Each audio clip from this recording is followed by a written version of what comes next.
I believe that I am the best person for the job of President of the United States. My unique talents give me the ability to be assertive and diplomatic at the same time. I'm a person who will spike the conversation, who will get politics rolling and stimulate new questions and new answers to our current political dilemma facing our nation. I believe I have a keen understanding of the economy and how to improve where we're at relative to other nations around the world. I believe that our goal at America's Third Party was to create a very strong platform in which would propel the American people forward with new opportunities and a new possibility of creating a better nation, a cleaner environment, and less war.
That I am the best person for the job of President of the United States. My unique talents give me the ability to be assertive and diplomatic at the same time.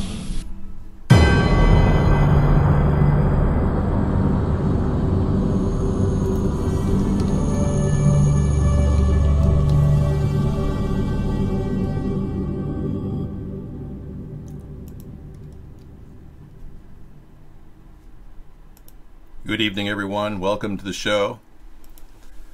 This is Conspiracy Monday. America's Third Party is always open to new questions. We want to be the party to ask those questions and to look deeply into this conundrum of problems that have been circulating throughout our government with the two parties. We've got really cutting-edge information tonight about the Awan brothers coming from a couple of our supporters. They believe that the Awan brothers were working for the CIA and imported these guys and placed them with senators and congressmen. These senators all know very well that these Awan brothers are CIA, yet they have taken their services because it guarantees 100% secrecy as long as you are loyal to the CIA.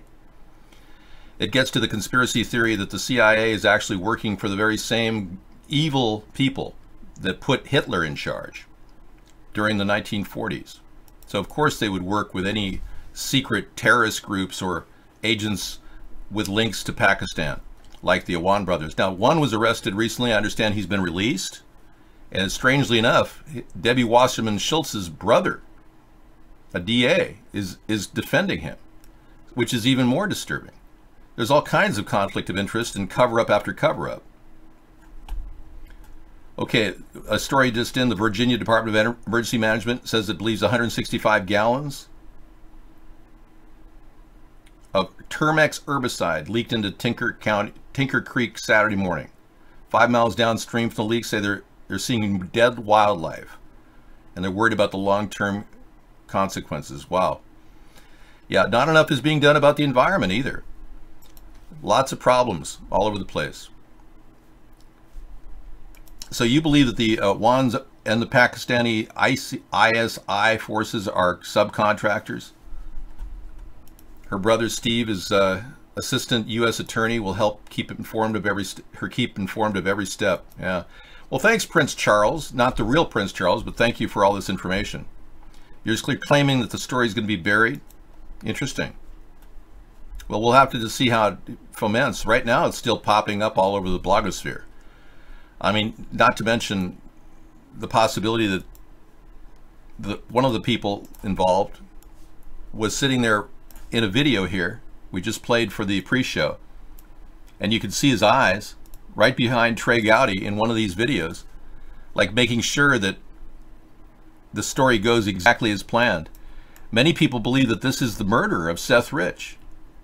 Many people believe that this is the murderer of Sean Lucas, the man who was filing a lawsuit in favor of Bernie Sanders against the DNC, and he was murdered right afterward.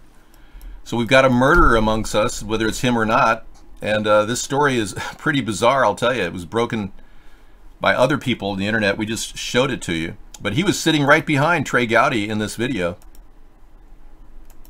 It's like he's ready to say the answer for the guy. Like, you remember what I told you to say? You better say what you're supposed to say.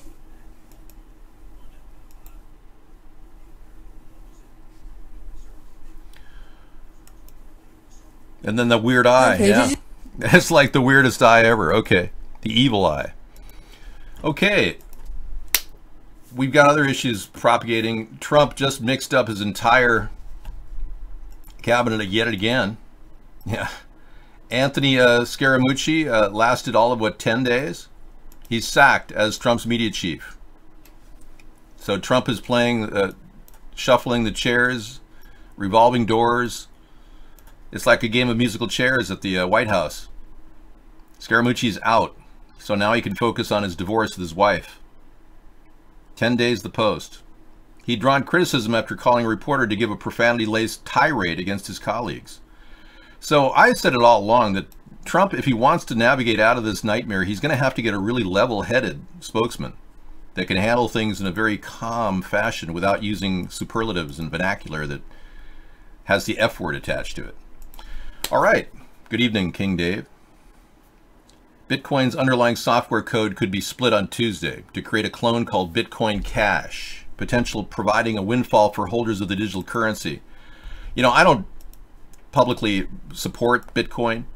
We've got people in here who make money on Bitcoin, mining it. I personally think it's a Ponzi scheme, no different than Madoff offering $70 billion to people in money, in all kinds of assets, and then taking it all.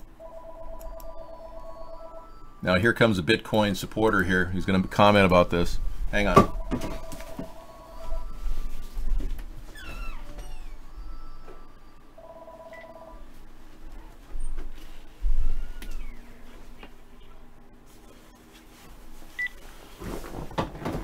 Hi, can I help you?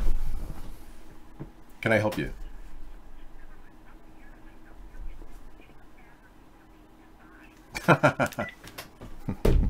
It's a prank call. Okay. We are looking at a very complicated interlocked Mossad operation going very bad. Seth Rich may very well be linked to the Mossad. And this is a very interesting thing, how the story is just disappearing now. Although it all leads, the WikiLeaks, all the stories that reveal the truth about Pizzagate lead back to Seth Rich and the Awan brothers. Yeah, and James Comey, under the gun, said he's dropping the case on the email investigation into Hillary Clinton. So that means he's covering up for Hillary. Now, we all know that Donald Trump said openly that he fired James Comey because he wanted to end the Russian thing. That is, in and of itself, obstruction of justice.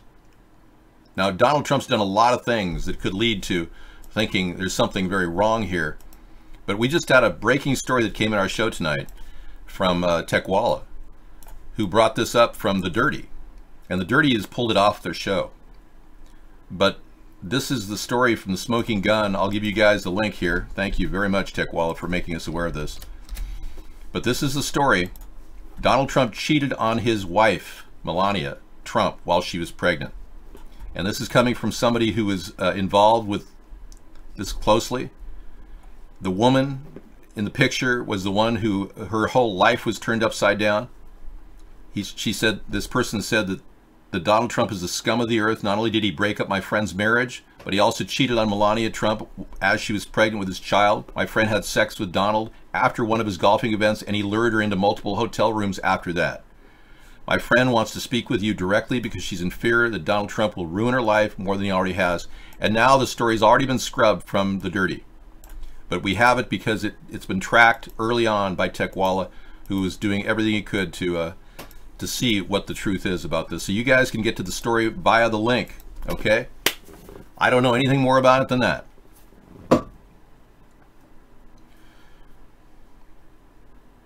David, you were getting into things you probably shouldn't. No, this is an allegation coming from a woman. Donald is going to be defending against anything that are allegations, just like all these other people. And they are innocent until proven guilty. So until we can prove that this is a real story, that a porn superstar and Donald Trump virtually were having sex while Melania was pregnant. We've logged a threat. No, that's Super Saber Dave is just trying to warn me. Okay, according to Prince Charles, this Awan guy has other people on his payroll. Yeah, so this whole family trying to sneak back to Pakistan with the money they made and trying to get out from any suspicion here in the U.S. A Democratic IT staffer arrested on fraud charges has family links to SoCal lawmakers.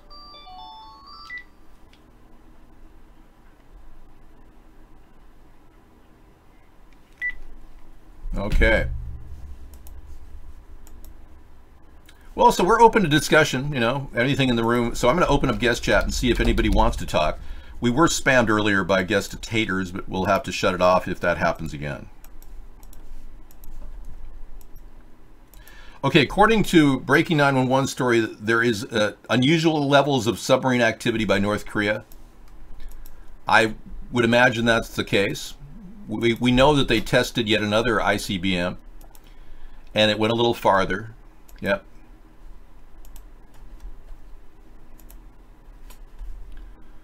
Okay. Trump studying executive action on healthcare. Yeah, whatever. That's not really a story to me, but thank you though, Patrick. Trump is squirming because he knows that I'm right. He was never able to repeal Obamacare. I said that all along. No, I don't believe everything I see in the net. I run things through a battery of questions and answers. Okay, over here at iBlog, we got people talking. Trump fired, well, that one chatter. What? One viewer, one chatter. How's that? Yeah, we have all these guests. Hey, thank you for calling, but we don't take your calls right now. Okay. Joe Arpaio has been charged with he's found guilty of criminal contempt of court. Now, remember, Joe Arpaio is the one that actually went out of his way to reveal the truth about Barack Obama's fake birth certificate. So, of course, they're going to want to get him out of there. Court ruling, the judges decided Arpaio guilty. You probably have questions about it. I know I do. Megan has covered Arpaio and sat in the federal trial for the time it was going on. So if you have questions, this is Facebook Live, so do the Facebook thing and send us questions in the comment field. But Megan, tell us what the judge decided here. Sure. You know, this is a long time coming. This case, the underlying racial profiling case, has been going on for almost a decade now. And so this was really... Well, I don't have 16 minutes for this screaming liberal to talk about how Judge Arpaio handled somebody, but it's pretty obvious they're using this reason to get rid of Joe Arpaio, period. End of story. Yeah, they just want to put him probably in jail at 82 years old? Who knows? Okay, let's take a look at other issues. You have important intel. I'm not saying you don't, but I can't spend the whole night talking about your important intel all night long. You've been dominating the show, Prince Charles. Okay, there's only one reason that, according to this Twitter, that Awan was renting space in this building. He was hacking the mainframes, folks. Yep. So they have Awan renting space in a building right near one of the key T1 lines leading to all the mainframes for almost every single government agency. Wow. Thank you for telling me that. And now more information constantly being shoved in our face by you. Okay, just take a break, man. Yeah, you just need to take a break on your links because I can't just track everything. Thank you.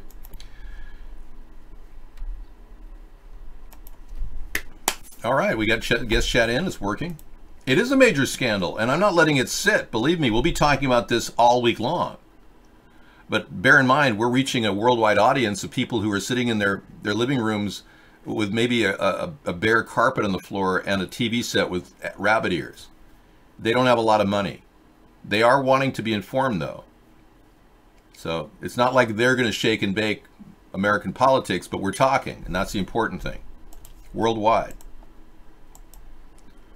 If I could bring down the DNC, I would. If I could show you how the GOP has been taking bribes, like $200 million from Betsy DeVos, or how Donald Trump got $9.5 million as a bribe to give her the job of Secretary of Education, that's a high crime and misdemeanor. How come they haven't charged Donald Trump with bribery, but they charged Rod Blagojevich, and all he did was say offhandedly on a recorded message, he didn't even know he was being recorded, which is also illegal, that he was going to trade the seat, the former seat of Barack Obama, for money. Now he's serving 14 years. Meanwhile, Donald Trump takes $9.5 million in bribery money from Betsy DeVos. That's not allowed. No, it's totally illegal. It's bribery. Tropical Storm Emily prompts state of emergency in Florida. Okay.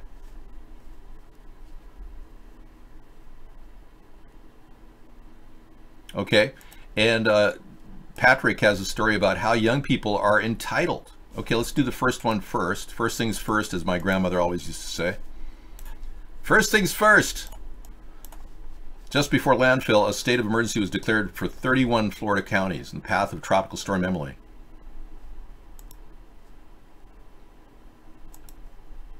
Wow. It's a pretty bad one. Quick hitting. Okay. And then the next story. Psychologists say more and more young people are entitled. Yeah, well, they are. They're entitled to more and more. Youngsters were studied on issues of entitlement scored 25% higher than people aged 40 to 60. Just their answers alone. At extreme levels, entitlement is a toxic narcissistic trait, repeatedly exposing people to the risk of feeling frustrated, unhappy, and disappointed with life. Well, that would explain how a lot of you feel. Okay. Well, thanks so much, Patrick. Now we know why we feel so bad. Because we all feel entitled. That's good. And now JCPenney is closing 5,000 jobs in America. So people can't even, who are millennials, can't even work going, hi, can I help you find a nice shirt or some clothes to wear? Oh, they can't even work now. I used to work in department stores selling ties, men's furnishings. One of my 3 jobs I had when I was 18 years old. Yeah, I worked like 85 hours a week. When you have that type of adrenaline, you want to work a lot. And when kids don't have jobs, when they can stand around and do anything for a job, I mean, it's not that hard. I had a lady who was working in a local store recently tell me that she called me dear. I said, hi, dear. And I was like, okay. She called me dear once. She's not my girlfriend or anything. It's like, and then she called me, she said, well, thank you very much, dear. I said, I don't think it's appropriate to call your customers dear. Just food for thought. Trump isn't winning at all. He's in a world of crap. In fact, the story gets worse and worse.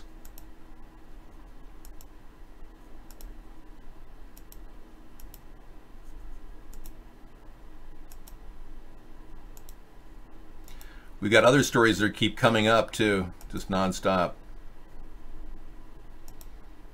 Yeah, here's this story right here, which is very disturbing. Kushner to interns.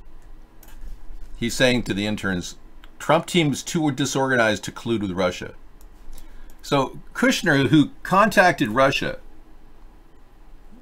to open up a secret line of communication so he could sell the Kushner building for $4 billion, that was his intent. Kushner is now saying that Trump's team is too disorganized to collude with Russia. I mean, he's disorganized. He's an idiot. He needs to be charged with a crime, trying to open up a secret line of communication with the Kremlin before the inauguration. But these are in off-the-record remarks. The president's son-in-law offers a unique defense. They're too stupid to collude with the Russians? No, they're greedy as hell, and they've been trying to make money off the Russians for 10 years. Trump and his cabal of greedmongers really are truly committing espionage and violating our national security. I mean, it's pretty obvious. The Russian collusion goes across party lines, too, to Democrats. And even Mitch McConnell was collecting money from Ukraine and Russia, so he doesn't want to investigate. So if this story doesn't evolve into a subpoena for Donald Trump's 10 years of his tax returns in the next week or two, you know that the Russians already control our government. I just think the word dear should be reserved for people that you love. Some woman at the register doesn't love me. Okay? Yeah. Thanks, dear. David, darling, please don't get upset. It's totally inappropriate. Oh, it keeps coming. You know, you don't have the ability to stop. I can see that. You just keep bringing all kinds of good stuff to us.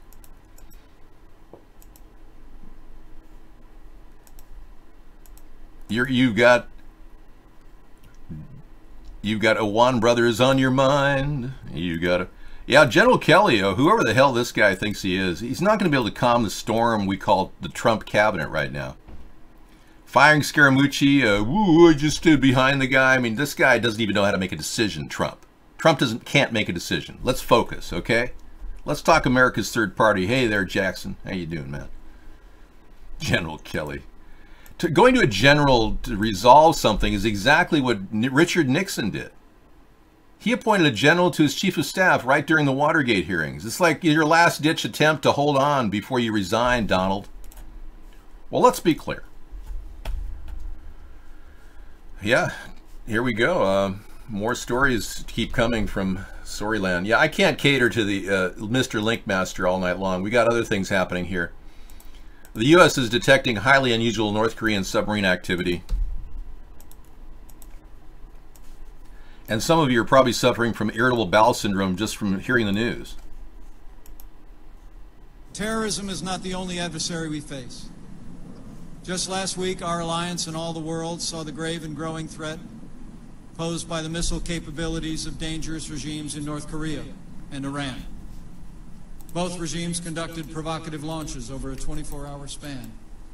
Their actions have brought them closer to threatening our partners in their regions, our transatlantic alliance, and the American homeland itself. 1:29 a.m. In these times of widening threats and provocations, we will stand together. Oh, give me a break. You can't even present your emails. You know, his emails when he was governor of Indiana still are not presented. He's hiding the same crap that Hillary was hiding when she lost 30,000 emails. Uh-oh, open shot keeps crashing on you. It was happening to me. Try burning an AVI. That's the only thing I could burn to upload to YouTube. An AVI, not an MPEG. Try it again, Jackson. It's the only time I could get that program to work effectively. So more DNC. Yep. Patrick has a link. Your last link, Patrick. Trump. Yep. Let's go there.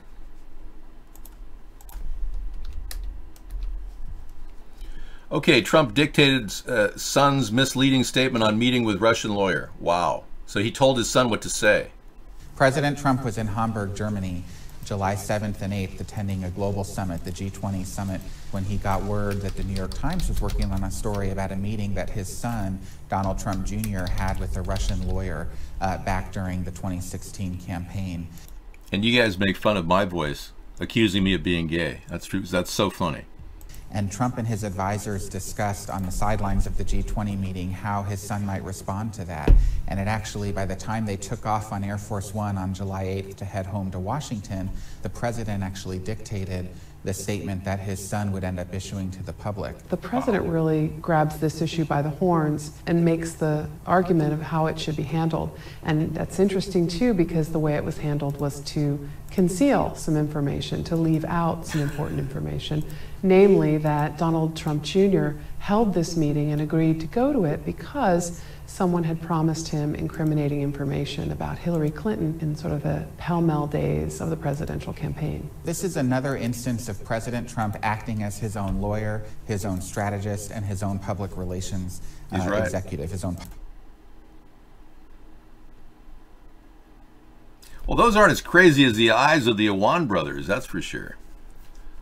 Yeah, those are just kind of like wild. He's right, though. Trump is trying to be his own attorney, and believe me, I have nothing wrong with gay people. Anybody who's openly gay, feel free to come on into our room. I'm not gay, but that's okay. Yeah, so that's pretty intense. And now let's go to other stories that keep popping up in front of our face. This is the one where his eyes get weirded out. Did you see that? Did you see those eyeballs? I'm sorry, but that's not normal.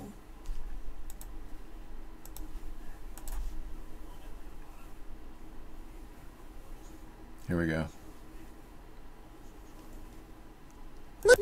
Yeah, that's a guy high on something. We're not sure what, but that was the Iwan brother that got arrested. Okay, Ozarks, I got your link coming up.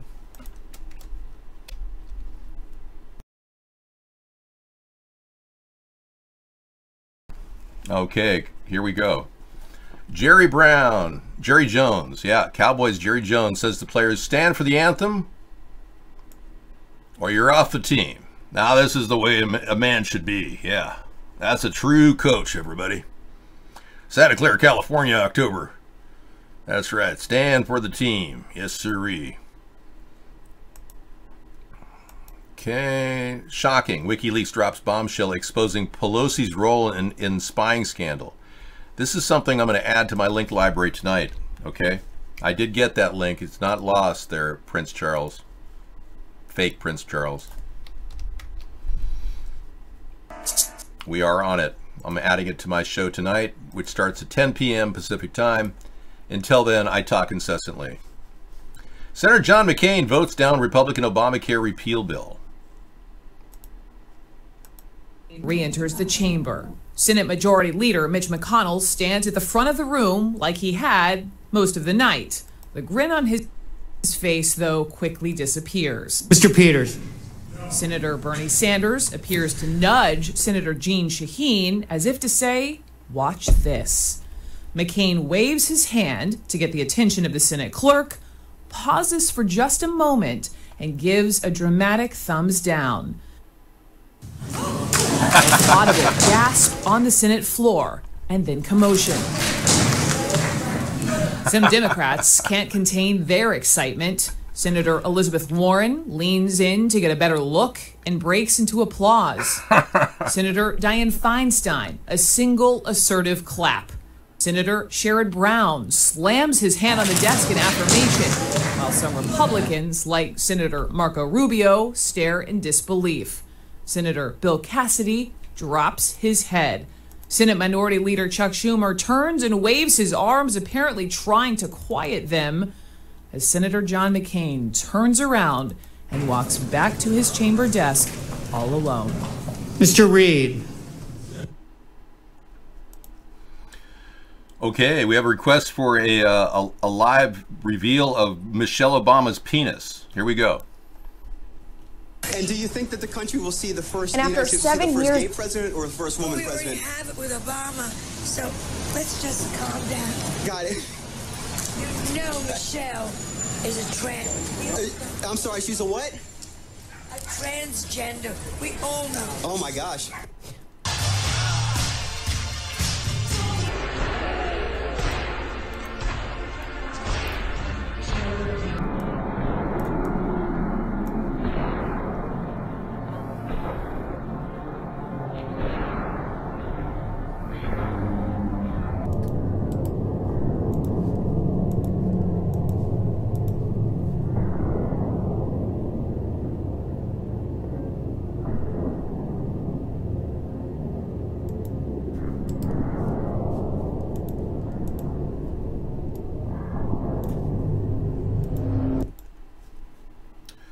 Okay, I thought that was nice. I appeased you. Okay, thank you for doing that. Will we have enough rope for all these Washington traitors? Biggest spy ring in American history exposed. Another great video link. Thank you for that. And Ozarks has another one as well. Okay. As you can see, link processing is part of what we do tonight. Betsy and Thomas here for the American. Talking about things on a nightly basis is another thing we do, and we'll get into that more and more. If you have any issues you want to bring up and get my opinion on, feel free to ask them. Yeah, it pisses me off too. The fact that we had a male posing as a female with a homosexual president for 8 years. Then we had the son of a president for another 8 years prior. Now we've got a rich, corrupt, greedy guy as president. I mean, the whole country seems to be without any leadership, and it's because our political process is completely shut down. Censorship has been dominating our political process.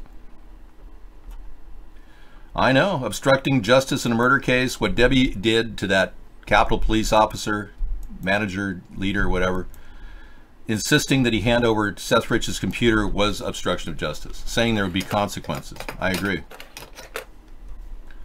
All right, you sleep in a coffin, you're tired to get a head start, okay.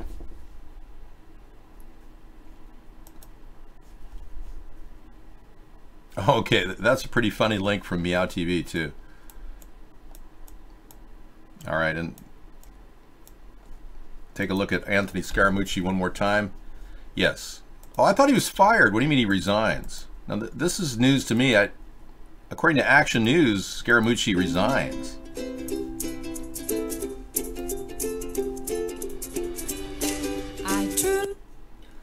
Okay, Scaramucci out of the White House.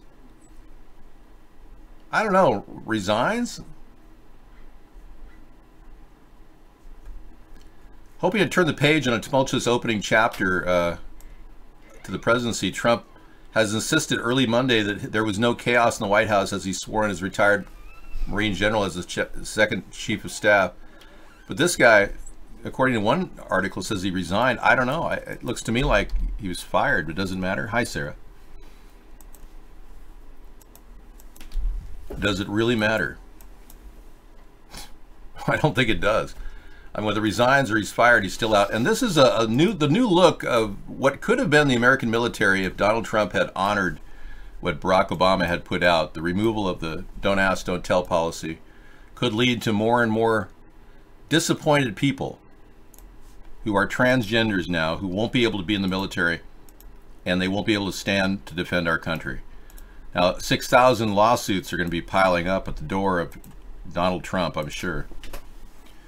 Discrimination against transgenders. Now, my position was we should never have paid for any transgender operations, nor should we pay for Viagra. That's ridiculous. And that alone would save us $500 million a year. That alone.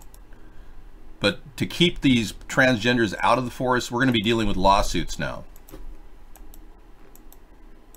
All right. I'm not sure how you define a person who's homosexual versus a person who's transgender. I mean, there's a lot of butch lesbians in our military that you would never guess. I mean, you could say they're all transgenders, and you know that would be discrimination against that whole look of being a butch lesbian. Not that anyone wants to talk about that. I don't know. She won't talk. Sarah will not comment on any conspiracies tonight, so try to minimize any questions when she's in about conspiracies. But try to enjoy the beautiful presence that she offers all of us. A calming personality. I mean, we should all be very thankful we have Sarah to do the show with us. She calms me down immensely. And you're the kind of person that I would make the chief of staff. Seriously. Just to deal with a tremendous amount of pressure. Her logical mind... I can handle the pressure. You see how quiet she is and smart that is? No, she's very quiet to deal with situations. She's very careful, and I've never met a woman more logical and calm at the same time in dealing. But I can't say we're all calm all the time. I mean, when you face pressure in real life, you run into stress. Well, I got upset a couple of times. Yeah, it's normal to get upset. It really is. Like when I heard that the Congress tried to change how it was interpreted of being a natural born citizen, how that was interpreted to be like they're trying to interpret the Constitution. And oh yeah, Congress tried to rewrite that. I got upset about that. I don't blame you. You know, they tried to rewrite it when Obama became president. The Congress, under the Democrats, tried to make it seem like a naturalized citizen could become a U.S. president. Yeah, well, So let's speak into the mic. Said that basically anyone whose parents were a U.S. citizen were naturalized wherever that person was born, which would make Obama a naturalized citizen. Yeah. Just because his mom was a U.S. citizen.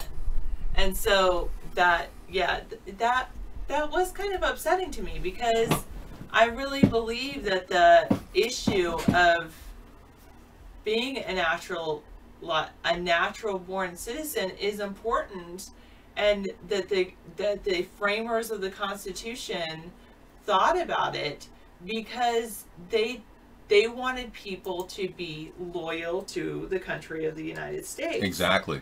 And they didn't want them to have divided allegiances. Yeah. I was one of the first birthers out there trying to get accountability from Barack Obama, but the whole issue, the entire subject of the birther movement was shunned by the media. I was one of the first birthers out there. And Elena Kagan, as a Solicitor General for the Supreme Court at the time, kept all the cases from migrating to the Supreme Court so we could never question. Now Joe Arpaio is being charged with a crime. He's obviously not guilty or if he is guilty of the crime, he's got to deal with that now. But they're trying to suppress Joe Arpaio's effort to reveal the truth about the birth certificate by putting him in jail.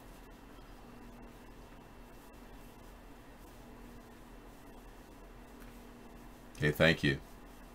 Sarah is a quiet mental giant. That's a nice compliment because she really has an amazing mind. I was telling her recently that her ability to focus on issues one by one at any given time. I'm not arguing that the child isn't a United States citizen. I'm arguing that the child is not a natural born citizen, going with the language of the United States Constitution. But according to Congress, now that is the case. Yeah. No, I don't know. Congress never got that to pass both Congress houses. Just passed the House. Never got through the Senate. But it's just an interpretation of a law. It's not Right. a new law. So Right. they can say this is how we interpret it. This family wants justice after the sister and stepdad were gunned down. Let's take a quick look at this. See if it Talk plays. about how you're dealing with this happening to your family. It's hard. I didn't get no sleep last night, and I'm just really stressed out. The family's taking it, all in still, and it's just really hard right now. Wow. It doesn't seem real. Tragic. And did you go over there last night? No, they had it blocked off, and I didn't want to see all that right now with me being pregnant, seeing an active crime scene with my sister. Wow. Okay. I don't know the specifics of that case, but here's the link.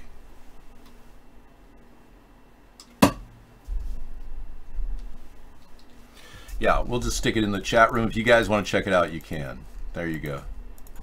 Okay, so Sarah's going to have guest chat on for a while, and hopefully it will work well for her. I'm going to go make a little dinner. I'll be back.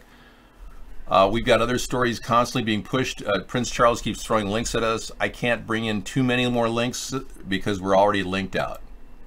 And Nagaima, I've got this last week tonight with John Oliver already in the queue. And I will play that. I'm going to add that to the queue for tonight. It's a 22-minute video, so you don't have to keep posting the link, all right? Just so you know. Thank you, though. We'll be looking at that. There is no false censorship scandal. I am being censored. Fact, period. Look at my hit counters and look at my subscription list and try to add yourself as a follower on either Twitter or YouTube. You'll notice it does not move. The entire thing does not move. Okay, I'll be back. Thank you, Sarah. I don't know, Antique. I mean, I didn't gain weight. I didn't lose weight. I don't. If it, sure.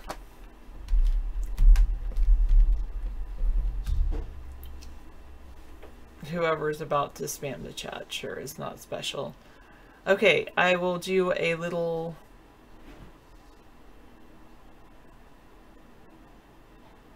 Oh, thank you. Oh, that's good. Thanks, Dr. Meow. The I Believe video with subtitles. Alright, I will have David watch that a little bit later. Here, I'm gonna... I don't like David puts this in the room when I need to say.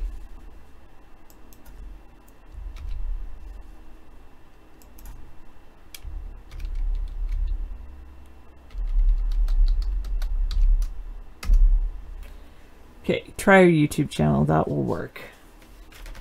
Or try our website.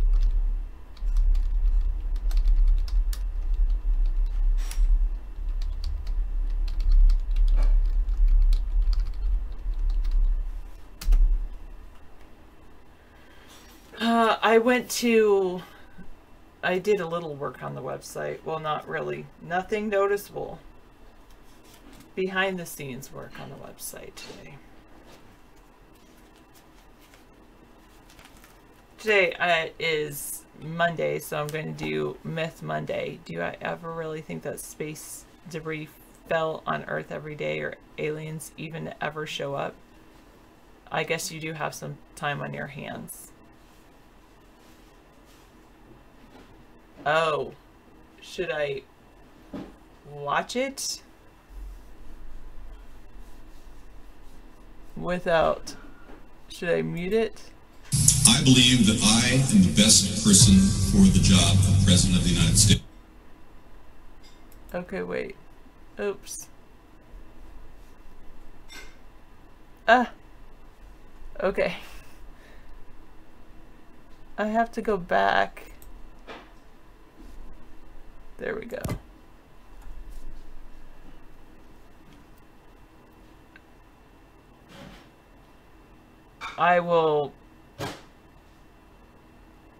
I think I'll have David play it later. Isn't it just David's voices talking? Or is it more?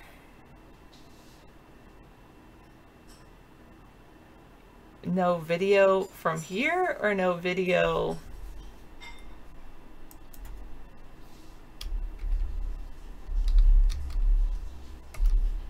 You can try that.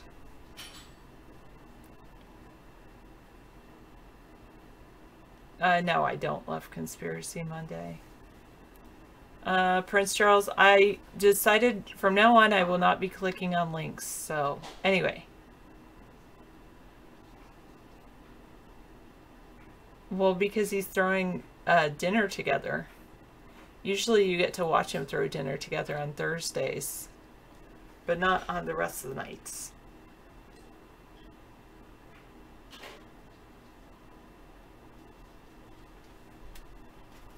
Okay, I did these. Alright, clue. Lasagna's done. Yum.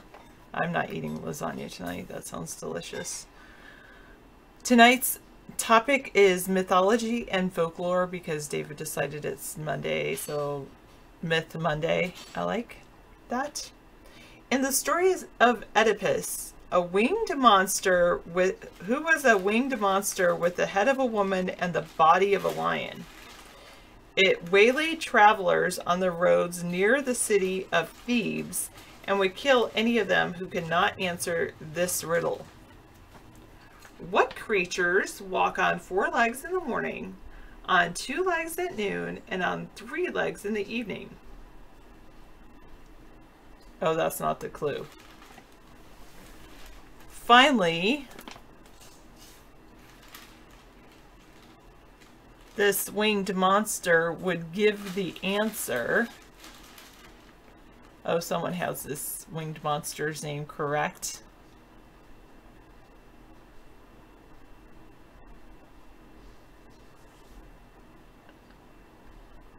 Okay, it is, oh yes, and it is the Sphinx. I believe Officer Mo had it correct, and I saw that Meow has it, and 536 is right. Now, 569 did get the answer to the riddle correctly. The riddle was, what creatures walk on 4 legs in the morning, 2 legs at noon, and 3 legs in the evening. Oedipus finally gave the correct answer. Human beings who walk on all 4s as infants, walk upright in maturity, and in old age rely on the 3rd leg of a cane. Hello, Mad Dog.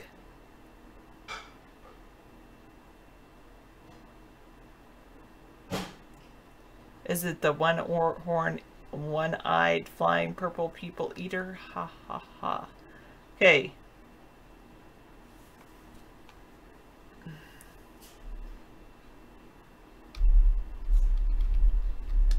just going to give people our YouTube video link. That seems to have video.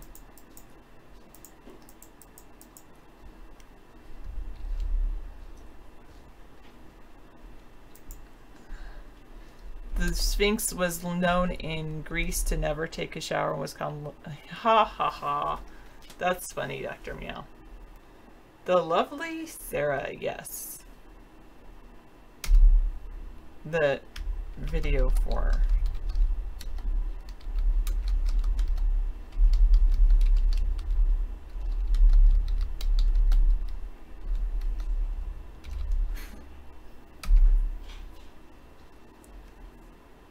David and I look like scarecrows? What do you mean? We have plenty of nutrition. Okay, the Sphinx of Greek mythology resembles the Sphinx of Egyptian mythology, but it is distinct from the Egyptian from it because the Egyptian Sphinx had a man's head, whereas the Greek one had a woman's head.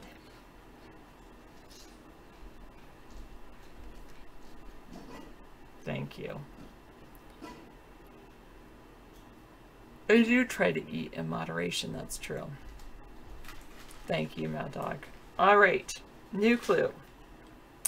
In classical mythology, what was one of the rivers of Hades across which Charon ferried the souls of the dead? The gods occasionally swore by this river. When they did so, their oath was unbreakable. Good job. It is the river Styx. Hello, Misanthropy. 514 had that first. Don't pay the ferryman till he gets you to the other side.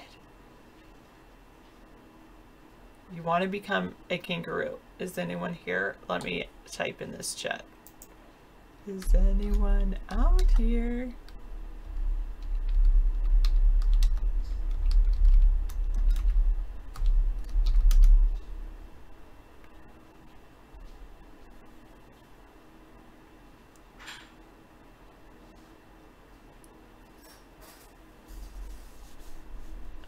Update, not being stupid is cognitive privilege now. Which is just like white privilege, being born with a brain. Oh, the discovery of a special privilege which intelligent people acquire as an accident of birth. There's no... You're not born smart. I mean, I suppose there are people that are born that have some brain disorders, but the fact that... Two things. One, they took half a girl's brain out because she was suffering from seizures. The doctors never expected her to walk again, but the parents went for it because her seizures were so bad that they just felt like if she didn't do that, she would have problems anyway. And she was walking again in 6 months. You're not born intelligent. Yeah, maybe David does need to stop apologizing for having cognitive... Oh, you need to start apologizing for having cognitive privilege.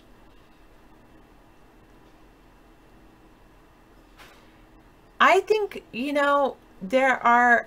I used to think that people were born with a predisposition to be smart. And you have to use it to get it. I think that everyone has the possibility to be smart. Yeah, there are cases where I'll have to go cite the source, but I know the information was cited in a brain research study that was conducted by Stanford.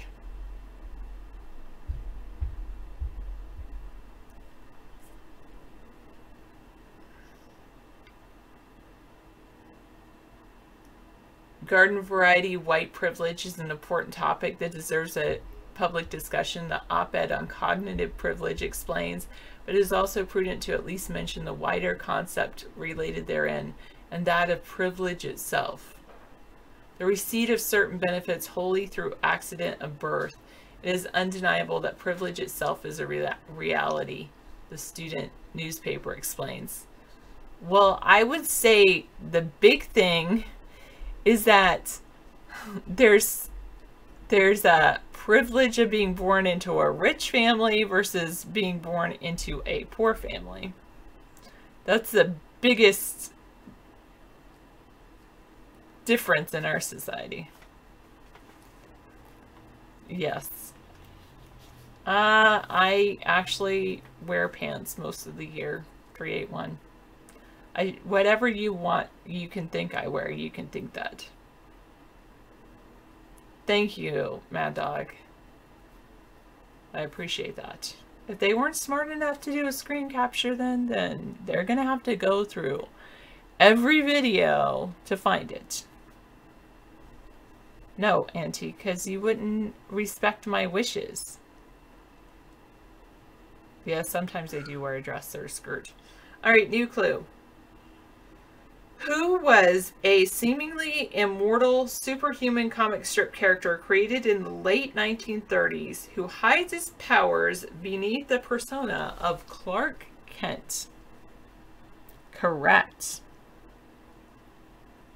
A mild-mannered newspaper reporter, only when there is a threat of danger, often to his fellow reporter and secret lover, Lois Lane.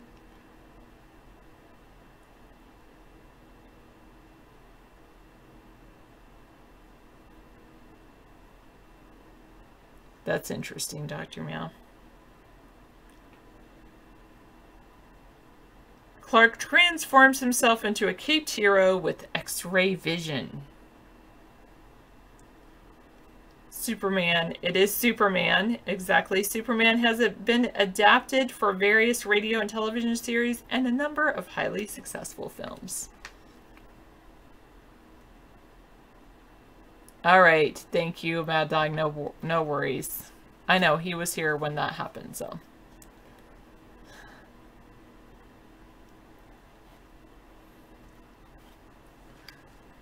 Okay.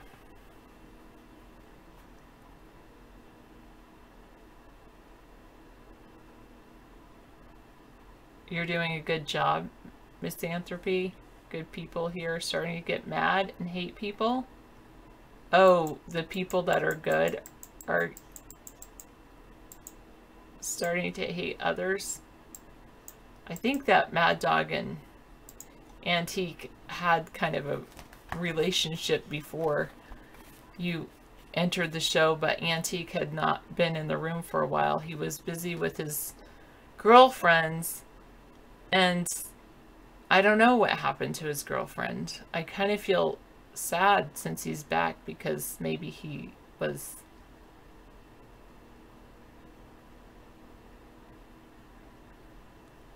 I know I never said Mad Dog dated Antique. Antique is a boy. I know, strange. You're like you were hoping that there would be another woman in the room. I don't even know if there is any woman in the room. Alright, new clue. Who was a king in classical mythology who, as punishment for having offended the gods, was tortured with everlasting thirst and hunger in Hades? Ooh, that would be bad. He stood up to his chin in water, but each time he bent to quench his thirst, the water receded.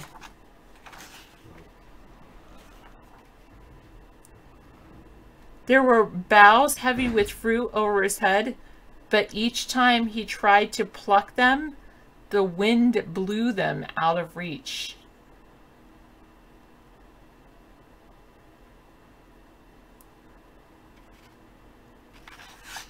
No one has put the answer in yet.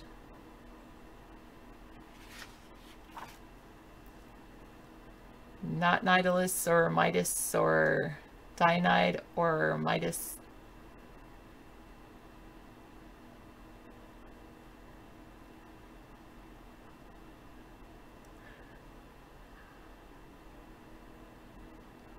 Okay, think of, and there is a word that we use today to describe something desirable but unattainable. And this word came from that king. It wasn't Dionysus. Or Aquaticus Neuroticus. No. It starts with the letter T. Something desirable but unattainable. Tyrannus, well, it starts with a T. You have the us part right. You're kind of close, Metanemesis. Taylor Swift. Oh, goodness. Thank you. Don't worry, be happy.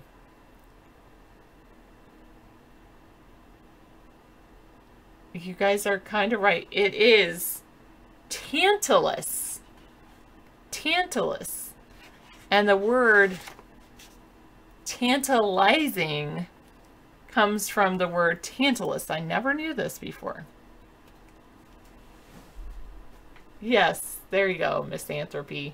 You're so close.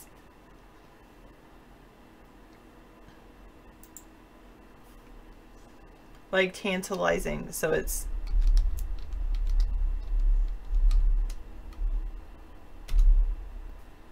yes. I'm sorry, Metanemesis. Well, it happens. But tantalizing comes from Tantalus.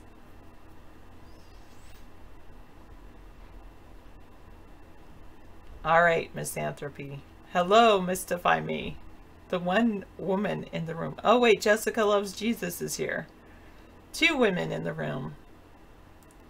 Sarah, why don't you wear makeup? Because I need to buy some makeup remover before I wear makeup.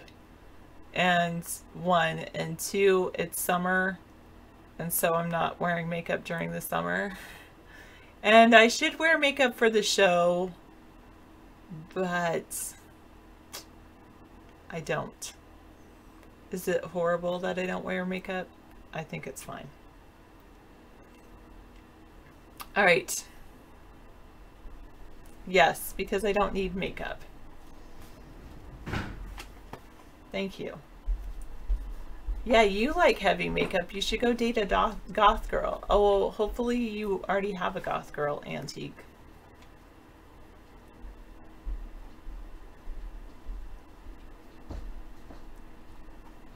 Yes, I am more natural without makeup because it's just like it is.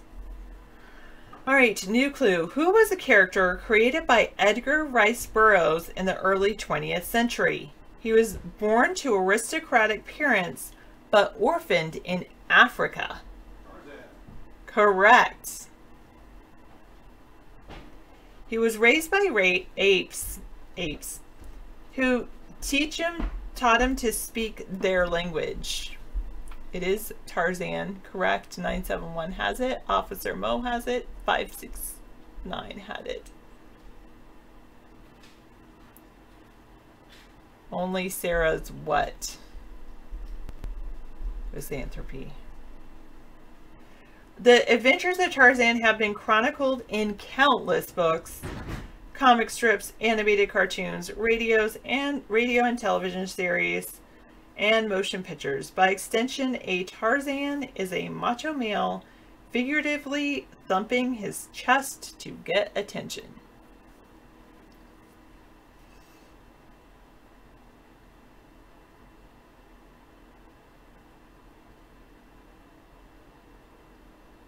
I don't think "was you Jessica" is a correct question. Are you the Jessica I knew from a long time ago? That would be good.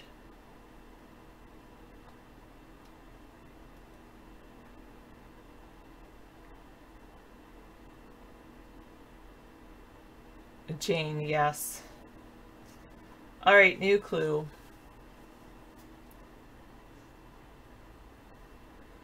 Who was a legendary hero of Switzerland, famous for his skill as an archer? A tyrannical official forced him to shoot an apple off his son's head.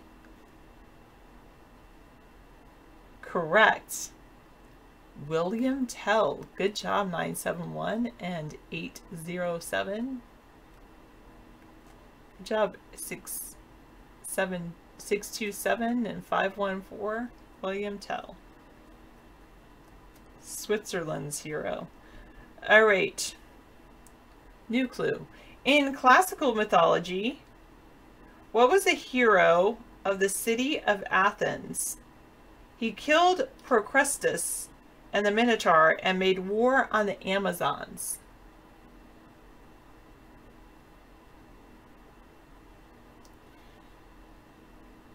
Subsequently marrying their queen, Hippolyta. Not Achilles or Thor or Hercules. Not Perseus. All good guesses. Not Wonder Woman. She lived with Amazons. She didn't. Not Apollo.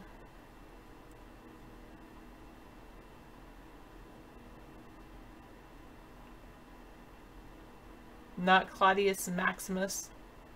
Pericles, no. Zeus, no. Nomo, no. Pericles, no. Theseus, yes. These in Greek, yes. Good job, Dr. Meow has it. Theseus. All right, who was the god of thunder in Norse mythology who wielded a hammer? Correct. Yes. Thor is correct. A very good dictionary. Give it to David. Oh, documentary. I don't know why I said. Okay. I have it opened. Architects of full control, mass control, and the future of mankind full. Did you give us this link before? Or is it a new one?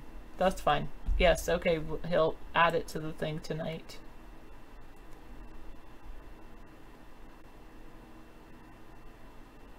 Can I go on to Heroes from the South?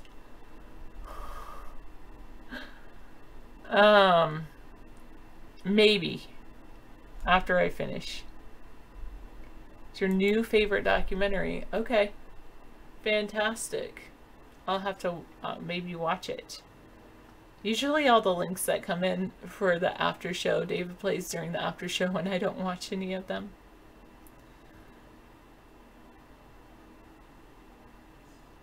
I'm from the South. All right. In classical mythology, who was the blind prophet who revealed the truth about the crimes of Oedipus? Yes, I have.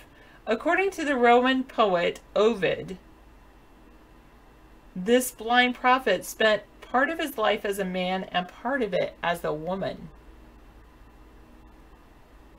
I didn't get highlights in my hair. I thank you that they look good.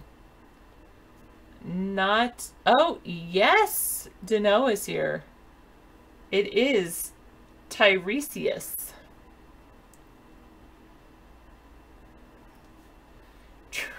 Tranesius, that's funny. Oh, that's so sad.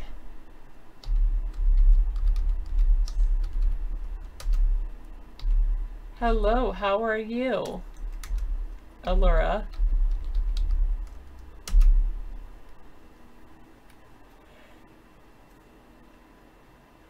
He spent part of his life as a man and part of it as a woman, so he knew the act of love from both points of view.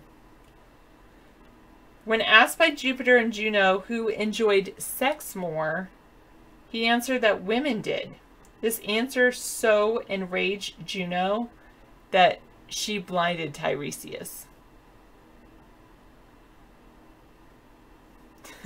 Both points of view. He was blind.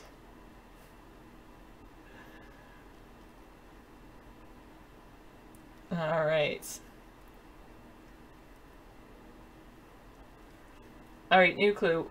Who were the gods in classical mythology who ruled the universe until they were overthrown by Zeus?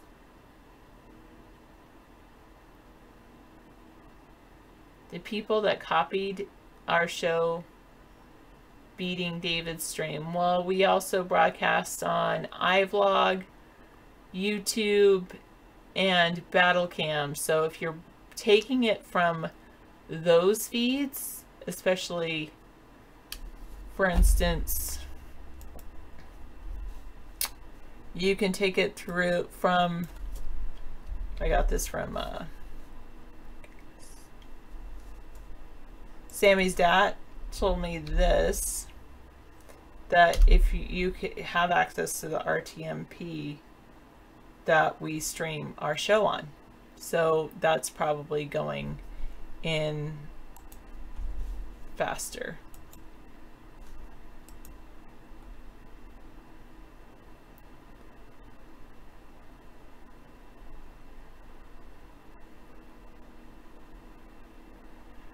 Oh, I think he did, but could you give it to me again? Then make my own RTMP server. Was it a video? Because I remember reading it, but I didn't save it. I accidentally didn't save it.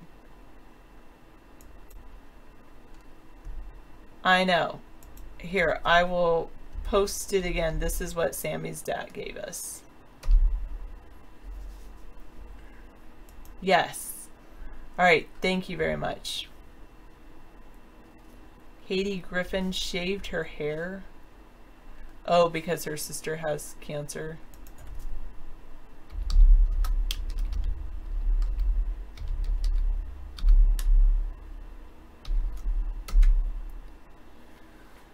All right. Yes, good. All right, good. Because, so one thing I have been playing around with, misanthropy, is somebody, it might have been you, I forget who, gave me the link to how to create your own, like, simple chat using PHP and Ajax. And I tried working through the tutorial. It was on Tut, the code Tut's place, whatever. Anyway, you could say I cheated. I didn't know. I just went down and I grabbed the code and I got it to work. So I was kind of happy with that. I'm going to save this in Flipboard. And then I've been looking at other chat rooms. Well, so I actually didn't use Linux to do it. You can't wait till David has his own chat site. Working code can be fun. It all depends. It's like can be frustrating, and then when you figure something out, it's kind of fun. But anyway, what was I gonna say?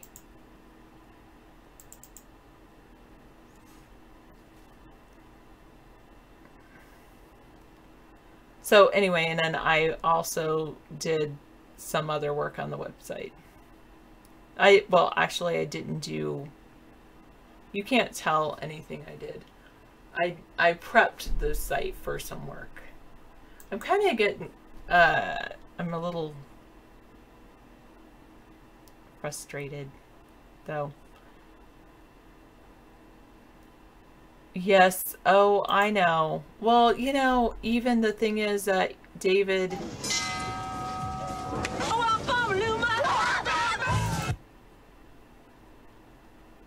So David,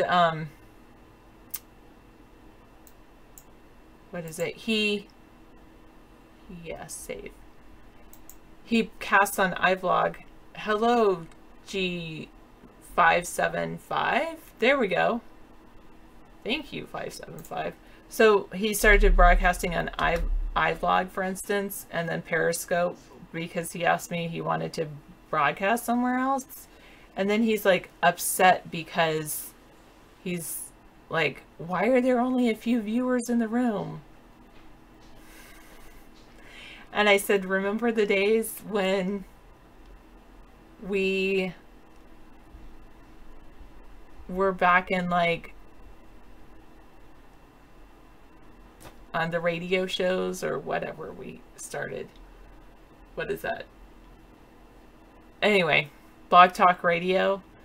And so we didn't have a lot of watchers, and that basically every site that you go to, you have to build an audience. And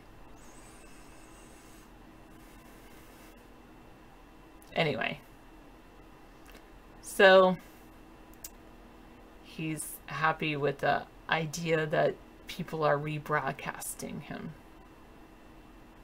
Yeah, you have to build an audience, branch out in different ways, and you have to advertise, which like I said, I know I don't do a great job of like promoting us on Twitter and Facebook and those things.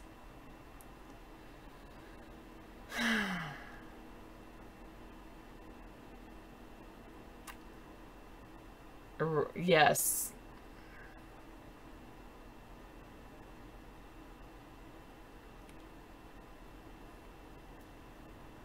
Right. I mean, I know that there is such a thing as censorship. But I also know, I said the thing is that you post, like iVlog, we've posted the link in iVlog to our Vaughn Live show. Like that's the only advertising we've done. I'm like, if people are already watching you and chatting, they're not going to go to another place to watch you and chat because they can already watch you and chat.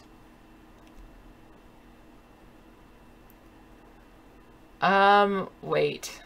Did I complete your BBC prompts? No, you want to send that link again?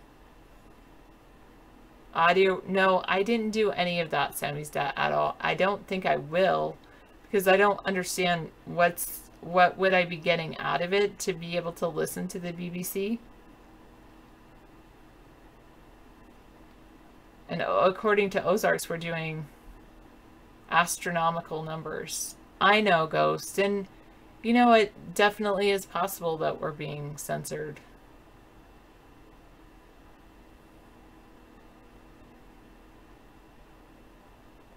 Well, maybe it's both. Maybe there's both things happening, Milko.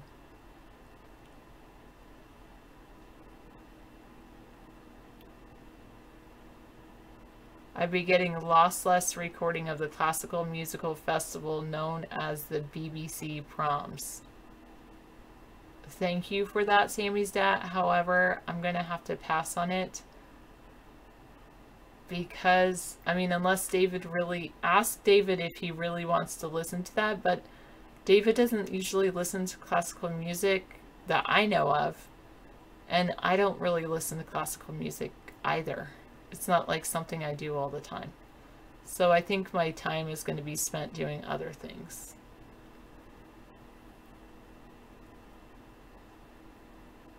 Okay. I'm not going to give you the answer being Apollo right now. But I will give you a new clue. We did get Titans were the gods in classical mythology who ruled the universe until they were overthrown by Zeus. Atlas and Prometheus were Titans. Any great and powerful person can be called a Titan. I know it's true that smart people do tend to listen to classical music, and maybe I should do that. To listen to classical music. Okay. But I have other things to do right now.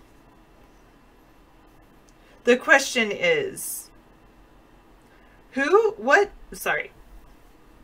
question is, what was one of Aesop's fables where there was a race, one of the individuals in the race is so confident of winning that he lies down halfway through and goes to sleep. The other competitor, knowing he must work hard to win, plods along without stopping until he passes the first one and wins. Correct, Rex. All right, I will get it. Thank you, Sammy Zat. I'll save it to my tech.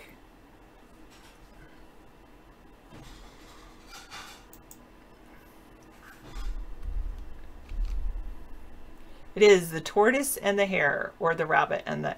It's not the rabbit and the hare, because the rabbit is a hare. Rabbit and hare are basically the same thing.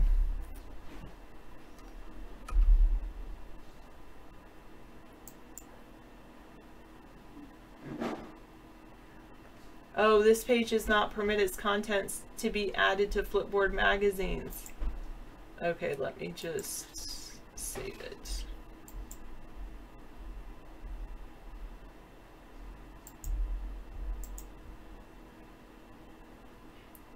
Other bookmarks. Done. Okay.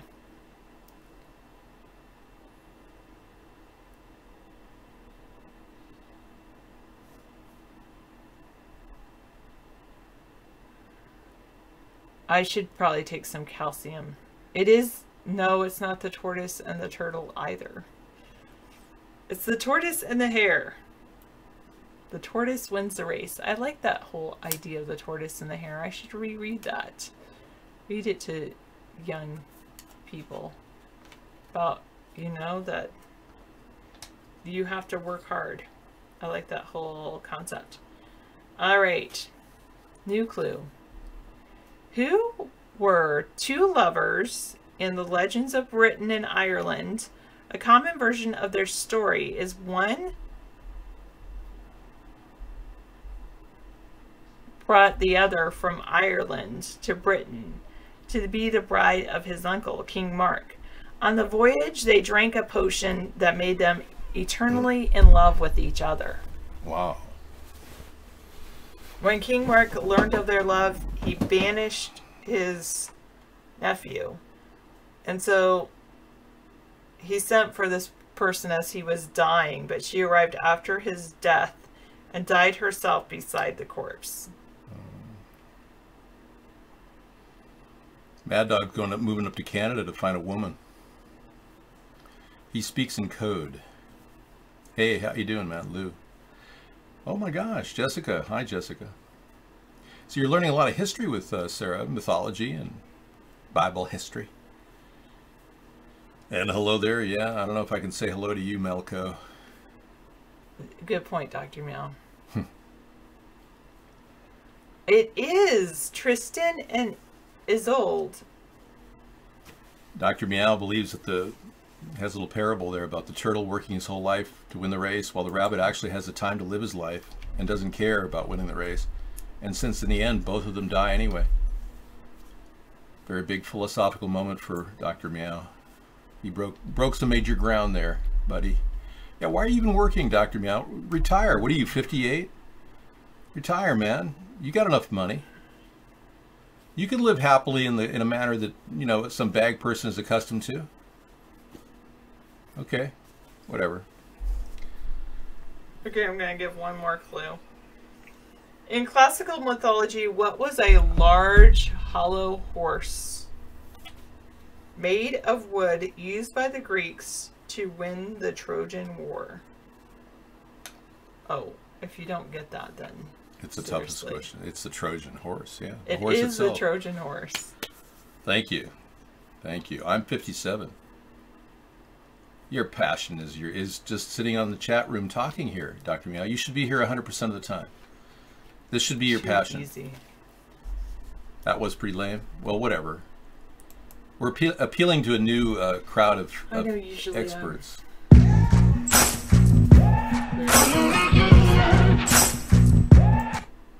Thank you.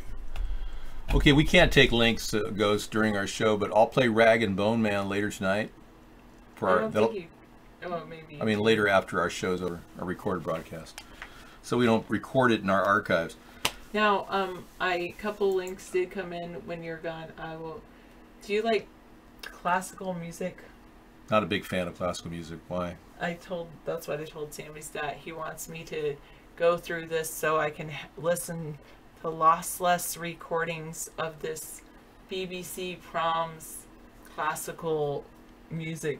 Well, leave it out. I happen to have the largest collection of classical music in the world, as well as I have 1920s to 1960, the whole series of blues, rhythm and blues, all the way back to the classical big band era on audio tape. So maybe I'll keep it. I'm kind of an audiophile, so it is interesting from that perspective, but not from the... I like really alternative music and hip hop. I like some new country. And I didn't say this yet, but Misanthropy said he watched this last night, and it's his new favorite. Great. We'll have to watch that documentary. And what is this he's giving us here? Antergeros. Okay, well, let's take a look at the documentary. Did you put it in our archive yet? Okay, let me do that. Create a working live USB. That's interesting, Sarah. Look at that. Yeah, that's pretty cool. So you create your own working live USB, meaning what? Like you can actually build a USB from scratch. I mean, what a USB is something you buy in a box and you plug in. It's to create a Linux live USB creator. Create the live USB from Linux. Command the live. It's alive, this USB is. Okay. Okay, here, I'll just... Add it to Facebook. Let's put it over there, and then we'll add it to our flip page. Sarah's going to put it on flip page. Thanks for that. Wow. So I was out working on my Rain X. I do my Windows in Rain X. I have to do it like once a month, and my cars, which are all hybrids, Sarah's car and my car, we actually get better gas mileage because we have really smooth glass. So I have to clean them with Windex first, and then I do the outside. So that's what I was doing in the past 15 minutes.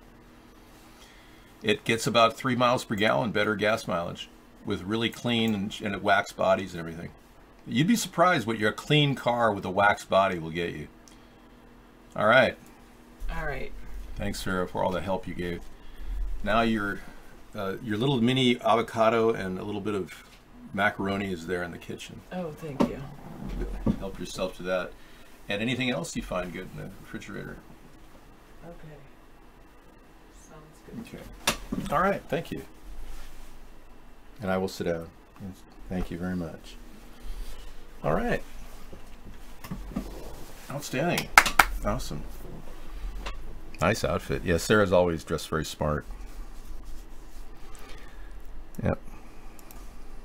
Yeah, so this man who's very attentive to what's happening openly said that Trump dictated son's misleading statement on meeting with Russian lawyer. Isn't that amazing? It's quite a phase.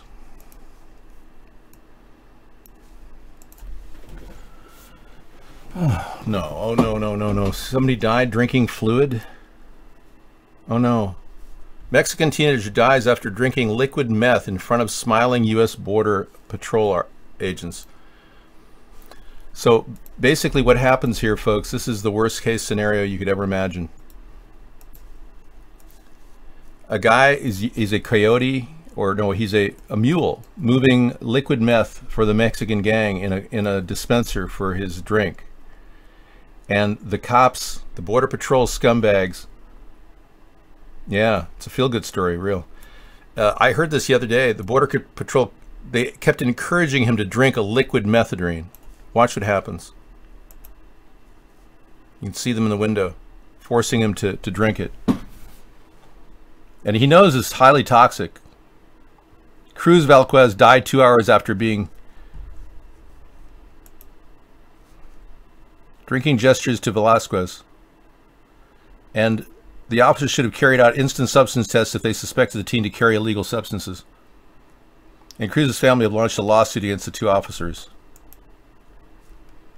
But they made him drink this. You can see that. The officers should have carried out instant drug tests. So I assume he died. Yeah, he did die 2 hours after taking that. Wow, can you believe this?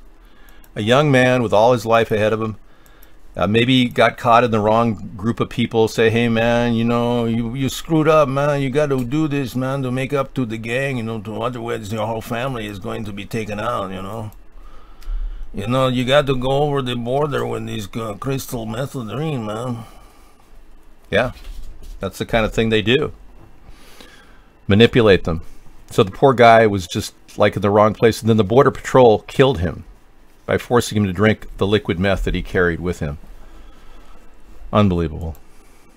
David, how long do you think it'll be before Trump transforms the U.S. into a banana republic? I don't know about you, bananas are everywhere now. So I would say, right, he's already transformed us into a banana republic. Have you been to Costco? They've got a really good deal on organic bananas. $1.99. She's just looking for stuff, you know. We've got another mainframe she's working on. Sarah is the preeminent tech wizard here. She does amazing stuff, and I know she doesn't like me to speak highly about her, but frankly, Vaughn's site, it's functional, but Sarah wasn't in a position like Mark was to be friends with the Justin Group when they were closing down. So Mark inherited $13.7 million in profit from censoring us ever since he started. Of course, he was running before we came in here, but thank goodness he came in. In some ways, we were very lucky to have some place to jump to with 1 million viewers after Blog TV got bought out by the feds. And some guy who made a movie about Chicken Hawk, about a bunch of pedophiles, which I think is some sort of a federal buyback program the guy must have been on.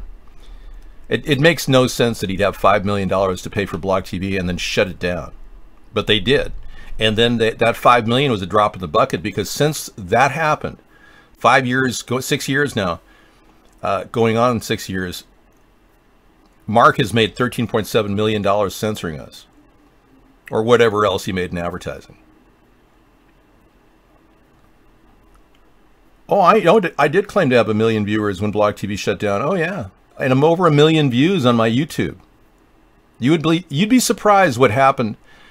Our YouTube shut down at the same time we got kicked off Blog TV, 2011. So for almost 6 years now, we've been completely shut down. The MPEG Flash archive. Yeah, we got that link earlier. Yeah, thanks. We're all over it. Let me add that, misanthropy. Architects of Control, Mass Control, the Future of Mankind. We'll add that link to the link library tonight. So the biggest conspiracy of all is about a month ago. We recorded some broadcasts, which we're going to try to find archives of over at Battlecam, in which the king of rock and roll was heard singing in the background. And that, you remember me showing you the picture of the caretaker at the Memphis, Tennessee location of Graceland? Well, all of those videos are now off the internet, completely scrubbed. But I think I've got a backup copy, so I'm going to be going back and looking up, see if I can get a backup copy of those things. Yeah, they took the one that looked like Kenny Rogers. Yeah, all those videos have been scrubbed. So that guy sounded so much like Elvis Presley. I'll hung a burning love.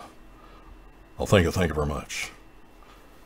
You know, he was amazing. The guy sang, and you heard him on the. It was great. Now it's gone. So that tells a big story right there. They don't want us to know that Elvis is alive. Well, I couldn't save every video of misanthropy because I didn't have Firefox running on the new computer. Ever since we put the new computer in, we've kept Firefox off. And for good reason.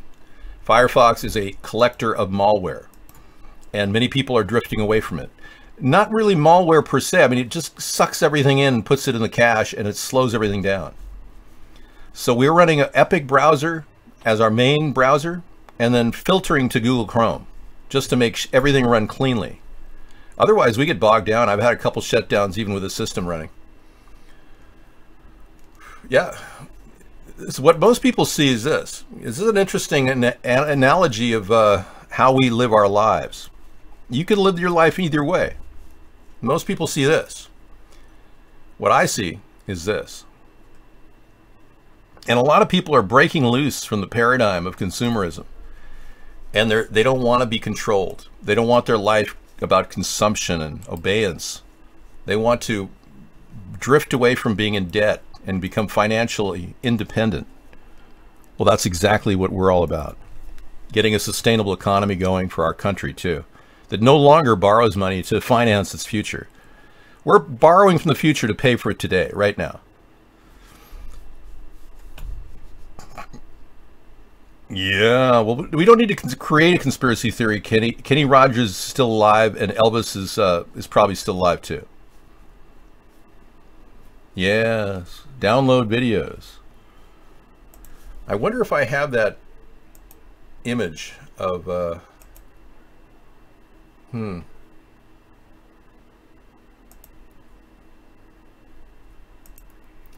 Somebody made a really amazing bulk file, a jar file, and I think I have it somewhere in here.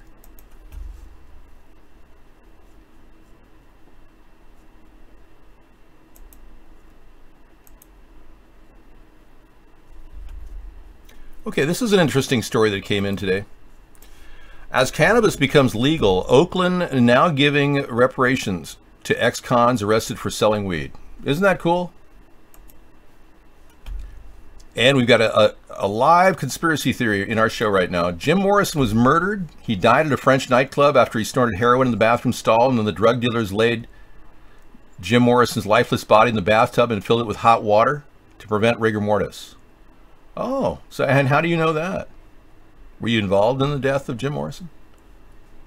I mean, come on, man. I know that his girlfriend probably was involved. Jim was probably killed inadvertently by his girlfriend because she was the one kind of luring him into snorting heroin. And he had a very bad reaction when he had heroin before, according to his girlfriend. So, and she died 2 years later of a heroin overdose. So, do you think they just got rid of him? Was he like a star whack? The legendary Jim Morrison? I think you remember who I'm talking about, right?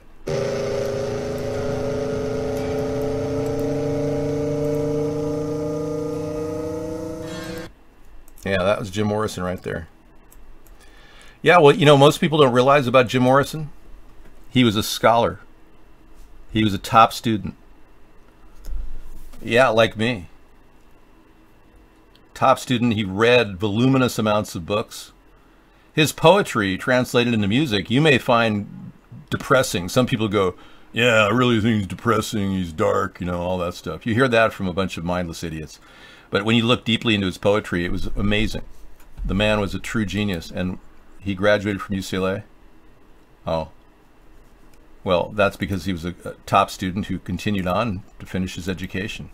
I seriously doubt that. He only spent 2 years there. Yeah, I do. I look exactly like Jim Morrison. You're right.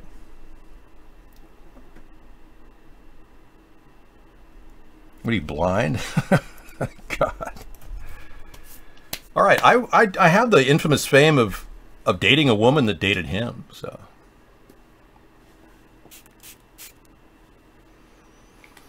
Yeah, when I was about 18, 19, I was dating a 47-year-old woman.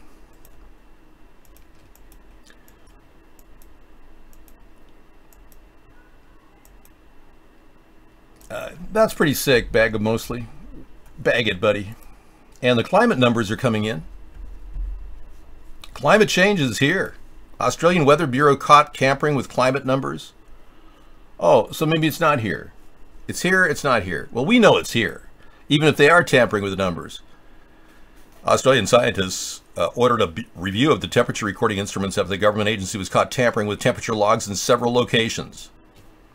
The agency admits the problem was with instruments recording low temperatures likely happened in several locations throughout Australia. Yeah, so they were trying to show climate change of some sort. Who cares? We know the climate is being destroyed by air pollution. All you have to do is wake up one day and... Oh, he graduated in 65? He didn't want to go into the army. He didn't want to... Well, his father pushed him to do that. Thanks for sharing. Yeah, okay. We're going to mute you for a while too, Sam's dad. All right, I guess guest chat is off. That's great. Bring on the clowns. Let them be clowns.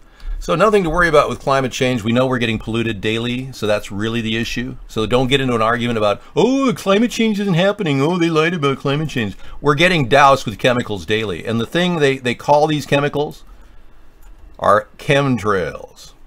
And we don't go into depth on Monday on chemtrails, but we do on Wednesday, Wasteful Wednesday. So if you want to catch a lot of chemtrail stuff and footage, we'll show you exactly what's happening. Even the government's admitted that chemtrails are happening on a daily basis. Here's a scientist at the Goddard Space Center at NASA. Right, there was lithium dispersed, and I'll be happy to talk to you about it. I think you might be under some misconceptions about what we're doing, but I'm happy to tell you any details that you need. Well, I know that it says in your article that you're doing it for communications. Okay, I'm happy to talk to you more about it. There are many reasons we're doing it. Okay.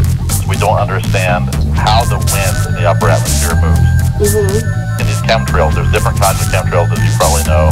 Different trails at night we use and different trails during the day. The wind blows them around. Well, thank you. Thank you for blowing them. Yeah, blow those chemtrails, NASA. And we've got a situation in Niagara Falls just came in. Thank you, Sister Fight. Buffalo News talks about a weird black substance oozing into the water of Niagara Falls.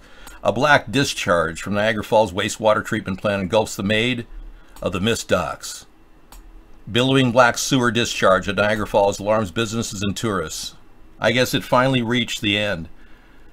It just took too much crapping, and it finally burst, folks. Yeah, they should use my desalinizing device. Heaven and Hell, Angel, Death Angel.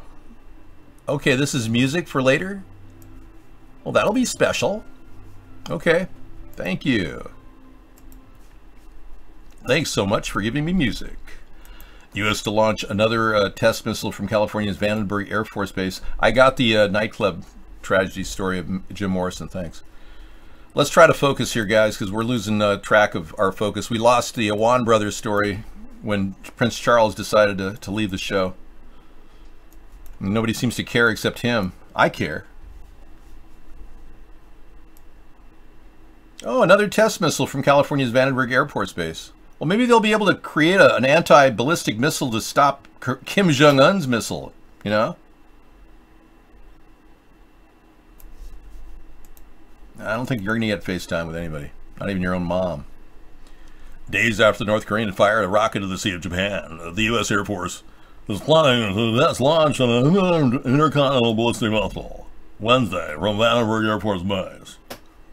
I'm starting to sound like Tom Brokaw.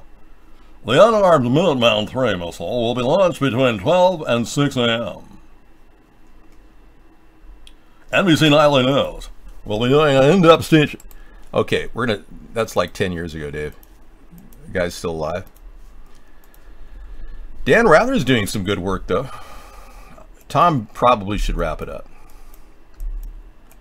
So what is Spicer thinking now after he quit because of Scaramucci? Probably because he's trying to get out of the way of the storm. I mean, whoever's going to be in the cabinet when all the men fall will all be charged with complicity to commit treason and possibly violating espionage laws with Russia.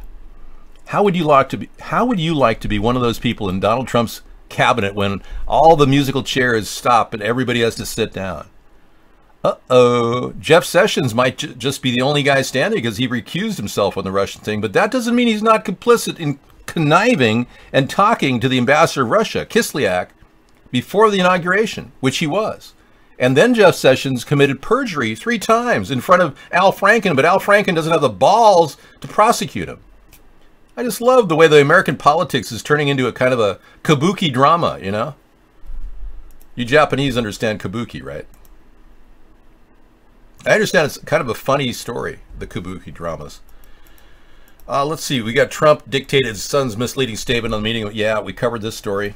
Very good. Yeah. And the person talking about it, too.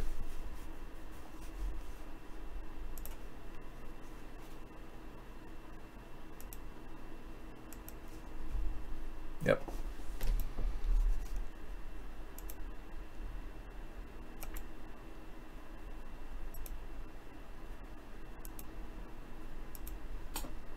Really tragic about that man who had to forced to drink a massive amount of liquid crystal meth. I mean, that must be unbelievably toxic. The kind of stuff that Hitler mainlined when he shot up prior to issuing the order to kill the Jews. Oh, that's right. We've got people in here who don't believe that the Jewish people died. Oh, I forgot. I'm going to try to pick a fight now with the Hala hoaxer people in conspiracy face-off. Dun dun dun dun. And I promised you I was going to play Mr. Right earlier.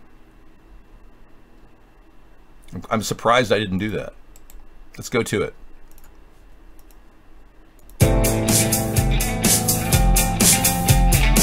You're Mr. Right, Mr. Right, too good to be true. You spin my world around, 'cause you're the peace I find. Found. You sweep me off my feet, my heart stops to beat, 'cause you make me melt away. You're Mr. Right, my Mr. Right, too good to be true. My world around, 'cause you're the peace I find. Found. You sweep me off my feet, my heart stops to beat, 'cause you make me melt away.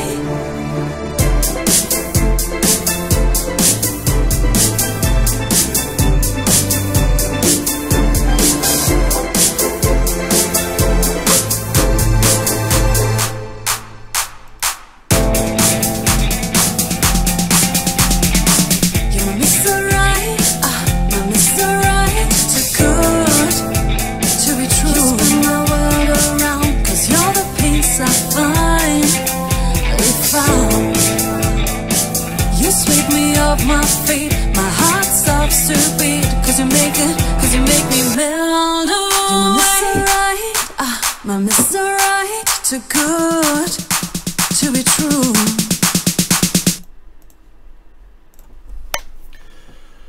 Thank you very much. That was fun. We do a lot with our musical instruments that are available to us via the internet. Thank you. All right, so we are, that was fun, yeah, just to break the whole scene a little bit. We got the mic here in the middle of the picture. Bible studies at the White House. Well, who's inside the spiritual awakening? CBN likes to look at what Donald Trump is doing now that he's joined Satan and the Illuminati. No, I take that back. CBN never said that. Oh, spiritual awakening is underway at the White House. Some of the most powerful people in America have been gathering weekly to learn about God's Word, and this Trump cabinet Bible study is making history. That's wonderful. Enjoying the nature of the Lord. Trying to get more votes. Scraping more votes together. Even though he's no longer running for president, like Obama, he's still running for president.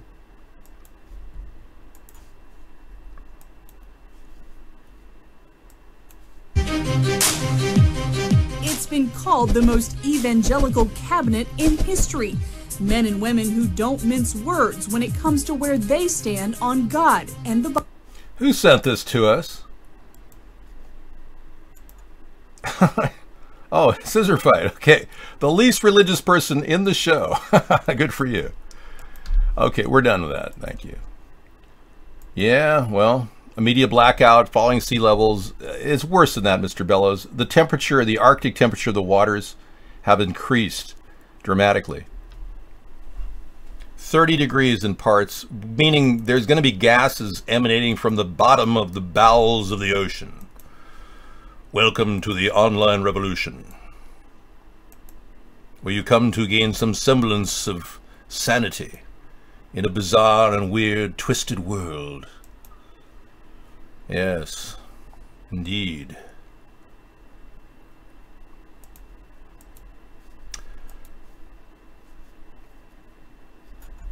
Don't try me. Samizdat and 530 are at each other's necks.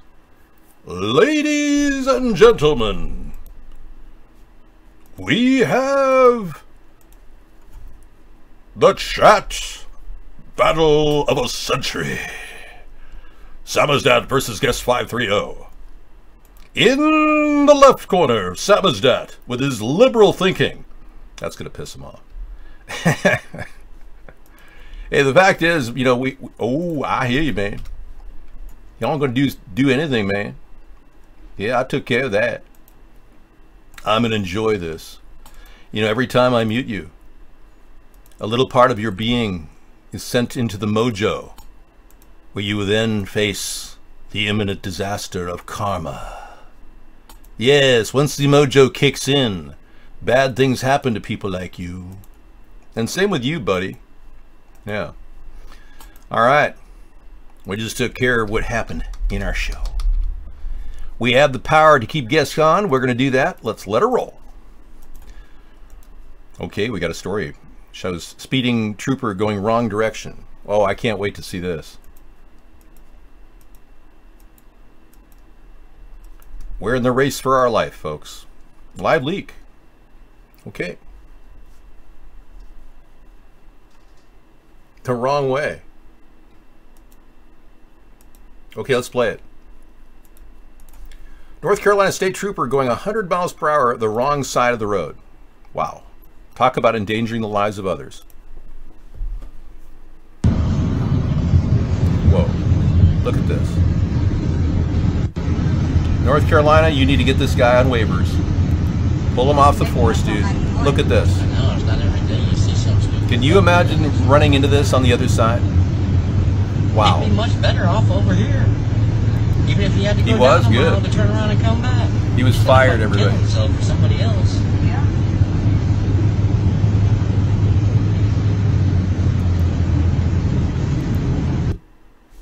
Wow. I was in a situation where I was going down the road when my dad was living. And it was Artesia Freeway right before it started. The Artesia Freeway started. Back the old days, the Artesia Freeway in Los Angeles was a separate road. It went from a regular road to a freeway. Anyway, this guy came off the freeway into, it was the 91, went off into Artesia Road or whatever it was. I was pulled into a light, and I was in the right side of the lane, 2 cars in front of me, and we're coming to a light, and I saw in the background kind of a sound, or I heard a sound in the background. I just said, okay, I'm going to pull forward, and it was actually, there were 3 cars in front of me, 2 on the right and 1 on the left. So I just pulled forward, and we came an even block of 4 cars. Well, that was a high-speed chase behind me. Motorcyclist went right through the intersection, didn't hit anybody, and the car just careened into the back of the bumper that I would have been on the right side. So it's like somehow psychically I knew to get out of that lane. And if you're using your road DAR like I do, you will avoid accidents. No. Road DAR is pretty interesting. I've had a lot of encounters where I've driven almost 1 million miles. I think I have driven 1 million miles in my life. Yeah. The Artesia Freeway, the 210, was the last Southern California highway to be named a freeway. Thank you, Officer Mo. Anyway, I've used road DAR. One time we were driving down in the fog. Sarah and I were driving down into Southern California from Northern California in a very windy road of the Highway 101 right along the coastline near the Redwoods. And it was kind of rainy and foggy, and visibility was like 25 feet, seriously. And we're going about 50, which is dangerous. And I just had a feeling I wanted to change lanes. I was like casually turn my left like blinker on, you know, nobody's behind me, change lanes. And if I hadn't avoided the biggest antelope with massive horns I've ever seen, would have been right in the way, right, looking straight at me, and he just like standing there looking at me. Right. I completely avoided him using this road DAR capability. It's like radar, but it's road DAR. So what you do is when you're driving along, you're thinking about what could be in front of you. It's kind of a psychic perception thing. What's ahead of you in time? Yeah, I really believe that people have perceptions that are beyond our understanding. ChatDar is my ability to predict attacks in our chat room and be able to deal with them rapidly, because this is an entire process by which people troll us. Good evening, down by the rabbit hole. How's it going, man? I love you too, man. Ma'am. Yeah. So one of the things that Trump cabinet members laugh a lot about how incompetent they are.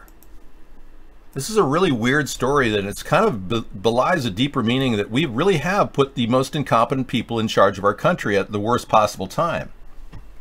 You're traveling through another dimension, the dimension of ChatDar, a unique quality developed by David Sponheim of the Twilight Zone. No, you got to get them when they say something. You can't just purge people as they come in, Samizdat. Doesn't work that way. Donald Trump swore he would hire the best people to help him run the government. Instead, he surrounded himself with people as incompetent and clueless as he is. This is unbelievable. Remember that round table of people saying, yes, Mr. Trump, I'm really happy to be working here, Mr. Trump. We're really helping. It's still, it's HTML5 right now, 247. You're getting a little bit of a slowdown, 10 to 15 second slowdown and delay. Whatever. I created the word roaddar, by the way. I'm the first person to use it in the world. And I've recorded it this broadcast, so no one can ever take that word away from me. I've got it covered, okay? I'm already getting roaddar.com, roaddar.net, and roaddar.org right now, okay? And I'm going to get roaddar with 2 Ds, too. All right, Donald Trump said repeatedly on campaign trail that as president he would hire only the best, but during one interview in September 2016, for example, he cited great competence as a key factor for hiring for his administration.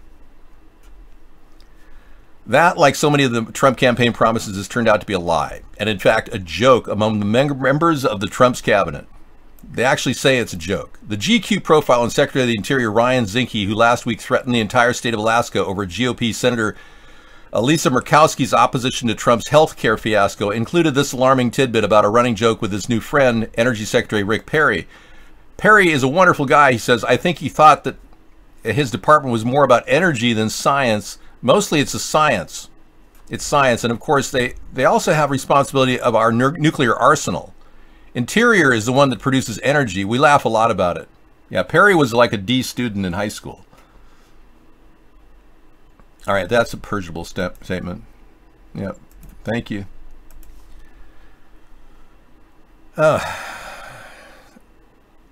Perry infamously forgot the name of the government agency he wanted to disband during the 2012 presidential election. Anyway, I think that's enough Trump kicking.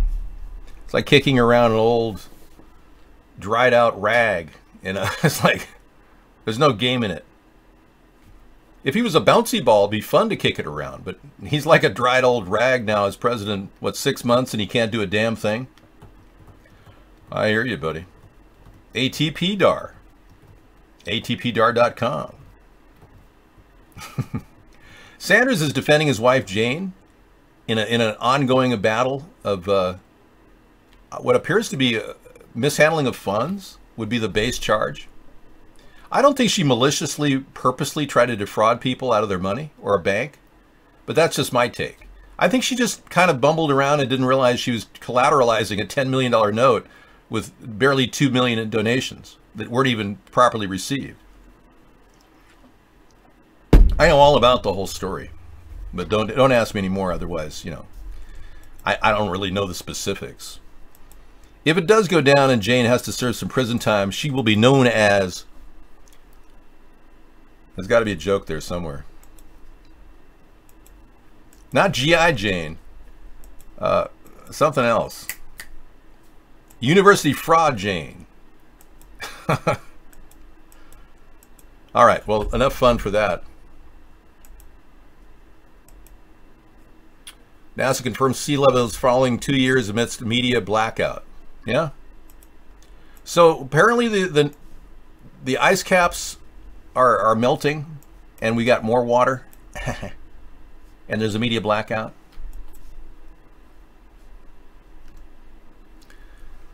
Yeah, so it deflates their narrative. So it goes without saying that when NASA confirmed the ocean levels have actually been falling for the past few years, the media would be more than silent.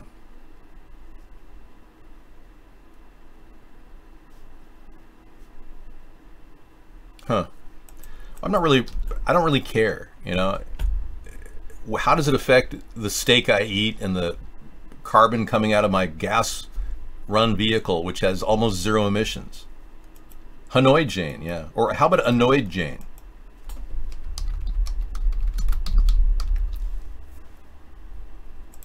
Yeah, I don't think any one of us are responsible. If you have a little flatulence, you know, you have no idea where it came from. Don't feel like a profound sense of human guilt that you are the cause of global warming. Oh, I had some flatulence. Oh, terrible. You know, some people do. Some people feel completely to blame for everything. Oh yeah, as if getting enough attention wearing a mask wasn't enough, Kathy Griffin is shaving her head.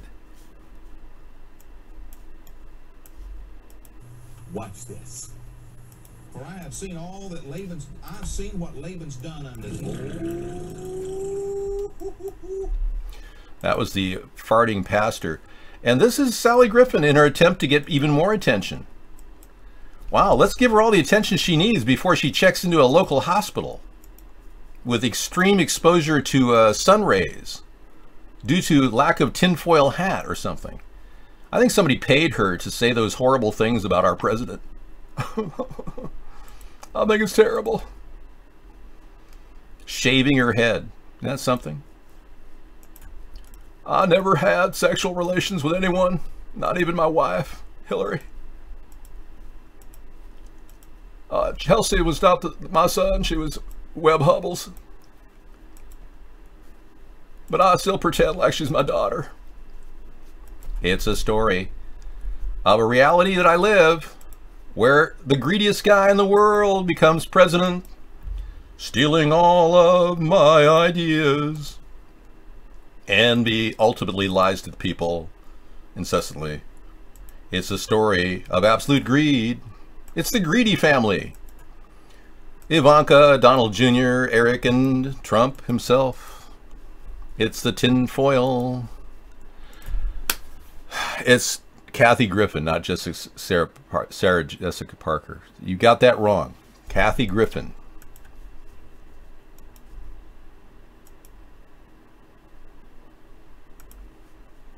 Okay, now is the time for all good men to go through the links in their link library. Saving image in fun. Category is fun. Griffin. Survey said NASA confirms sea levels. The CBN Spiritual Awakening got that. Consume 3. Live USB, we put it in Facebook. Good. Repeat of the same story. Yeah, I believe. Oh, wow. So this is a special video you're giving me, Meow TV? Well, the guests are, we're going to find out who does this once I have subpoenaed the blog files or the log files of Vaughn Network. Yeah. But I have 18 months after my show ends to do it. So if I become president in 2020 or 2021, I'll be able to subpoena the blog records. Down the rabbit hole, I believe the Venezuelan problem is being created by economic hits by the globalists. I think they're purposely trying to attack the Venezuelan government after Hugo Chavez died. I think Hugo Chavez was killed too. I think what this is an economic hit on Venezuela, and they're going to try to end up creating such a crisis that Venezuela will sell their property to the Goldman Sachs for next to nothing. There are people from Goldman Sachs right now in Venezuela buying up property. So, thank you. That's right, Sarah's an online personality. So, you love Rain, Redneck, Casey Jones? That's kind of cool. Over at YouTube. Yeah, rain is good. Rain's good for you, unless it's acid rain.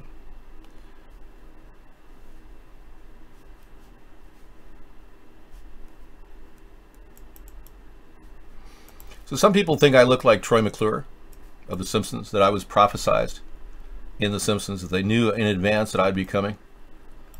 I don't know.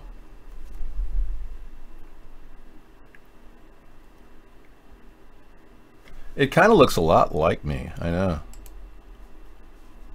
I don't know. Could be. But yeah, the Illuminati essentially does these things called economic hits. And this is part of conspiracy theory.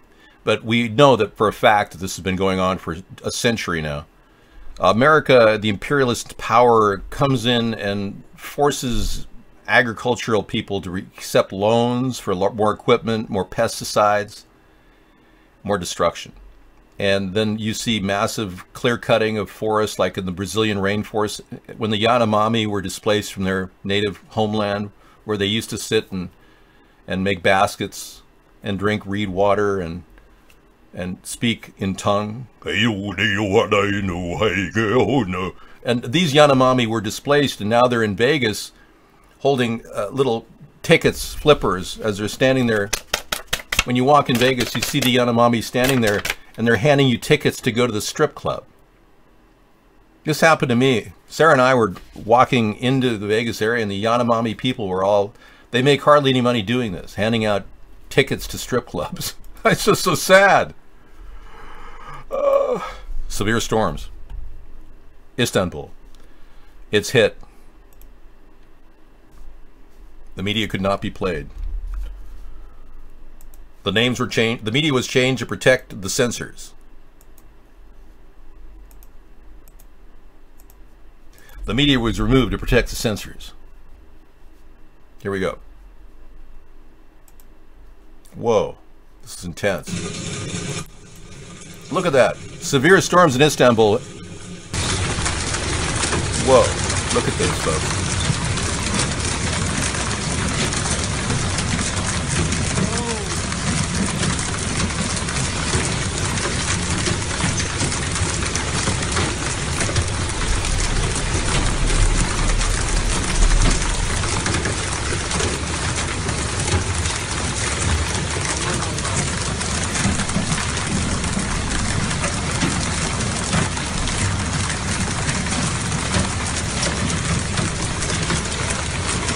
Man, that's insane.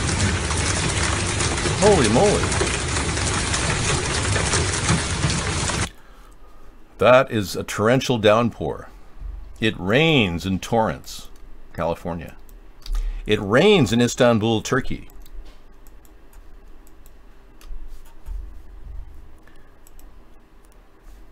So some of you are asking big questions. Let's listen in. Publicist, if you will. He's taking all of these Russia matters into his own hands. He's sort of running it like a family business, but the problem is that this is an active criminal investigation. It's something that Special Counsel Robert Mueller is looking into deeply. And that creates a jeopardy for the president and people who are very close to him, because when he or anyone else attempts to not tell the whole story, the full story, a prosecutor who is looking at that is trying to build a narrative of why would somebody lie? Why would somebody not tell the full truth? And usually their presumption is it's because they're trying to hide something. Yeah. So in the middle of a criminal investigation, you do not want some of the principals engaged in any kind of conversation where they look like they're misleading, yep, or they're comparing stories or getting their stories straight. So true. All right. So Trump dictated his son's misleading statement on meeting. You heard him use that kind of language. I think he's probably channeling Trump to. Yep. So yeah, this is a serious story that Washington Post just presented. Here's the link to it. I'm going to ask you to definitely not make up statements that are untrue about Woody Allen. Thank you. Yeah, remember what I said? Scaramucci doesn't have a long, tenure, that Donald Trump should probably get rid of him. Well, according to the story I read, that he resigned. So I don't know. Maybe he just got tired of Trump. Because remember, he didn't like Trump much. He was a big Hillary supporter at one time. So for Trump to put him in that position is kind of strange in and of itself. No, I think Trump is just, he's scattered and confused. And everywhere he tries to gain traction, he hits quicksand, and he slips deeper and deeper in his own crap. How do you like my analogy? Yeah. Science journal confirms eating turmeric cured myeloma cancer in a 57-year-old woman. Wow. Turmeric, folks. Remember, a lot of people have been saying great things about mustard. I was telling you how my great uncle lived to be 96, living on 2 hot dogs a day, plenty of mustard on top. I know I have 40 tabs open. Well, turmeric is turning out to be a very big part of longevity. Even gerontologists are studying the benefits of turmeric, which is in yellow mustard. Not all mustard, just yellow mustard. Dijon does not have it. I know, Trump is kind of unstable in many ways, but again, isn't it our responsibility as a government to impeach him by now? What the hell's wrong with these people?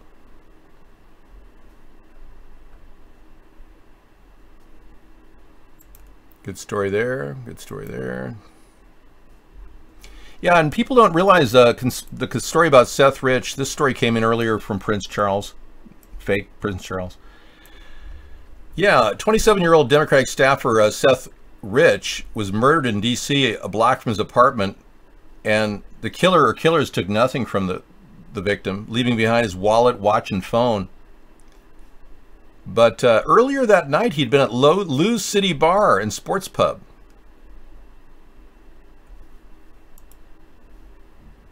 Now to our top story. An Omaha family is grieving tonight after their son was shot and killed in Washington, D.C. over the weekend. Seth Rich was born and raised in Omaha. He worked for the Democratic National Committee in D.C. That's an old story, but we all know Seth Rich's family is still grieving the loss of their son. But there's other allegations that could be very interesting. Is if only we knew what killed or who killed Seth Rich at the hospital. Now, the very same people that handled Seth Rich's body are now still in charge of Steve Scalise and his recovery from a gunshot, along with 3 other people. Very interesting, isn't it? The same hospital, same team that stood over Seth Rich. So one can only hope and pray that Steve Scalise, who, by the way, was the only congressional member to expose human trafficking early on, he was targeted, no doubt, from some lone gunman who may have been trained by the MK Ultra project. We don't know. MK Ultra is a very real story that could very well be training assassins in our country right now. So I'm not ruling that out. We've got to get to the bottom of it. So Scaramucci took out 3 prominent White House staffers when he came in, and now he's gone. Yeah. So Donald Trump wanted to do a cleaning of house, so to speak, but then he cleaned the cleaner. It's very similar to, you know, like a mob hit when they take out everybody but the hitman. And sometimes the hitman dies too. Not that anybody died here, but they just lost their job.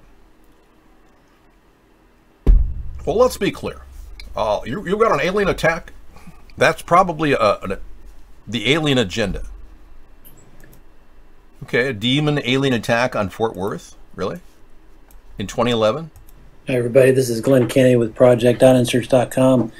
Today I've got a clip that came from 2011. I remember when this happened, and I investigated this, and they on the fake news they were saying, "Oh, we've had reports of this flashing, and it was transformers blowing up." I remember seeing the actual news report on that, and this is not transformers blowing up. This is some kind of a weapon being used in this area. I mean, the rumor is that aliens were attacking this base. Okay, yeah. All right, well, you know, there's been over 600,000 sightings of alien spacecraft since the origin in the 50s of the Roswell incident. 600,000 sightings, but no real verification. No real verification of any aliens walking among us, except for that. Yeah, I heard that the North Korean submarine activity was highly unusual, and I've been discussing ever since Donald Trump decided to telegraph the location of our nuclear subs underwater to the Russians, who then would tell other people, like Philippine President Duterte. He told that directly to Duterte that our fleet was in the waters outside of North Korea. What president would tell a person like Duterte where our fleet of nuclear subs would be located. But in lieu of that, I said that also could presume that North Korea has some sort of a underwater position that could involve refueling underwater. Yeah. And if you're watching and you're in the military, you may want to, look into the possibility that there could be an underwater fueling depot down there. And that would make a lot of his nuclear subs or underwater subs pretty sneaky. They could sneak up on any of our nuclear subs. But yeah, terrorism is not the this is just some big story about Pence talking, but it's highly unusual at unprecedented levels of North Korean submarine activity and evidence of an ejections test in the days following Pyongyang's second intercontinental ballistic missile launch. An ejection test examines the missile's cold launch system, which uses high-pressure steam to propel a missile out of the launch canister into the air before its engines ignite, preventing damage to the submarine or submersible barge that would launch the missile. So an ignition test was performed by the nuclear sub. So it's like a readiness effort to see if their missiles could ignite, leaving the water. Yeah, you know what that means. That means he's taking those missiles that are extremely dangerous, ICBMs, and whatever he's weaponized underwater, and putting it closer and closer to our shoreline. You getting the drift here? Now, I don't understand why Donald Trump didn't issue a command to shoot any of the missiles out of the sky. I really don't understand that, because he's just baiting us to see what we're going to do. Well, we should do something. We should just start shooting them out of the sky. The more we shoot out of the sky, the less he has, right? It's a numbers game.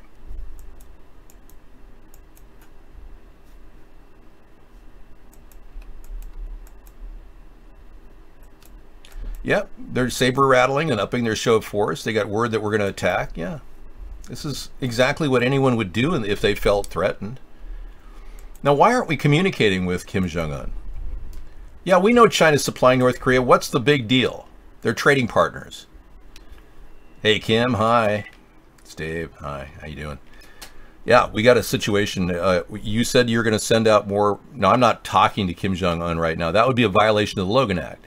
That would be like Donald going, hello, Igor, I want to make a deal and sell you a lot of stuff, a lot of condos in Florida, and then make a deal so that we remove sanctions from Russia. That would be wrong. But no, they're just making a phone call when I'm president to Kim Jong-un and say, seriously, you're going to test your missiles. I want you to know that we're going to test our missiles too. It's nothing offensive to you. We're just going to shoot your missiles out of the sky, just so you know. And if we miss, and I guess you know you got even greater chance of attacking us. Apparently people can't think through this. Joe Arpaio, yeah, convicted crimes, ignoring judge's order.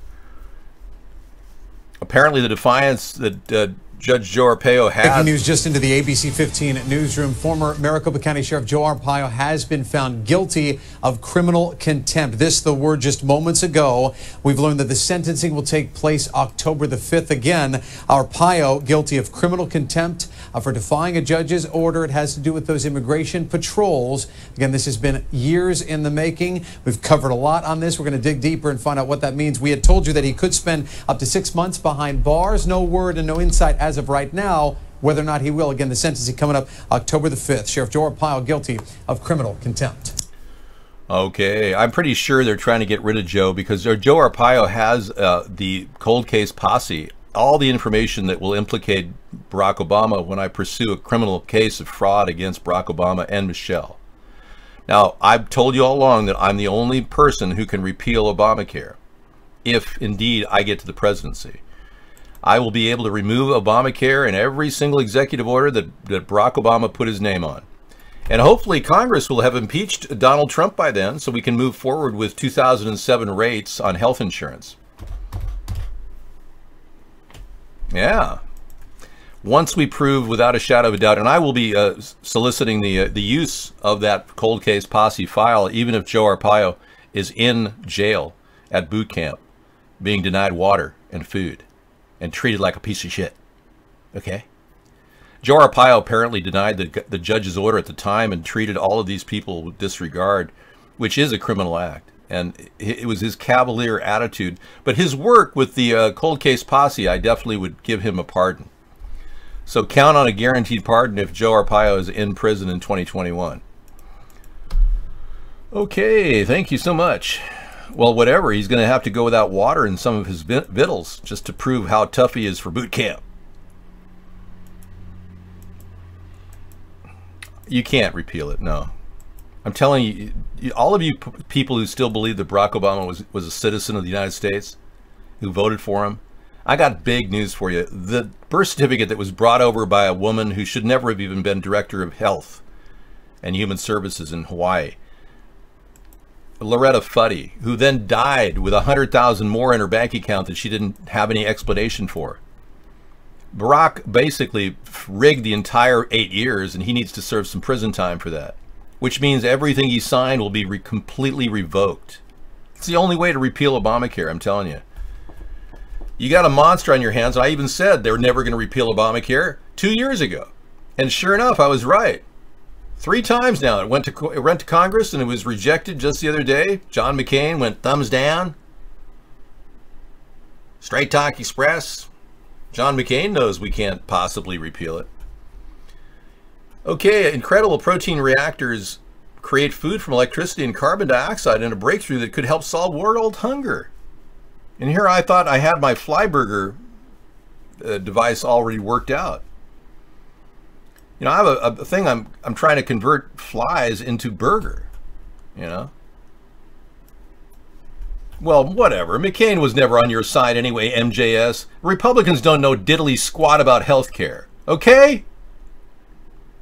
Kellyanne Conway may be the next communication director? You've got to be kidding me. Oh my goodness. That's got to be the stupidest move anybody could possibly make on earth. Her mouth is like unrestrained vermin. Incredible protein reactor creates food from electricity and carbon dioxide in a breakthrough. Wow.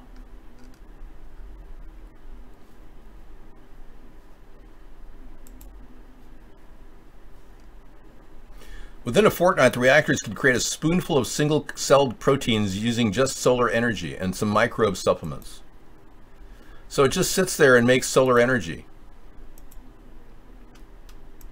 Or turns solar energy from... Yeah, incredible protein. Yeah, I'm not really sure what it does at this point.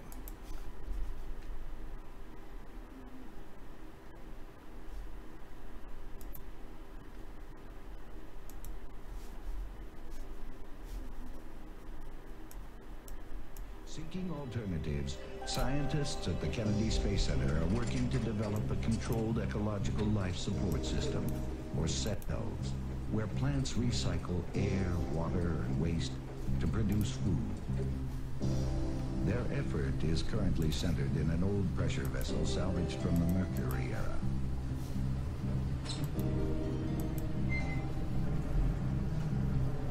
It's called the Biomass Production Chamber, and in it, KSC researchers are producing their first wheat crops.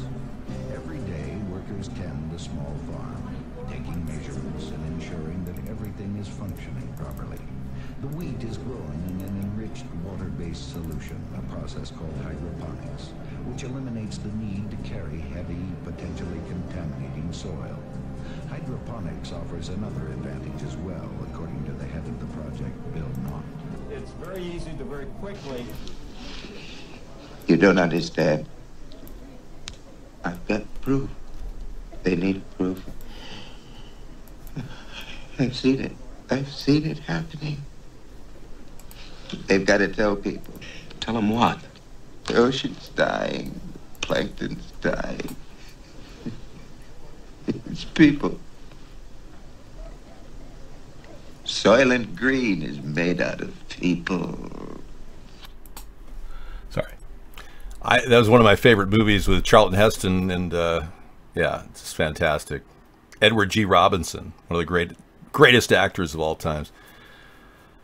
Thank you. Well, I'm writing a book similar to that, Psychobehavior, but it's more of a template for life. you know, a way to live. Well, I will stand up to Barack Obama. It scared me too. Soylent Green is people. So if they're able to metabolize from solar energy any kind of organic matter, you can imagine what they're going to do with humans. Here's a wonderful supply of Soylent Green for all of you people who are starving. And pretty soon we'll be cannibals, living off our own flesh. Soylent Green is people. The deal is, fly burgers aren't really going to happen either. You know, as many flies there are in Africa, it's highly unlikely a machine can grab them all and turn them into edible protein. So let's get real here, okay? Unseen David Bowie portraits. Really. And you know, these are young performer at the cusp of fame. Apparently the Illuminati is releasing unseen pictures of their favorite boy, David Bowie. Wow, pretty wild stuff there. Early on at the cusp of his fame. This satanic worshiper, being the dark occult world, had somehow catapulted himself to fame with movies or songs like Ziggy Stardust. And now we wonder, is this guy still alive? Ground control to Major Tom. What is Outback Steakhouse planning? Well, a bizarre satanic cult, accusations leveled at a restaurant chain. Yeah. Outback Steakhouse is being accused of running a satanic cult after its chain of restaurants is found to be suspiciously located in several cities across the country. The restaurant's chain's controversial association was uncovered by one inquisitive Twitter user who, with the help of Google Maps and Microsoft Paint, showed that the restaurants were geolocated in the shape of a pentagram in the New York, Indianapolis, Phoenix, and Atlanta area. Whoa. WTF is Outback Steakhouse planning? Whoa. They're slaughtering cows and sacrificing them to Satan. A conspiracy theory is born. Well, this could be, I'm not saying they are, they aren't, but I mean, that is really weird. That's the first time I've heard of that. Whoa. Now, if a company's selling beef and they're saying it's beef, what if it's not beef? What happens when you go to the Chinese restaurant now? You don't know if you're getting Chinese chicken, the chickadee China, the Chinese chicken. You don't know what you're getting. You don't know if you're getting beef, dog, cat, human, rat. There's word that there's boneless rat meat out there. They're calling them boneless wings. If you see boneless wings at your meat counter, don't buy them. Nobody's going to bone those wings. That's rat meat. All right? Thank you. Thank you very much.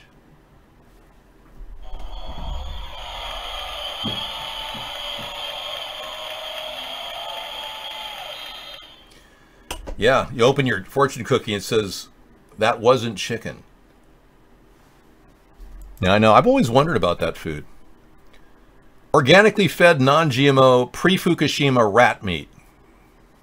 Very funny. Okay, guests, come on in. You guys can test the waters again. And we got our friends over at iBlog. 3 people watching. KY Poopy, how you doing, man?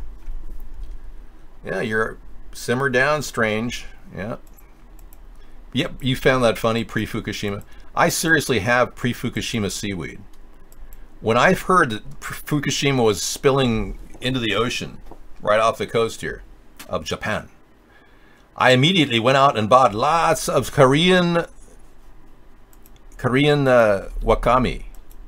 Very interesting seaweed, because it was pre-Fukushima raised. Now the seaweed we get is probably post-Fukushima. Please, Mr. David, please unban all in the show. Okay, there you go. Unbanning all for China. Sorry this guest problem is occurring, folks, and I know many of you from China can't get into iBlog either. We've got 994 geisha ladies from Osaka watching. Ah, yes. You know that David enjoys the good life. Sarah and I were in our swim spa today. I was telling Sarah, I said, there are people all around the world, Sarah, that have no idea how luxurious the swim spa is. And here I got it used, you know, and we built the entire deck out of cedar, Sarah and I did. And I was telling her, gosh, we're so lucky. You know, 95% of the world has no idea the level of luxury. I never kissed you. Yeah, swim spa. It's a 10x6 area that's got a thrust of water going through it. And I keep the water at 90 degrees. So whenever I want to jump in for a little relaxation, I just jump into the spa and turn on the jets. The Canucks are featured. Cool.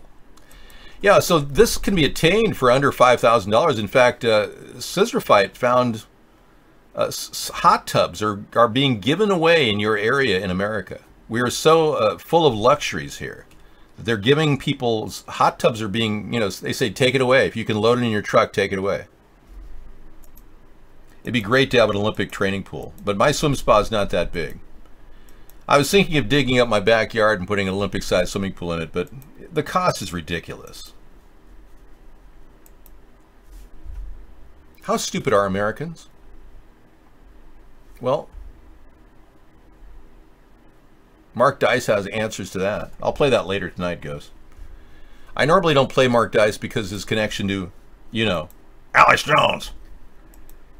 I always thought that Mark was working for the same people that Alex Jones were working for. Patrick, what do you got?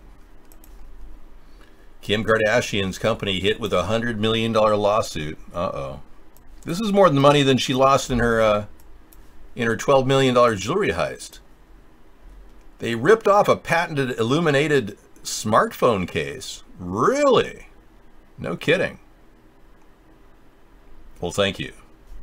Well, how do you know I'm not the real Alex Jones? That looks awfully nasty. Yeah, that's kind of amazing. Well, hopefully she'll get through that lawsuit and with minimum damage. I would ban opioids, especially the amount that we're seeing. Dr. Ryan said that it's an outbreak epidemic here in Washington. No, I never met you. Alex Jones was on CNN. Well, yeah, they're trying to mainstream him because he clearly is part of the Illuminati. People were asking, how did Alex Jones get into the Bohemian Grove? Well, it turns out that he had a personal invitation from the Satanists themselves. Yeah, he's a total shill working for the Illuminati. We're outing him every single day. He's a Zionist. Same kind of people are working for, well, Donald Trump works for the Zionists as well. Yeah, you can just change the channel. You don't even need to watch it. But the true story of Alex Jones, is it more of a murder investigation? When Alex Jones recently said in his court case, fighting for total sole custody of his children, he doesn't want his wife to see his kids, and he lost the case, he actually was going out of his way to, well, let me show you, make a very simple statement that he was not Alex Jones. Thank you, Dilmas. He's actually a performance artist, pretending to be Alex Jones. His name was Bill Hicks. He was a comedian that faked his death. Asian man.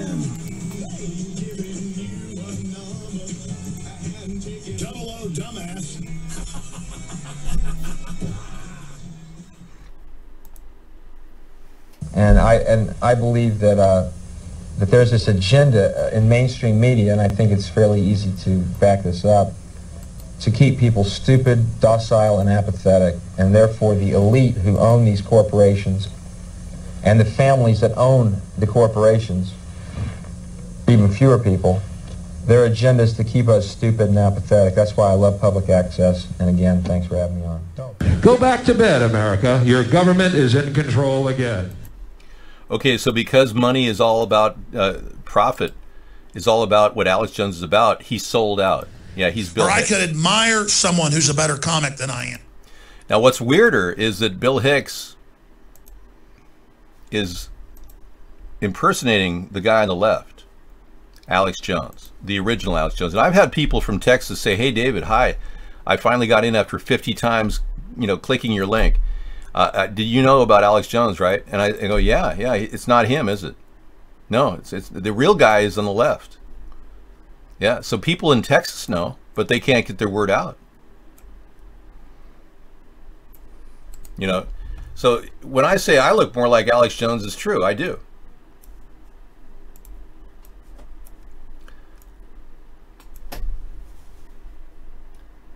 And so he goes on to talk like that. It's like, who cares about Fuzzy Zeller? The individual on the right has much darker hair, especially considering that the image was taken outside. The individual on the left is very lean and muscular, and the one on the right, while he may have some muscle build, he is far from lean. It is important to note that at this time, in 1997, Jones would have only been 23 years old. While Bill Hicks spent a lot of time practicing and imitating the person of Alex Jones, certain genetic features were missed during the plastic surgery. So what happened to the first Alex Jones? Was he taken out by the CIA and replaced by Agent Bill Hicks? Was he paid off to disappear and then be replaced by Agent Bill Hicks? Or was the first Alex Jones also a CIA agent, and for whatever reason, he was unable to fulfill his current assignment, so he needed to be replaced? While it is unclear who the first Alex Jones really was or what happened to him, what is clear is that there was a replacement. A replacement who had begun his career as a comedian and is now an actor in a reality show of false hope. He is a quite convincing actor. Yeah, he is. And that's why the Alex Jones show is so deceptive. What are they trying to do? Well, what they do is I'm the real deal, yeah. What they're trying to do is they're trying to make us think they're telling the truth by slipping in statements that are logically true. Like even when I ran the story that Osama bin Laden was not killed in Abbottabad, Alex Jones grabbed his camera and went into his SUV and started talking the same story I had run that night. No, I'm not the deep state propagandist. Alex Jones is. And what many of you people don't understand is he slips out the truth just to gain credibility with you while he sounds wacky. Thank you for offering to buy my sperm, but I'm not selling. Thank you. Let me ask you, so let me do this entire skit pretending to be Alex Jones, and tell me if this doesn't sound crazier than hell, okay? For instance, I'll just kind of kick into the Alex Jones mode.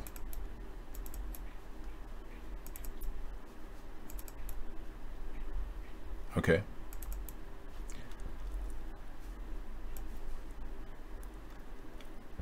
Okay, you're not going to believe this. The possibilities are enormous that this impersonator, who many people believe is Alex Jones, excuse me, is Osama bin Laden. Thank you. Is actually the impersonator is not in fact Osama bin Laden.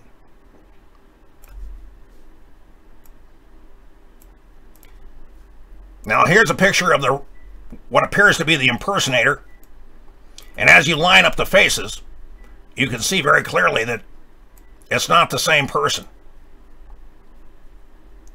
Now, if this was one of the many deceptions that the country was engaged in, many of you would probably think this is just the tip of the iceberg.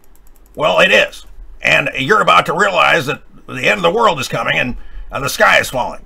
So let me just make sure that you realize that this story is being revealed here on the channel, and if you don't buy a Berkey water filter or any kind of water filter from us, you're probably going to end up dying and becoming a flattened, wasted, dehydrated roach out in the middle of the apocalypse.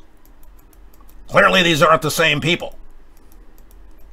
No, they aren't, and clearly they aren't the same people. I mean, you can tell emphatically that the nose is different. And I oftentimes just grab the noses and just put a line across here and say, yeah, compare the noses. The nose.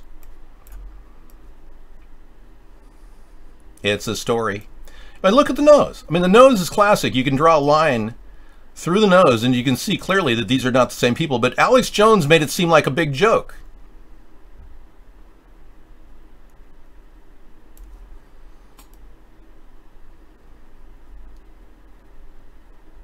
I mean, those blue lines are not equal, okay?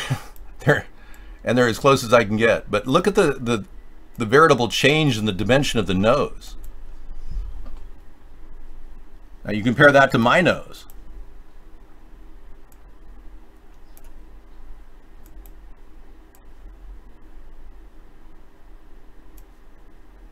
And I'm not Osama bin Laden either.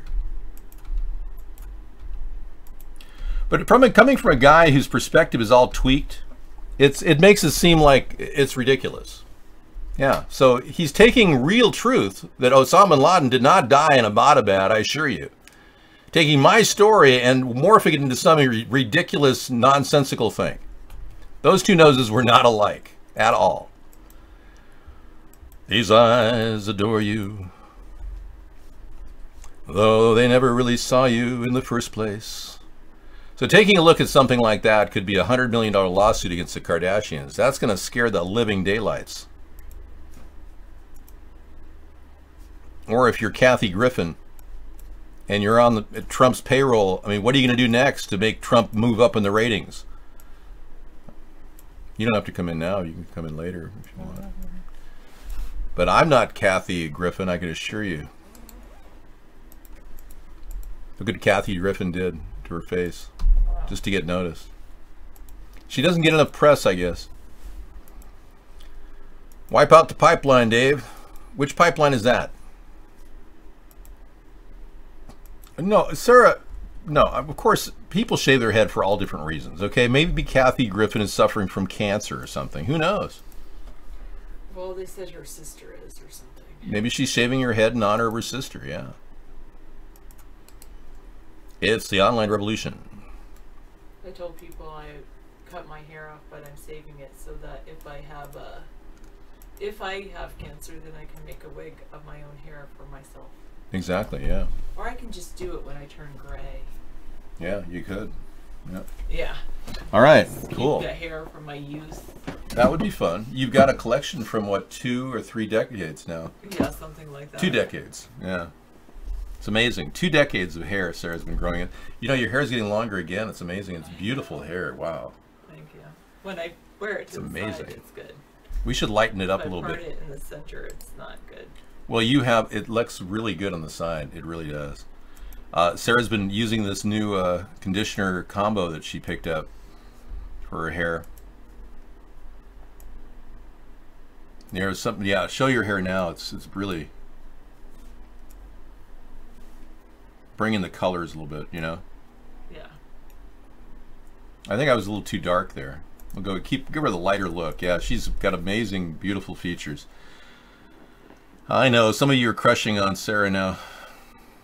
Thanks. I am going to take a break. I do the show all the way to 10, and then I do the video show for another 4 hours, and we get to watch all the videos that came in tonight. So I think the show's really evolved into a 10-hour block of entertainment for people. I really love the idea of giving people cutting-edge news that's brought together organically by people interacting with our show with links. And a lot of links came in early, but luckily we got some time now on our hands. But any links that come in, I usually add them to our YouTube library if they're YouTube links. And it's like this one, this Mark Dice thing, I'll play out of Facebook later.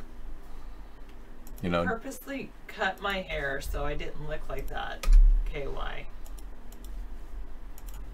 Okay, I have no criminal record, everybody, just so you know. You're welcome to do a background check on me. All this stuff is slander.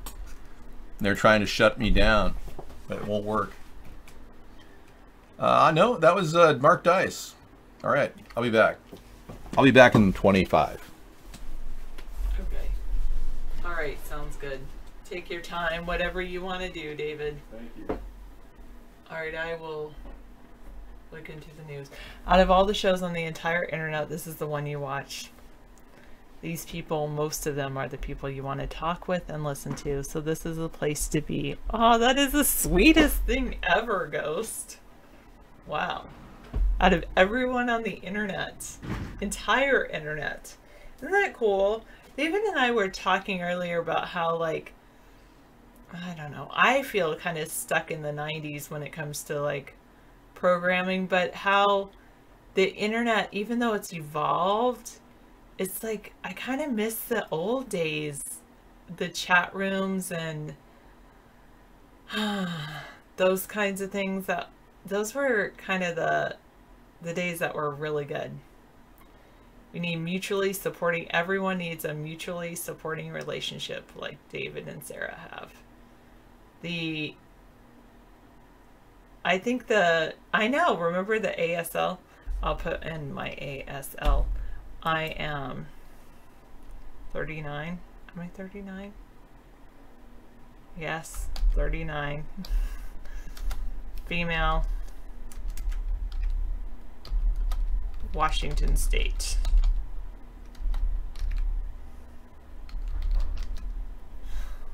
I typed that like less than 1,000,000 times, but at the time I was in California, so I would just put CA, but instead of Washington State. A wrestling match versus Dave's Chaps Company. What? Hello, Rex. But, you know, it's like you could go into a site and you had all these different chat rooms based on, like, regions or interests, and now it's like, what, you talk to people that you know kind of on Facebook. I don't know. I just haven't gotten into Facebook, or I have done some Twitter chats, which are kind of cool. Thank you, Anita, for saying I have amazing hair. Is there anyone else in the iVlog chat besides KY?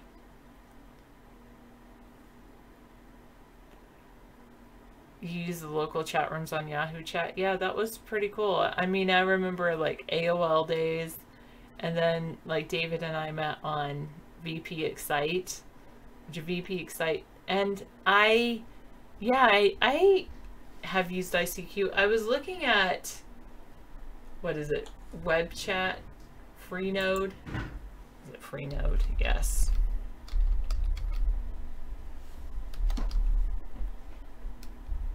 ICQ or IRC. I did use ICQ. I remember that.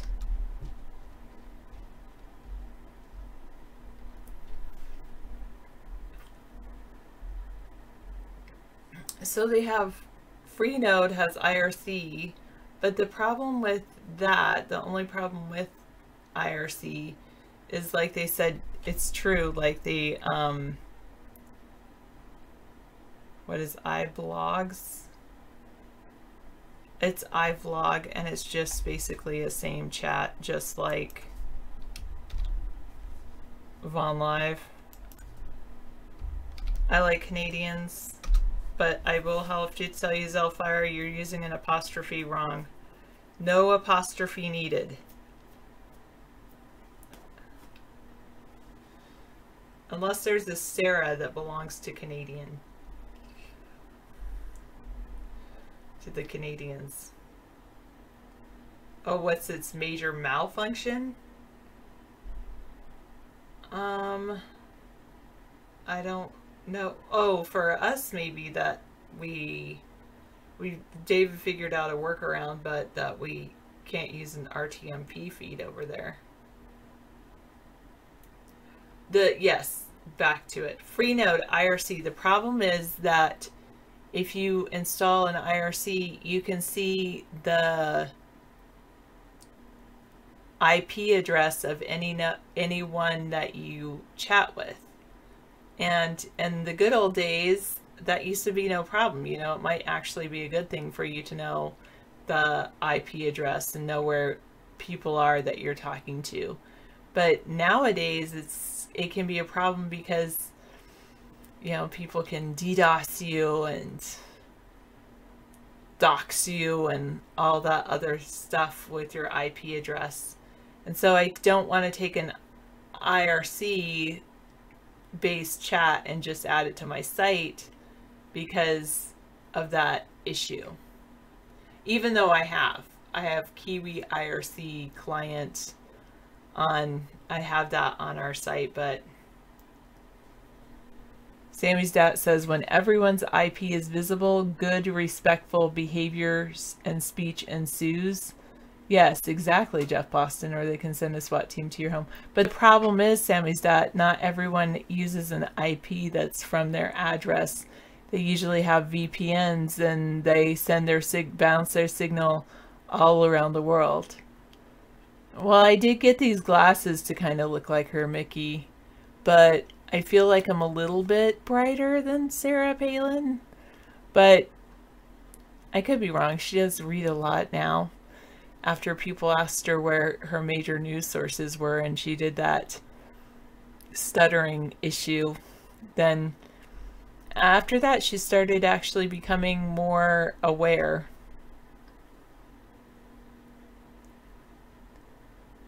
Oh, there's a show on PBS about lions eating zebras.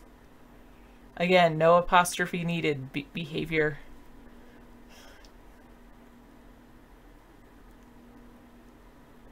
Thank you, Mickey. I appreciate that. IRC-based chat and add it to your site, but yes, but I won't because everyone will see my IP address. You like how my glasses and skin contrast? Thank you. You're welcome. I know, it has to be the teacher in me. You know what, it does frustrate me because like this curriculum I use, it like teaches students irregular plurals and apostrophe use in the same spelling lesson. I'm like, this is horrible because it tries to, it's basically confusing them with the idea like, oh, apostrophes are when there's plurals. And that's not true. There's only 2 times in the human language that there's apostrophes. One is if there is possession. So Sarah's cat sat in her lap. Well, with Sarah's, there's a possession. So the word right after it belongs to Sarah. So there's an apostrophe there. Whereas if you said there are many Sarahs in the world, that's a plural, many Sarahs. So that's not an apostrophe. The only 2 times that there's apostrophe used in the English language is 1, possession, and 2, contraction. When you're taking 2 big words and pushing them together, taking out things.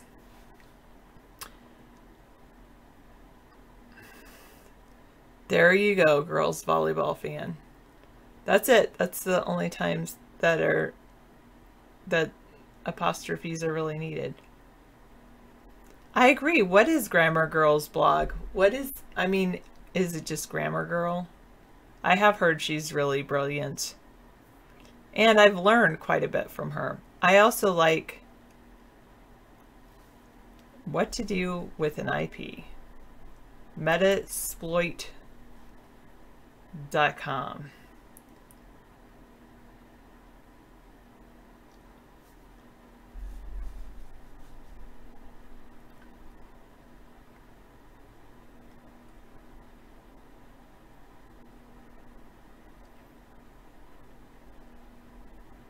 All right, this looks good.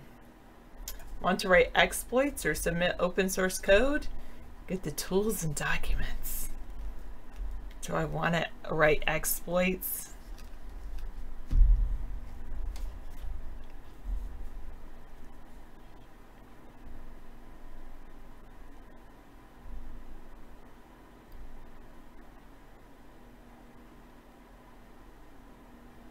All right, I will save this Metasploit. All right, good night, DT Laura. I only am on because I'm able to cope because I had a long day too, but I took a nap between like 5 and 6:30. And so therefore I was able to wake up for a few hours. Naps are really good.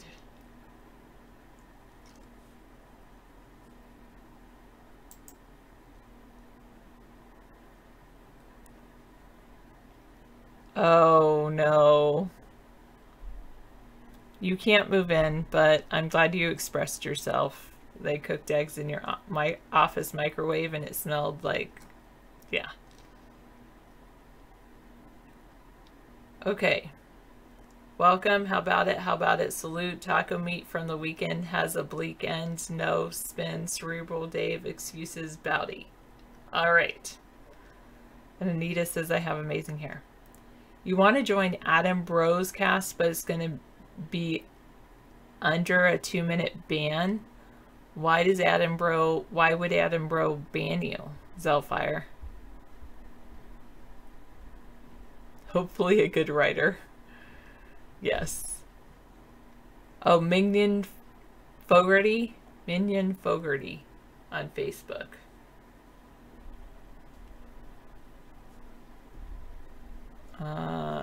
Okay.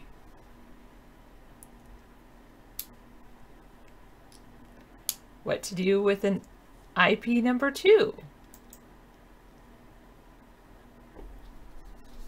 Cyber attack management for Metasploit.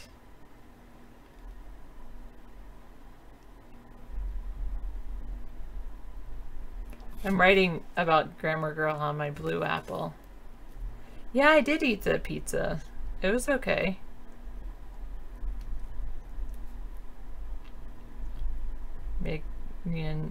Mignon Fogarty. Minion Fogarty. Alright. Grammar Girl on Facebook.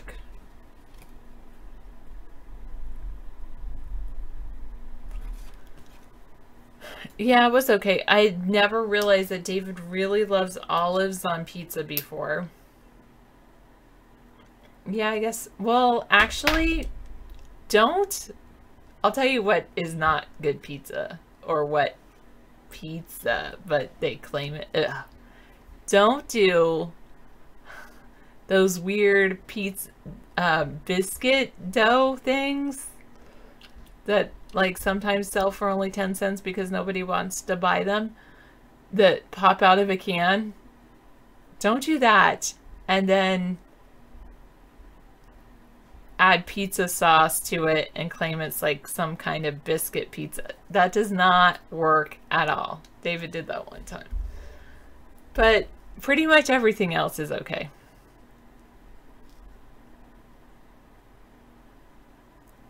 Armitage is open source under BSD3 clause license, and so no, you won't download that and be controlled by the guy that wrote it.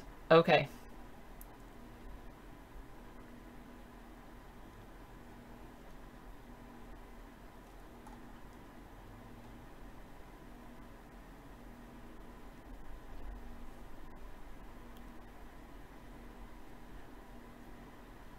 Oh, they were going to call it Minion Clearwater Revival instead of Credence. It is kind of a weird name. Credence or Minion are both kind of strange names.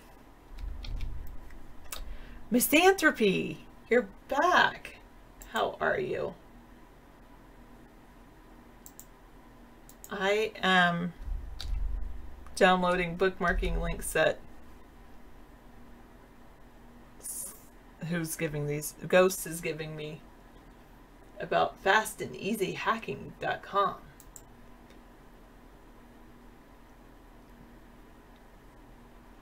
And others. Your work team has to come up with 17 million in company savings. You're at 2 million so far. You're doomed. You feel like we're doomed. Okay, so 1, is there anything that can be automated? Okay, sounds good, Jeff Boston. Is there anything that could be automated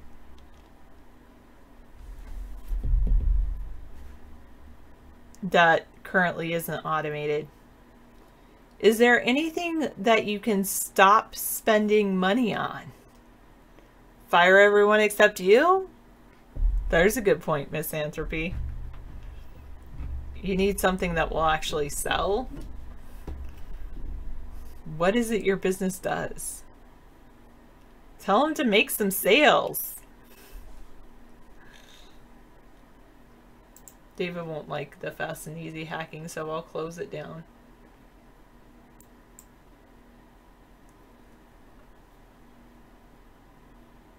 I probably could make some good food, but that's a good point, Patrick. Even though I work with PHP and don't totally understand it all, I am working on learning and understanding the code. Should I go with what Patrick says or should I go with what Ghost says? It's like one of those catch-22s though, Patrick, because if you don't try to figure stuff out, then you'll never learn the code. What's my intent with learning to code? To be able to make awesome web applications and more. Is this hers, the 6 degrees, or is that Kevin Bacon? And should I save it just for me or for David? Oh, that's. Okay, wait. Let me see if I actually have. Did you give me the one and I missed it? Okay. Okay, Minion Fogarty.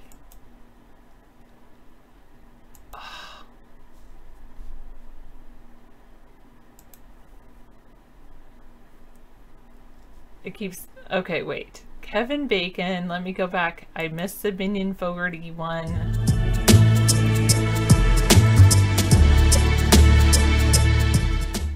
Okay, so I want to start at the end.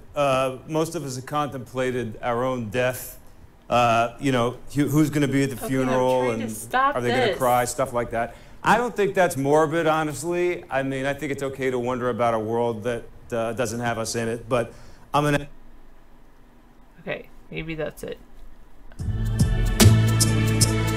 Oh, goodness. I'm kind of okay, so I want to start right now. There we go. All right. Thank you. Finally, no. Every time I try to click on Minion Fogarty's link, it gives me...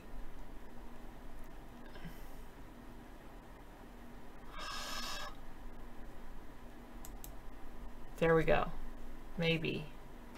I'm gonna just stop for a second. Breathe. That was Kevin Bacon's voice. You're still browsing Biscuit Pesto. Yeah, I don't think Biscuit... I mean, some biscuits are good. I love, of course, the biscuits that they make for Red Lobster. They taste like my mom's biscuits. My mom didn't even know she made biscuits that well. But that's how she did it. Okay, now I'm locked up. Sorry, Jeff. Alright, I'll just have to figure this out just a sec. It must be that hacking site that I just, navigated to that totally locked up my web browser. Or it could be the 25 tabs that David has open. Oh, gee, all these unresponsive pages. Could that be it?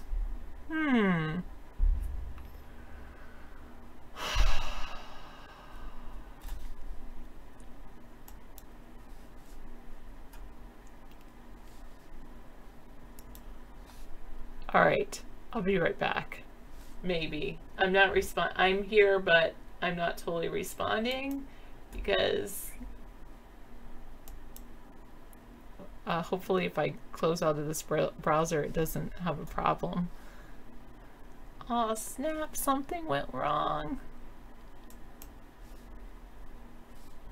The Epic browser crashed.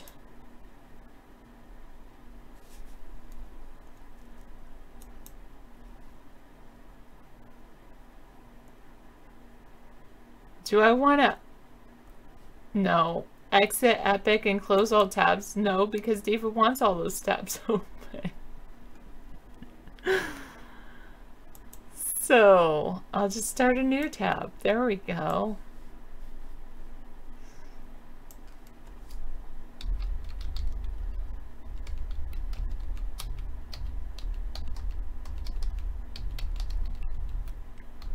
Okay, and then I'll get up the pop-out chat going.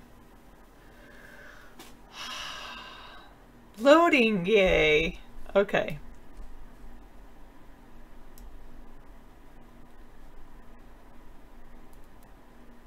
Find out what? Why can you... Oh, no, Jeff. I don't get IMs because I don't have my thing open. Can you post it like one more time? That would be really good. Okay. Got it. I finally got it. Okay, got it. Who votes for new words? You do. Minion Fogarty. That's cool. Alright, I got it. I'm going to... Finally got it. I'm going to close out...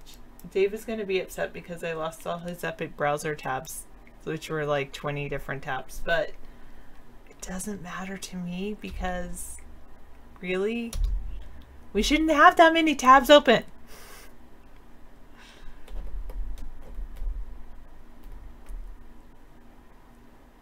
My mom, besides the cracked pepper, my mom had the best cheddar biscuits ever made. She made amazing cheddar biscuits from scratch. That's how she was. She was just awesome like that.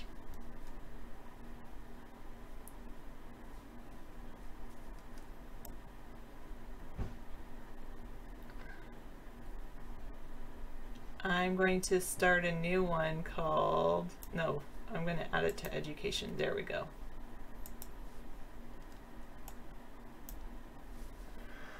All right, thank you, Jeff. I finally got it. I don't know if I got the other ones, but I got that. And I guess I can refresh all of David's, all these, at least some of these browser tabs that David had open. I lost some of them. Oh, now let me scroll down. You can tell you all kinds of things way beyond just a simple trace route. I'm not sure what you mean. Okay.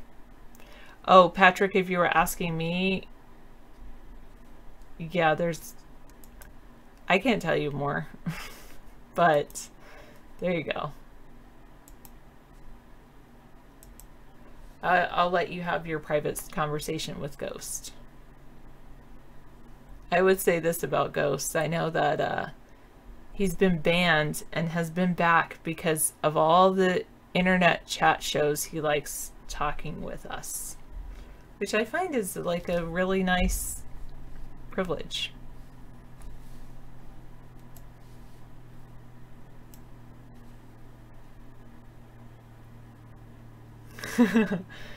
Oh, I would not do that if I were you. Exactly, you need an IP and a consent. And then he'll show you what he can do. Yeah, exactly. Hello, Kool-Aid Anthrax. How are you? It's been a while since I've seen you.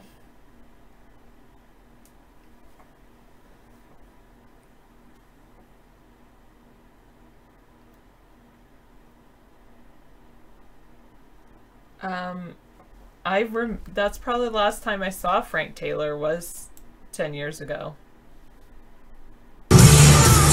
Oh yes, the Katy Perry Mind Control Meltdown live on stage.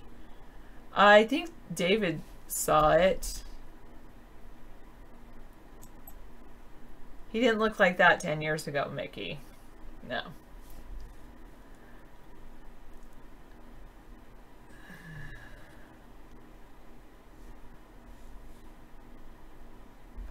Yeah, long time no see. You've been good. Nice. I'm glad to hear it, Kool-Aid Anthrax. Alright, I have been I am going to try to save some of these. Sam Shepard is dead. Actor and Pulitzer-winning playwright is dead at 73. I don't think that's... I'm sorry, Sam Shepard, but I'm glad you lived a good life. Your poems are being framed to be on display at all the TEDx yearly talks here in Boston. Oh, that is so cool, Jeff. Thank you.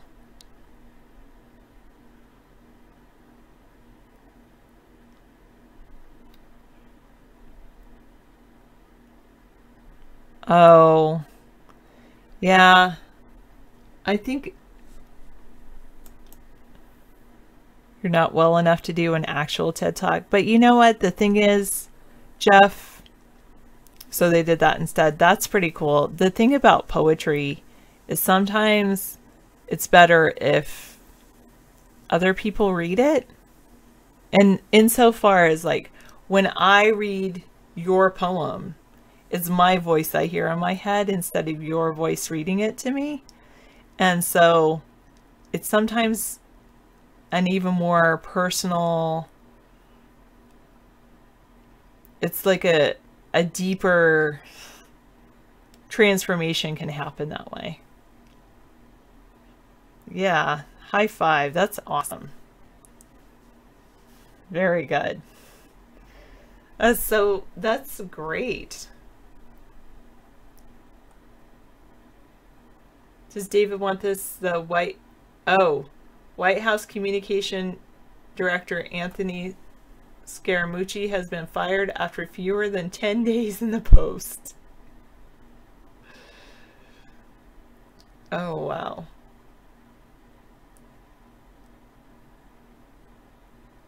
He had drawn criticism after calling a reporter to give a profanity-laced tirade against his colleagues.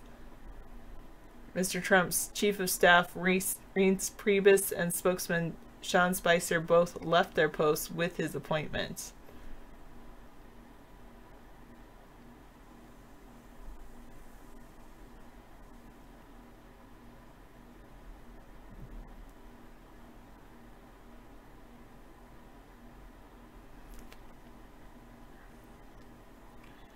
Yeah. Yeah, your editor reads your poems beautifully. Yeah, it's pretty interesting because they put in, like, it's an interesting conversation between a reader and an author.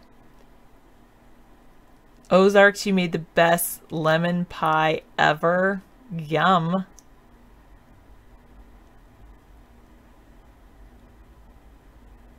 Very good.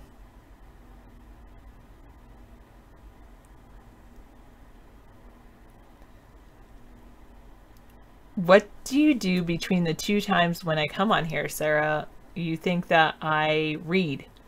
Sometimes I read. I have been reading more lately because I did buy a book.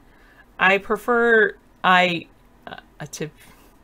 usually I watch Netflix shows, but then I've watched like all the good Netflix shows.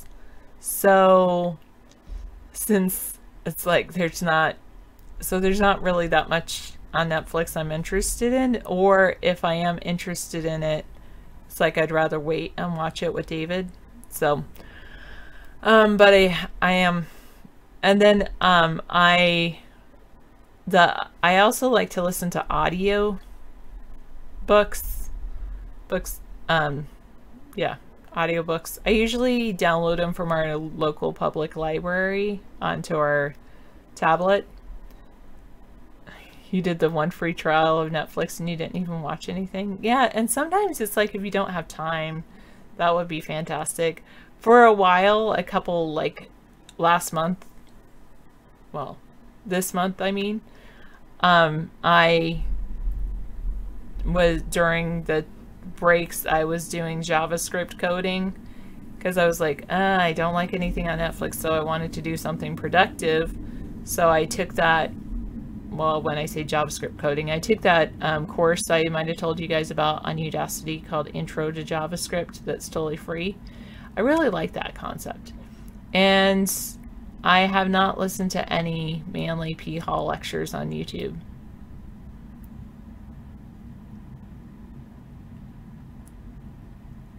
Yes, David did show me the Netflix Bible. And what do I think about it? I didn't take a great look at it to find out what I think about it. Maybe I could actually find something that I would like on it then.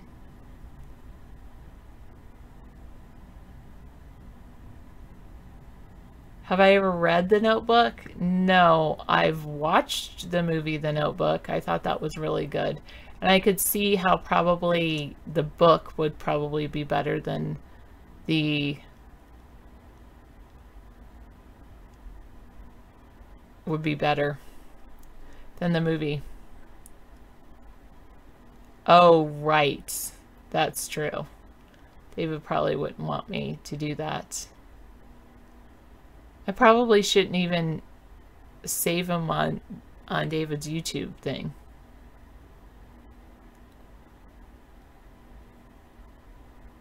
He's telling you how, Ghost. Okay.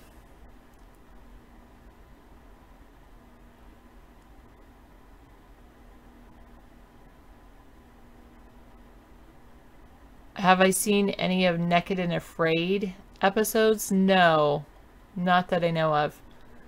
If I didn't know any better, you're like Kristen Dunst playing Mary Jane in Spider-Man. I look like Kristen Dunst playing Mary Jane in Spider-Man? Okay, thank you, Kool-Aid.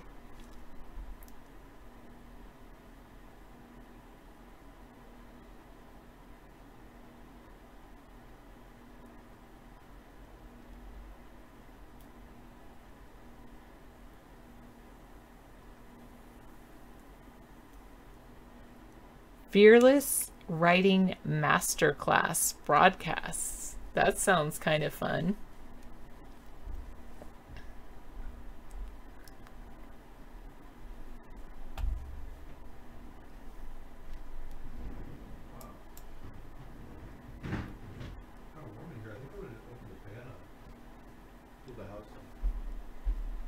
Ghost has it screen captured, Patrick, so there's no going back. Sorry. I kind of advised you against that. I do not give you my permission, Ghost. Hopefully you recorded that.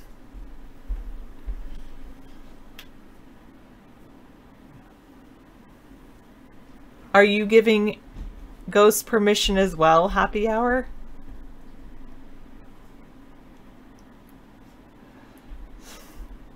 And you too, Sammy's dad?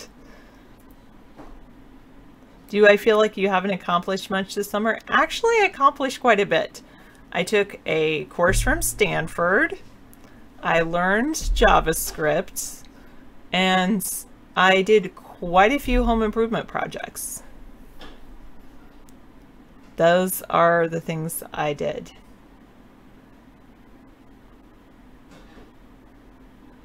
So, and I spent time with David, which is always valuable.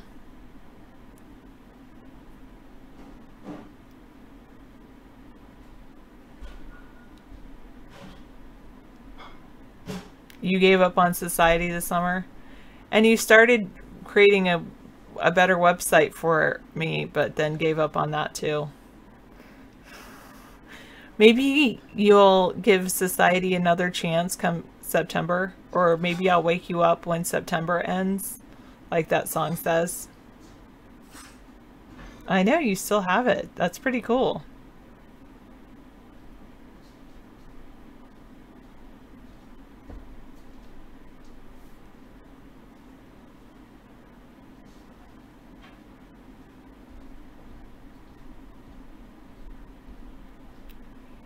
You're the most interesting man in the world, Rex.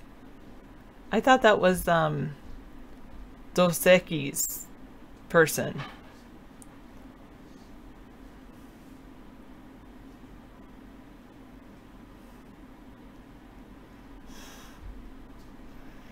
Thank you, Sammy's dad.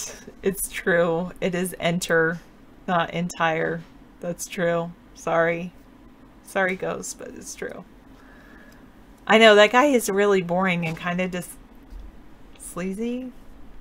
So, whatever. People can be whatever they want. All right. David, I'm so sorry. What happened? I lost all of your links. Yeah. From Epic. Well. See, it had an oh snap thing. Well, and no, there's the links like will come back. One. Just hit enter on each one. No, these will come back, but I had another window. Okay. That did not come back. That's okay. Yeah. Well, we don't really have a history file in the Epic browser, so. But that's in a way garbage in and out. Yeah. No, we have to have a I mean, flow if it's really important, I usually bookmark it. Well, there was a Facebook video from Mark Dice that I don't have. Oh, and Misanthropy, can you send me that link to the documentary again?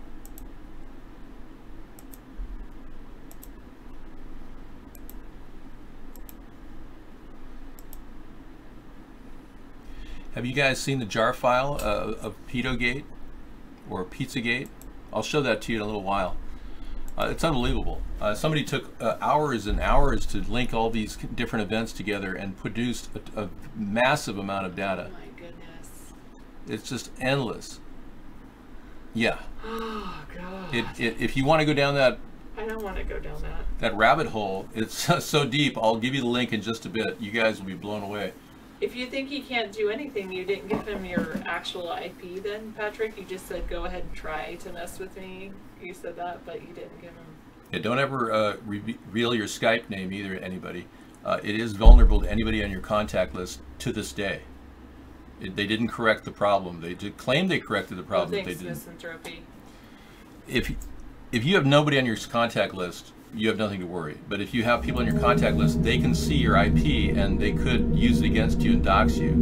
Well, that's in the mix. That's in there. You already saved it? All those are, any YouTube videos have been saved already. Okay. I bring them in and I make sure I save them because of that. So we didn't lose any of our videos in our video library. That playlist library is up and running. Oh, you can even watch it now. It's called New 7, and coming up in about a day, it'll be New 8. Starting tomorrow, New 8 starts. Oh, yay. Playlists every single month.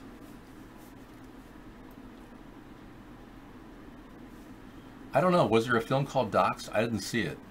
Sewage tank discharge alarms, Niagara Falls business tourists. And then, I don't know, how do you do that where you make it... Anyway. What's that? How do you do that where, like, I just started a new Epic one and did the pop-out chat, but you do it somehow so when you click on links it goes to a different one? Yeah, I just pull, I add the browser to the main thing and I move this link over. I separate the page. Oh. But I think if you click on that, it'll, yeah, you got to start it over there and then move the Vaughn chat room over to there. So then it'll automatically upload over there.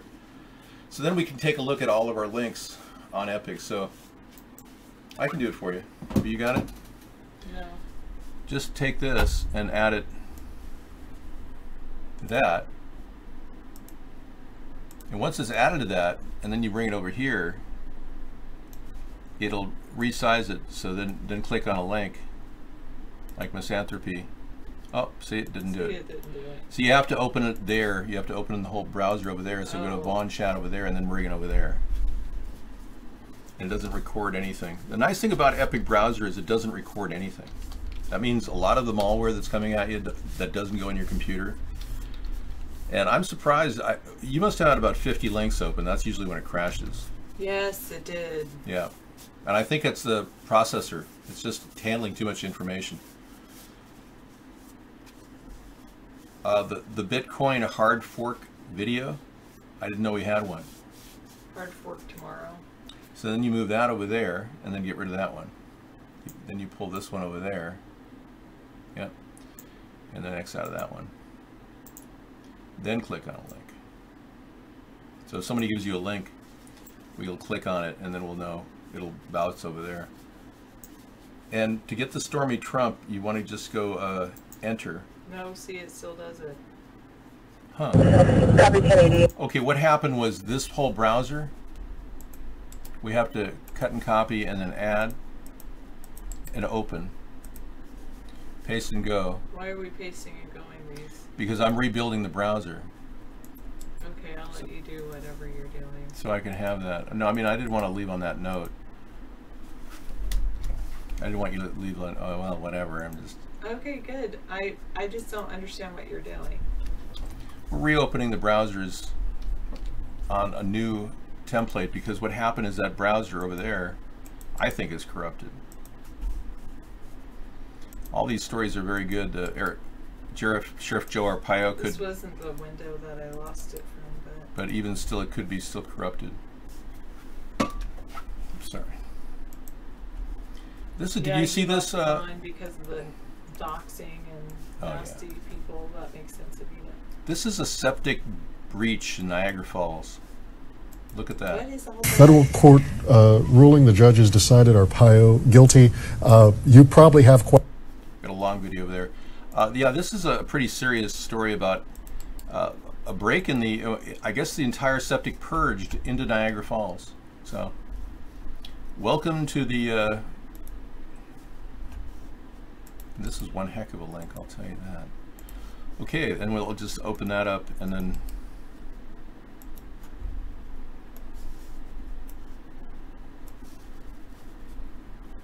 see if that works. Yep. So apparently you have to move them over manually. Okay, dash cam footage of a fatal head-on collision we'll be looking at right now.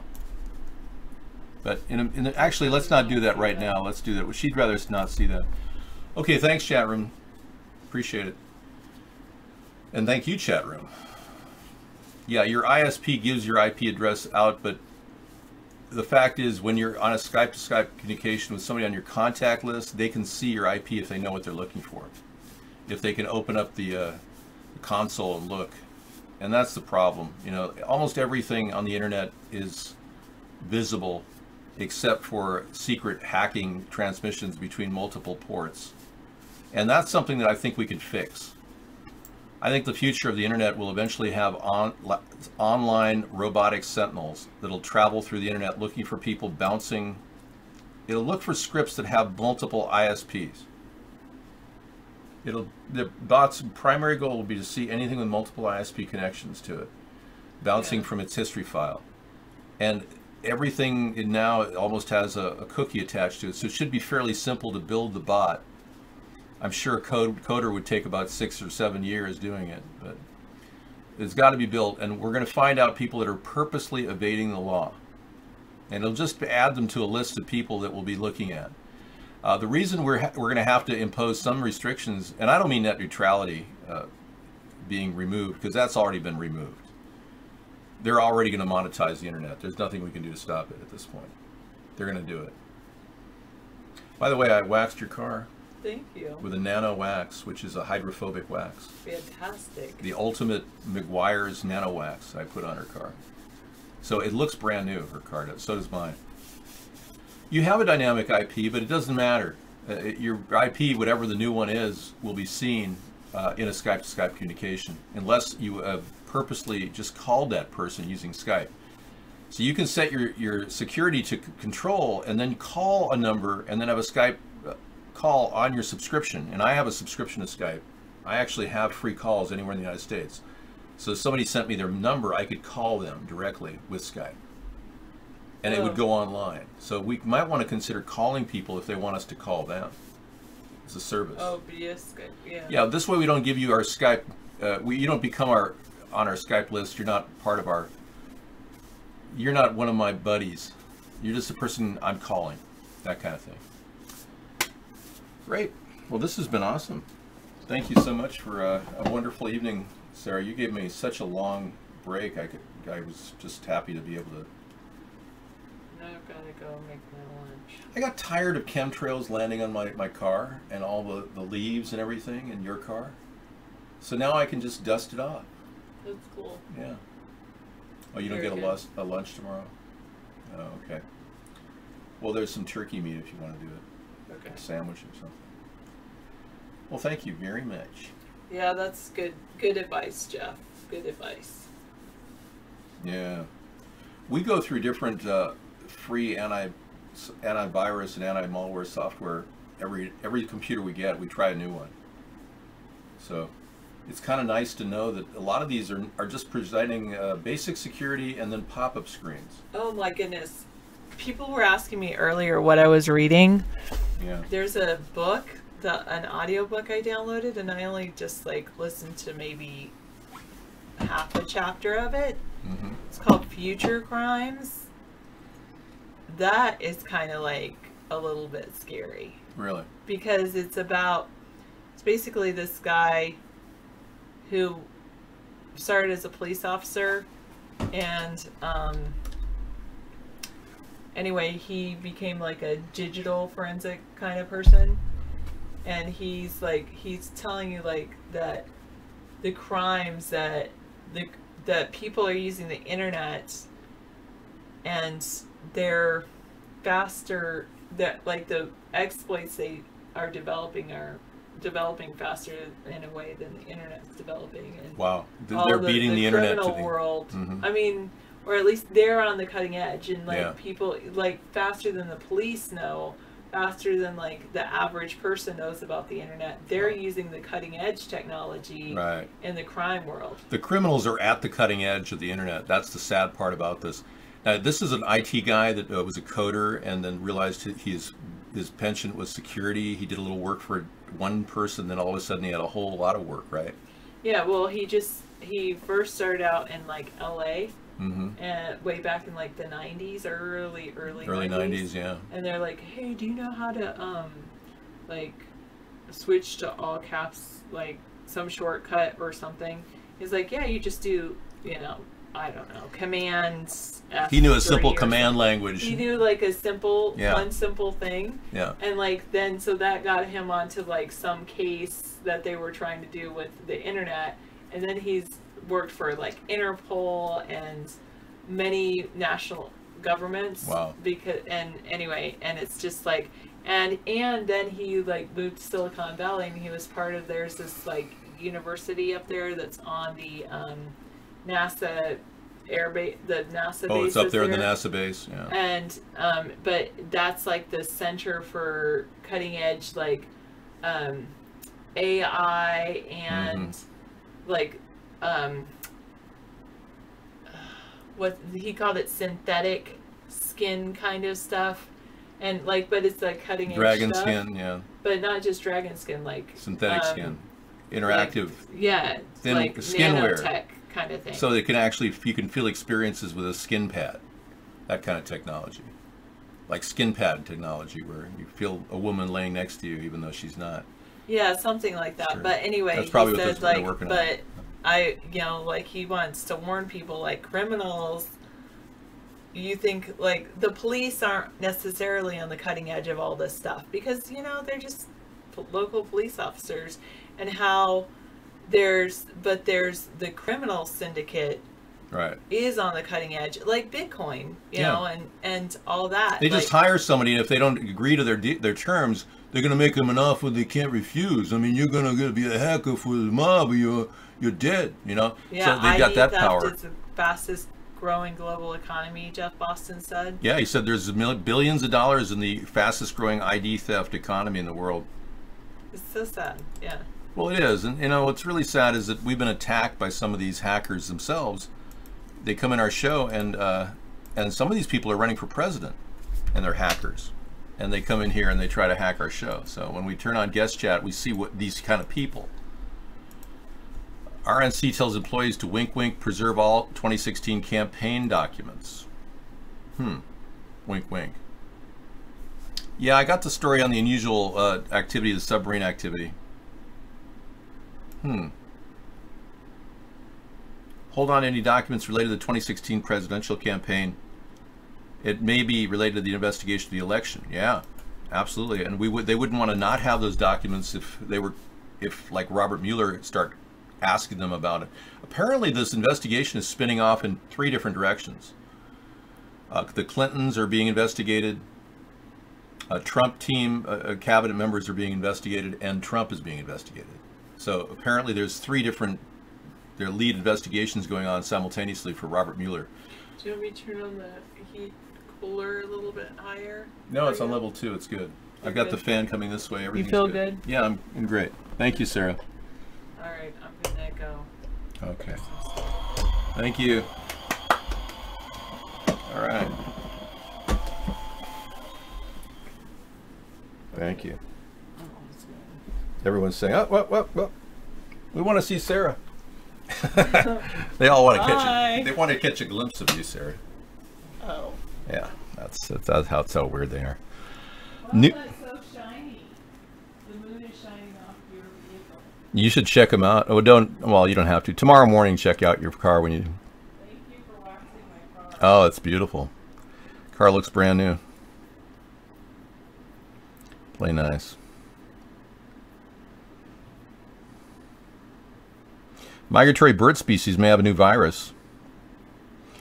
It's a rare find because it's considered a stroke of luck, especially because the virus's question is avian paramoxavirus 15, which belongs to the same family as avian paramoxavirus 1. Thanks. Prince Charles is up and running. You believe the Iwan brothers shot Seth Rich? Well, let's be clear. Yep. So he would not expose their copying of many computers in the Congress, as well as Seth's leaking DNC showing them cheating Bernie Sanders. Yeah. He may not have been the only leaker. The Iwan brothers are brought in by Debbie Wasserman Schultz as a computer maintenance for the Congress. Mike Pence seeks to reassure the United States will not sell out to the Baltics to Russia. And just because the president is Putin's biatch shouldn't be seen as a threat to them. Well, coming from a guy who claims that nobody in his cabinet ever talked to the Russians and they all did, Mike Pence's credibility has dropped to 0. Plus, he will not reveal his emails as governor of Indiana, making him a tremendous problem for our country, just like Hillary Clinton was. With no transparency, this guy is virtually useless. And if we end up having this arch-right conservative as our president, because Trump has to resign due to Alzheimer's or something worse, sex tapes, you can only imagine where we'd be headed. You'd be goose-stepping your kids to school, forcing them to read the Bible every morning before class. God knows what he's trying to cover with those emails too. Wow. There's been allegations that Pence has been involved with some pedophilia activities in Indiana. I could show you some clips that'll blow your mind. Iwans, they are Pakistani and they're no longer in the country. They weren't professional contract killers, so Seth Rich lived but was indirectly finished off by the D.C. police who prevented medical personnel in the hospital from checking in on him. Yeah, that's true. I think they shot him in the back, the Iwan brothers. A little over a month later, the D.C. police chief was given a $500,000 a year job as a promotion. Wow. You've been doing great work, Prince Charles. Chef Seth Rich lived but was indirectly finished off by the D.C. police, according to you. Well, aren't these the same people that are overseeing Steve Scalise right now? Who's still clinging to life? Geostorm, official trailer. Wow. That looks really serious. Seriously messed up. Some stuff coming our way. And another trailer too? Wow. You're just stacking the room with geostorms. New U.S. currency motto unveiled. Get yours while the getting's good. Okay. Trump risks U.S. being seen as a kleptocracy, says an ex-ethics chief at Walter Schaub. After quitting his job as the head of Office of Government Ethics this month, Schaub describes the embarrassment of President Trump's business ties. The former head of the U.S. government ethics watchdog has warned that Donald Trump's conflicts of interest put the country at risk of being seen as a kleptocracy. Yeah, I believe it. He quit because of his concern about Trump's ethics. He condemned the president for using his hotels and other properties for government business in what is in effect a free advertising campaign. I agree. The fact that we're having to ask questions about whether he's intentionally using the presidency for profit is bad enough because the appearance itself undermines confidence in government. He added, it certainly risks people starting to refer to us as a kleptocracy. That's a term thrown around fairly freely when they're talking about Russia, fairly or unfairly. And then we run the risk of being branded the same way. America really should stand for more than that. I totally agree with him. And these types of people that are standing up against Trump, and the government isn't doing enough, so it's losing credibility as we go. It's kind of amazing, isn't it? It's like they're showing you how incompetent they are the longer Trump remains in office without any prosecution. That's what we're seeing lately. Just this general, obvious, wow, they really are this incompetent kind of thing. Strong light frequency detected today. Electromagnetic radiation, wow. More links here, albeit short links. Geostorms and whatnot. No, you cannot get a girlfriend the way you treat women. You have to treat them with more respect.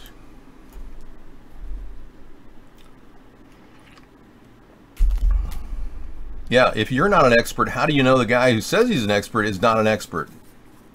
Mind blown. Mind blown. Mind blown. Somebody will take that clip and repeat it into a GIF. Okay. Hey, we got a lot of ages in here. What? Just iBlog is so dead. It's not. It's KY Poopy's there.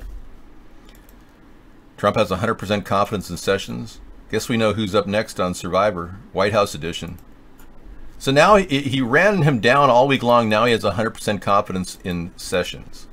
Welcome to the manic depressive cabinet of Donald Trump. This is absurd. Unbelievable. Yeah, because he knows that Sessions stands over the whole thing.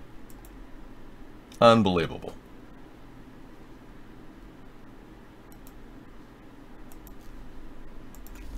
All right. Take a look at that in just a bit.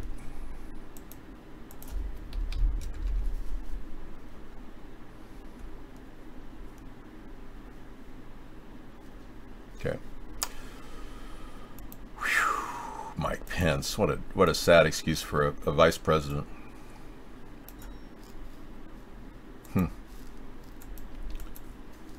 Okay.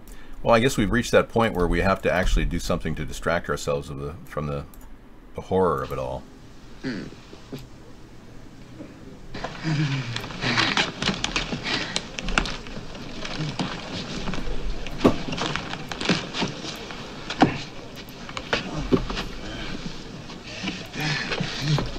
They're making our food out of people. Next thing, they'll be breeding us like cattle for food. You gotta tell them. You gotta tell them. Promise, Tiger. I promise. I'll tell the exchange. You tell everybody. Listen to me, Hatcher. You gotta tell them.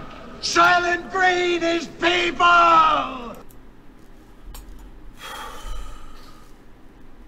This looks like a really good link from Ozark. Thanks, Ozarks. We got 14 shocking sexual harassment allegations against Donald Trump.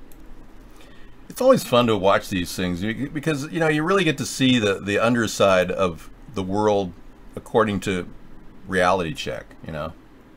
No longer we can rely on Snopes because those guys are already been implicated. Now you have to rely on a thing called your brain to determine what's good and bad, what's right or wrong. Yeah, don't fall for the, oh, it's fake news, I don't want to hear it. Listen to everything with an open mind. You decide what is news and what's not. What is fake and what is not. All right, thank you. Okay, here's the jar2.com file I was promising everybody. This is the pedo file, everybody. It'll show you everything you need to know about the Pizzagate events as they unfolded. It's a massive file. For all of you conspiracy theorists, this is beyond belief. Every time you click on a link, it opens up another image. But it shows a massive connection between people, connections, allegations, all put together with a tremendous amount of effort. This brings in investigation upon investigation into one huge website that could very well be shocking and revealing. Yeah, it's almost too much to deal with. One of those pictures could take you 2 hours looking through it. But people are searching and trying to find out connections between the elite in Washington, D.C. and the Pizzagate story, and how come pedophiles are not being arrested in D.C.? Only a few. Dennis Hastert, and he only got 15 months for butt raping 4 boys who were wrestlers when he was a coach. Yeah, Only 15 months for anally raping 4 boys. Dennis Hastert. Yet Weiner, Anthony Weiner, gets up to 10 years for sending a picture of his wanger in the mail to a 15-year-old. Isn't this unbelievable? Yeah. And asking her for pictures. He gets 10 years. And Dennis Hastert gets 15 months. It's just beyond belief. It's like there's no justice here. Yes, Stephen Wasserman works for the DOJ. He's been assigned to oversee the Awan fraud and espionage. How does that happen? Yeah, it's conflict of interest, Prince Charles. Just like in the case of Dennis Hastert. The judge that sentenced him to 15 months, get this, he used to be his lawyer. And he didn't recuse himself. So he sentenced his old friend, Dennis Hastert, to 15 months. Cover-ups. Backdoor deals. These are the things, the bread and butter of conspiracy theory. Yeah, he's also is covering up the Seth Rich murder, according to a Gateway Pundit article. He stands in the way. Okay, let's take a look at Samizdat's link. Bitcoin, you got a story? Okay. Yeah, I'll take a look at that. There's supposedly going to be a Bitcoin split tomorrow, and Samizdat has the link.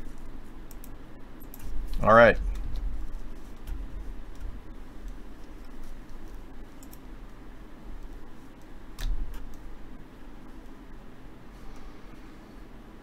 All righty.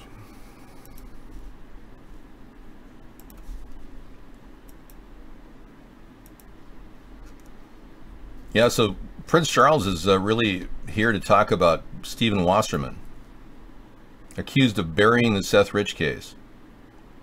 Yeah, Debbie Wasserman Schultz's brother, Stephen Wasserman. Yeah, you're onto some pretty interesting stuff. You know, Prince Charles, you'd probably be a person who would be perfect for my concept that I want to put out when I'm president. I want to create a media verification alliance that can provide answers to all the problems that many of us are having without any evidence.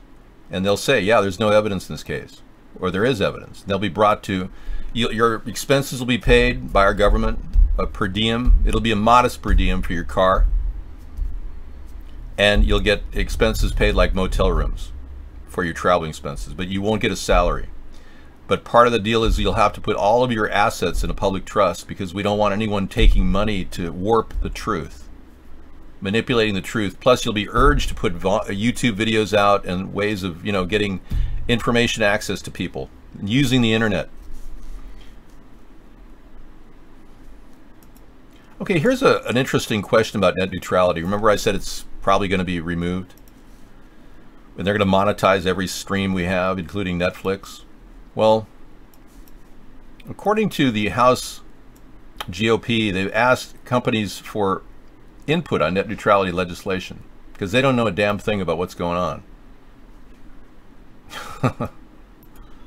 Okay, good. And all these companies are invited to the hearing. Alphabet, Netflix, Amazon, Facebook, Comcast, Verizon, Charter, and AT&T. All invited to the hearing so they can explain to these numbnut, idiot, prostitute congressmen who are about ready to repeal net neutrality exactly what's happening. And, it's very interesting to note that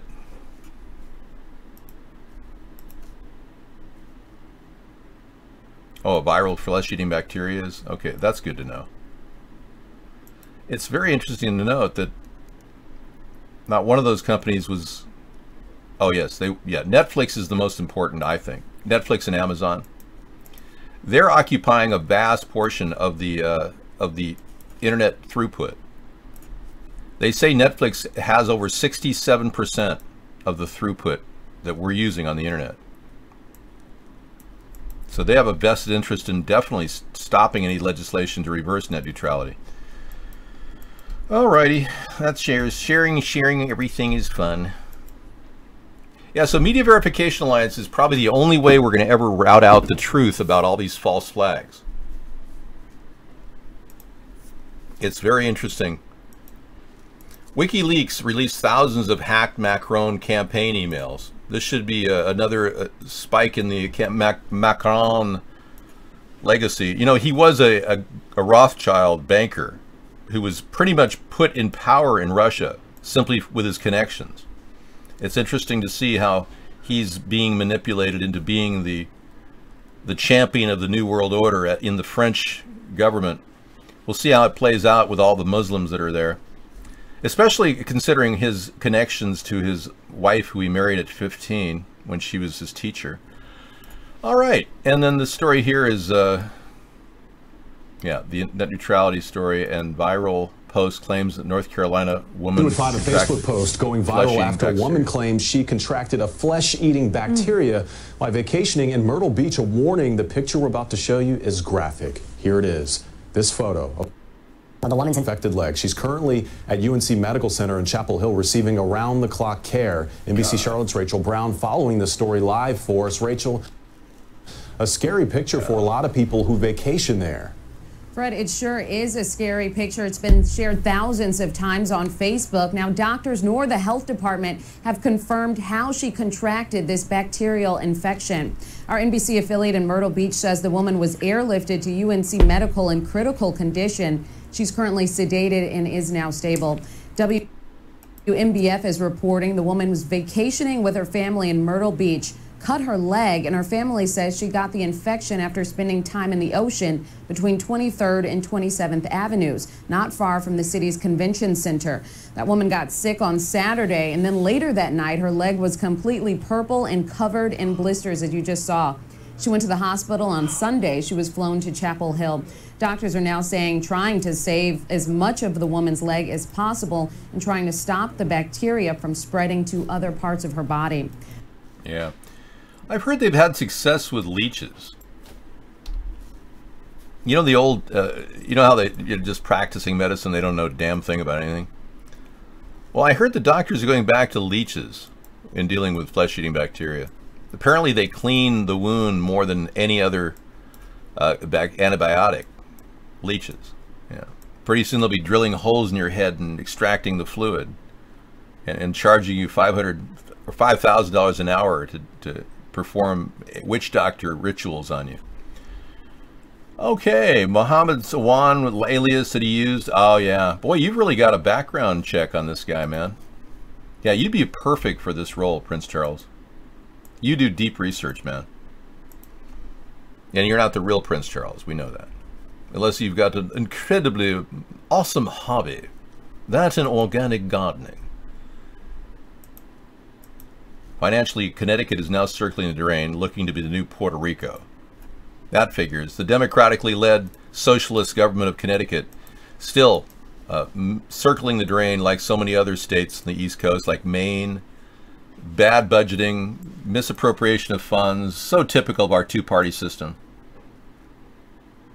The land of steady habits has a money problem.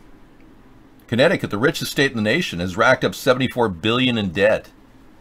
Wow. I thought California was the richest state in the nation. That's funny. Its finances have more in common with Puerto Rico than Massachusetts. As a home of America's financial wizard struggles to pay off its massive obligations, big as the bills come due on the decades of mismanagement. Ballooning payments for public employees, guaranteeing pension and health benefits of public employees, teachers, the main cause of Connecticut's fiscal misery. Okay, well, what I want to do, and what I will do as president, is I will send a comprehensive letter to the governors of every state, and also greet them and talk to them about the importance of fiscal conservancy and making sure that we control the budget. In my letter will be all kinds of helpful tips for them to cut the budget. But one of them is, I didn't go to Politicon. I couldn't make it. Yeah. Thank you, Happy Hour. I can't make any public events because of my security risks. Sad, but true. I get so many death threats every day. When I open up guest chat, I usually open up guest chat. Death threat. Death threat guest chat. But I'm glad it went on. I should have made a Skype meeting there. So, yeah, he ran from this site. All right, just keeps coming.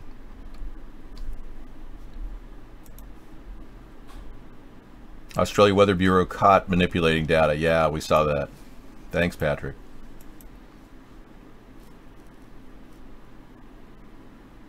The real Charles is an inbred? Really?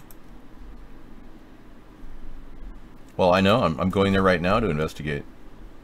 Every single day. Well, let's be clear. We haven't played If for a long time. I'll have to kick the night off with If. That's such a great scene when... Well, if Obama possibly reveals the truth about his wife, Michael, we will be able to get to the bottom of what's really going on here. Why is there an object flapping around in his pants, her pants, when she was on the Ellen DeGeneres show? And this has not in any way been photoshopped, I assure you.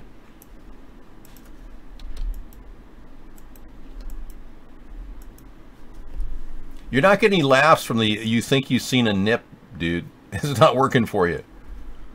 Well, she's packing something, man. That's either a loose Kotex pad, no offense, because if she is a woman, that would be very, very tragic. But I think she's definitely packing a penis. It's pretty sad that we've been deceived by so many people, isn't it? Thanks. I'm glad we have the show to talk about the deception that's been happening in this country. It's crazy. I mean, I started this show in 2008 hoping that people would wake up, but only a few, and then gradually the world audience woke up. John Kelly almost quit when Comey was fired.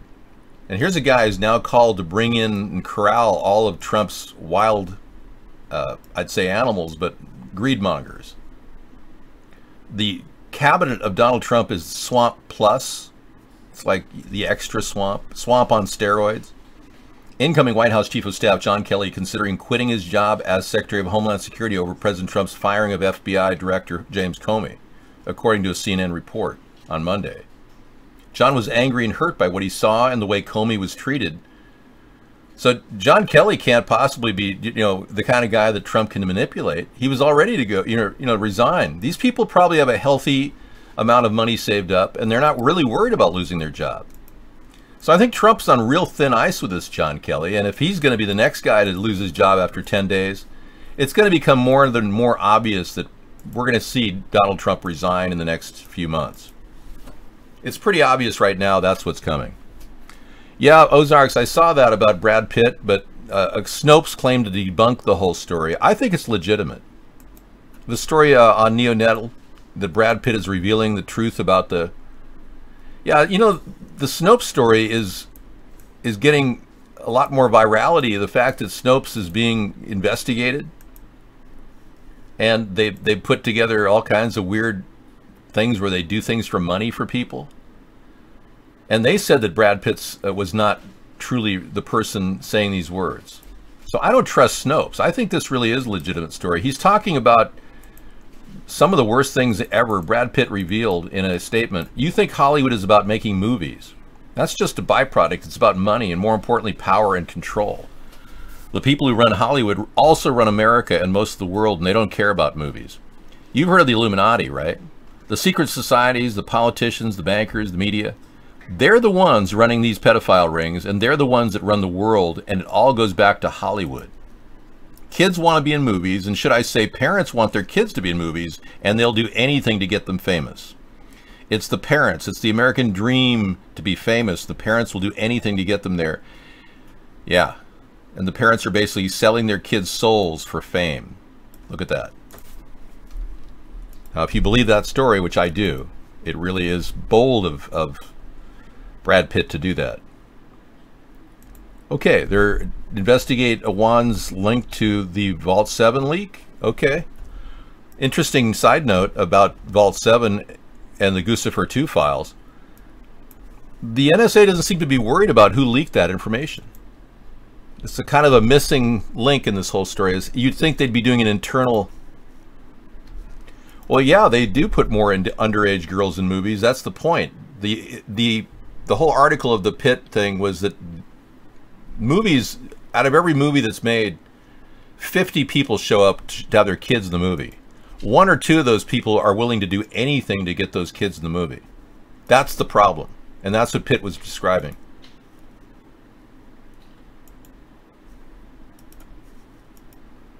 Yeah, so we don't like pedos here.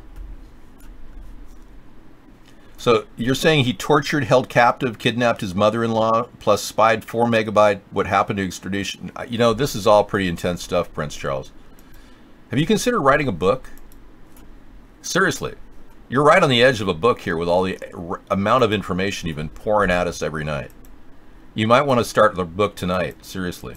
The Trump boomerang effect. Everything he tries to do, the exact opposite happens. Let's take a look at this story. Are you done watching the picture of Michelle's penis? Thanks.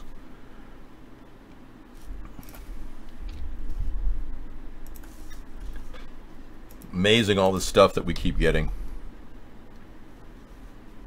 It's just phenomenal, actually. We're kind of overwhelmed.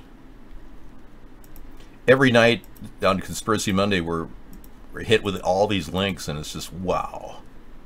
Boy, things have been heating up in conspiracy land so much over the past few years that this is the busiest night for links of all times. Every night's busy. Behold the Trump boomerang effect. Scenes from Republicans' second 6 months of the White House. Yeah. Okay.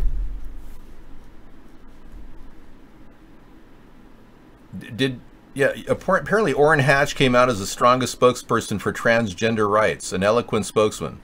Longest serving Republican, Orrin Hatch, speaks out about transgender rights. Boomerang effect.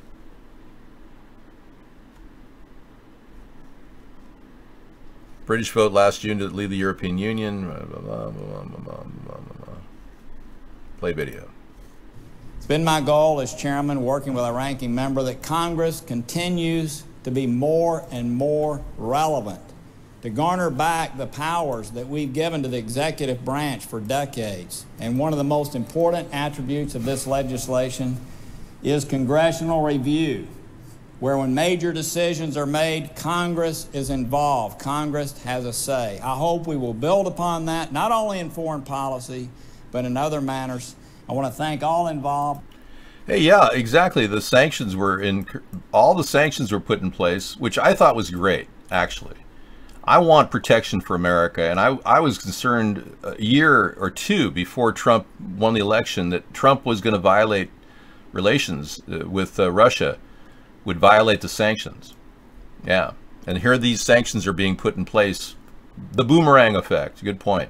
I urge a strong vote on this piece of legislation that sends a strong message to Iran, to Russia, and to North Korea. And with that, I yield the floor. There you go. I'm yielding the floor to me. Thank you. Well, thank you, ladies and gentlemen of the both House sides of the House and Senate. I appreciate you taking my comments and consideration. He's losing it fast. Coming to the end of the show, folks. Thank you for watching. He's losing it fast, folks. Former member of Congress predicts Trump will be out of office before the midterms.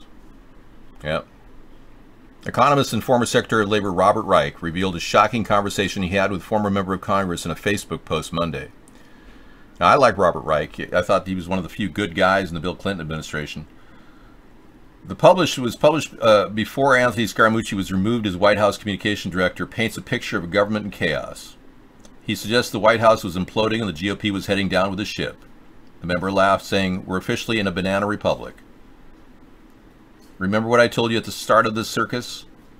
The former member revealed. They're convinced Trump is out of his gourd. They plan to use Trump's antics for cover to get what they most wanted: big tax cuts, rollbacks of regulations, especially financial. They'd work with Pence behind the scenes and forget the crazy uncle in the attic. And he then corrected himself, saying that he's hearing the Attorney General Jeff Sessions is pissing them off. Huh. Republicans in the caucus anticipate Trump will hurt them in 2018 and 2020. Yeah, well, we'll see. You know, they're winning local elections because the Democrats are spending so much money. That's the problem. And we have an aerial shot of the Awan's command center. He was just a stone's throw away from Technology Student Association. And he was working out of a location that would give him access to high-speed internet. No doubt back doors to various locations. If David goes, I'll have to wait hours and not go to work to see him again. You got to get, you don't want to be fired, man. Well, you got to work. If you got a job, hold on to it. Save your money and get ready for the harsh reality to come. Yeah, pay to play coming from the Democrats. 40 million from the teachers union. Oh yeah, more proof of pay to play by the Democrats. See how hard it is to tear myself away from this amazing show? Fascinating.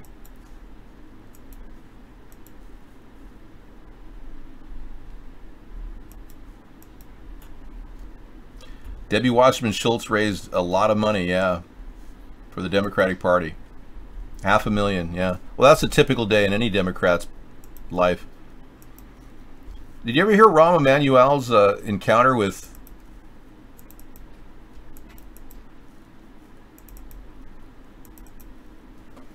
a congressman that was overheard?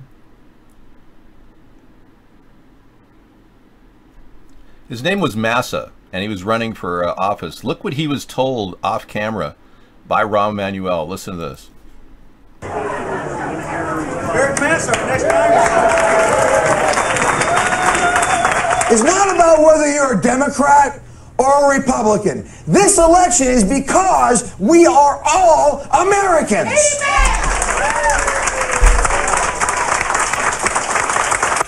You can say words and have... I do everywhere I go.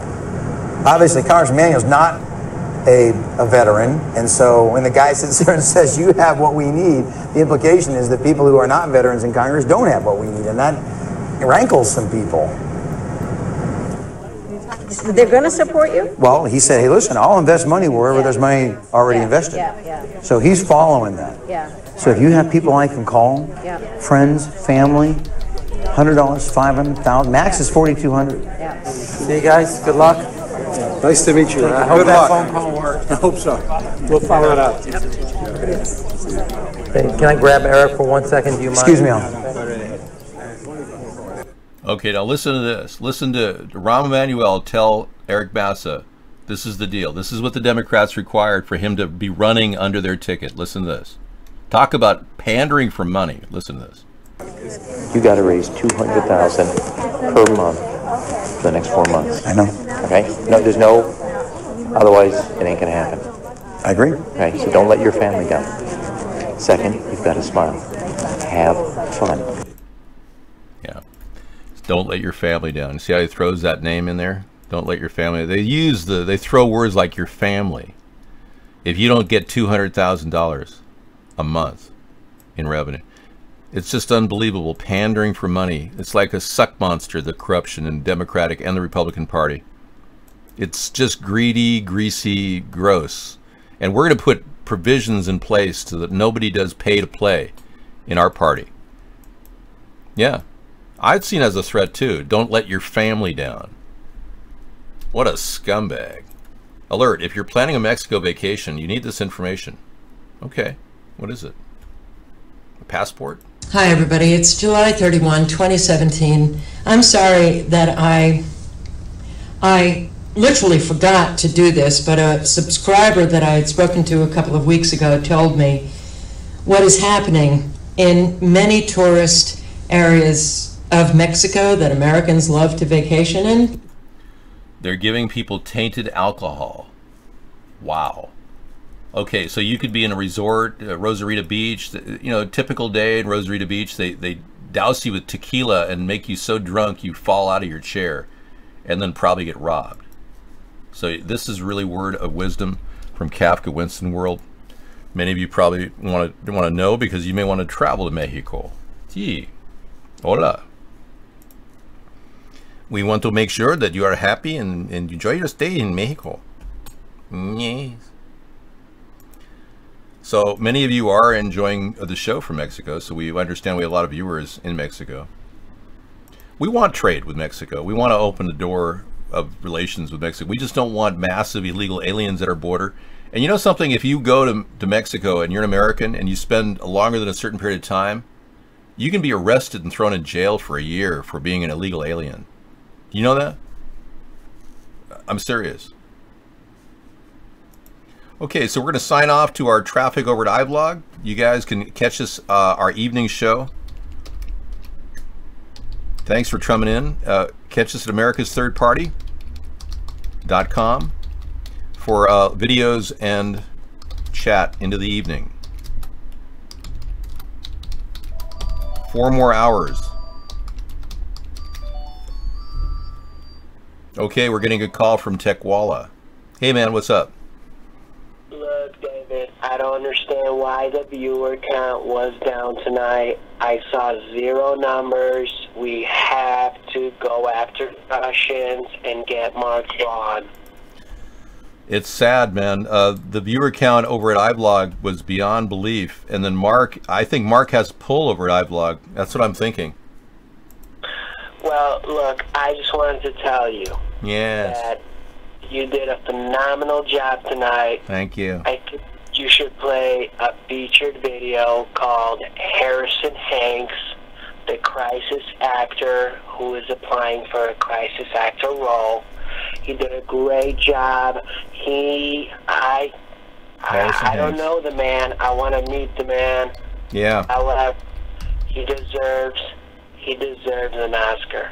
We played that the other night. This is like the 4th time we played it. I'll play it for you right now. It's hilarious, folks. This guy is he's tongue-in-cheek saying he wants to be a crisis actor and he can do better than anybody else out there faking all this stuff. So it'll be fun. We'll play that right away. Thank you. It's phenomenal, and look, and it's the truth. The Dirty.com did expose me having sex with Stormy Daniels. Yeah, now let's take a look at that. Stormy Daniels. Yeah. Okay, okay. Let me jump out of character. Go ahead. So, the chat room is kind of in like an FU, and yeah, you don't know nothing, or we got Vangelitis saying, yeah, that I'm legit. Cool, thank you for the respect. But however, I was in Nick Ritchie's VIP, and I have hung out with Nick Ritchie. Who cares, man? Nobody cares who Nick Ritchie is. I mean, you keep acting like it's some big deal. Like, seriously, nobody cares. He is the guy who exposed the Trump and Stormy Daniels cheating on Melania. Yeah, I like the smoking gun shows. Well, I'll give you guys the link, but so you know a guy who exposed something that's now being suppressed in the media. It's just like, we got to keep this alive, man. You don't need to brag about knowing this guy. You're the guy who's doing the hard work. That's the bottom line. But it's not about bragging. Bragging about yourself. Letting you know that I have credibility, okay? Okay. Yeah, you of all people need credibility, Donald. Look, David, I work hard. I know a lot of people. I do what I do because I have to do it. Unfortunately, speaking as myself, Techwalla, unfortunately, I've been on a down low because I'm trying to concoct a plan. And I got a plan. I got an idea. It's going to happen, folks. Yeah, well, you know something? This Iran thing is as important as the Russian involvement. We've got 2 separate conspiracy stories that are really rolling into conspiracy fact land.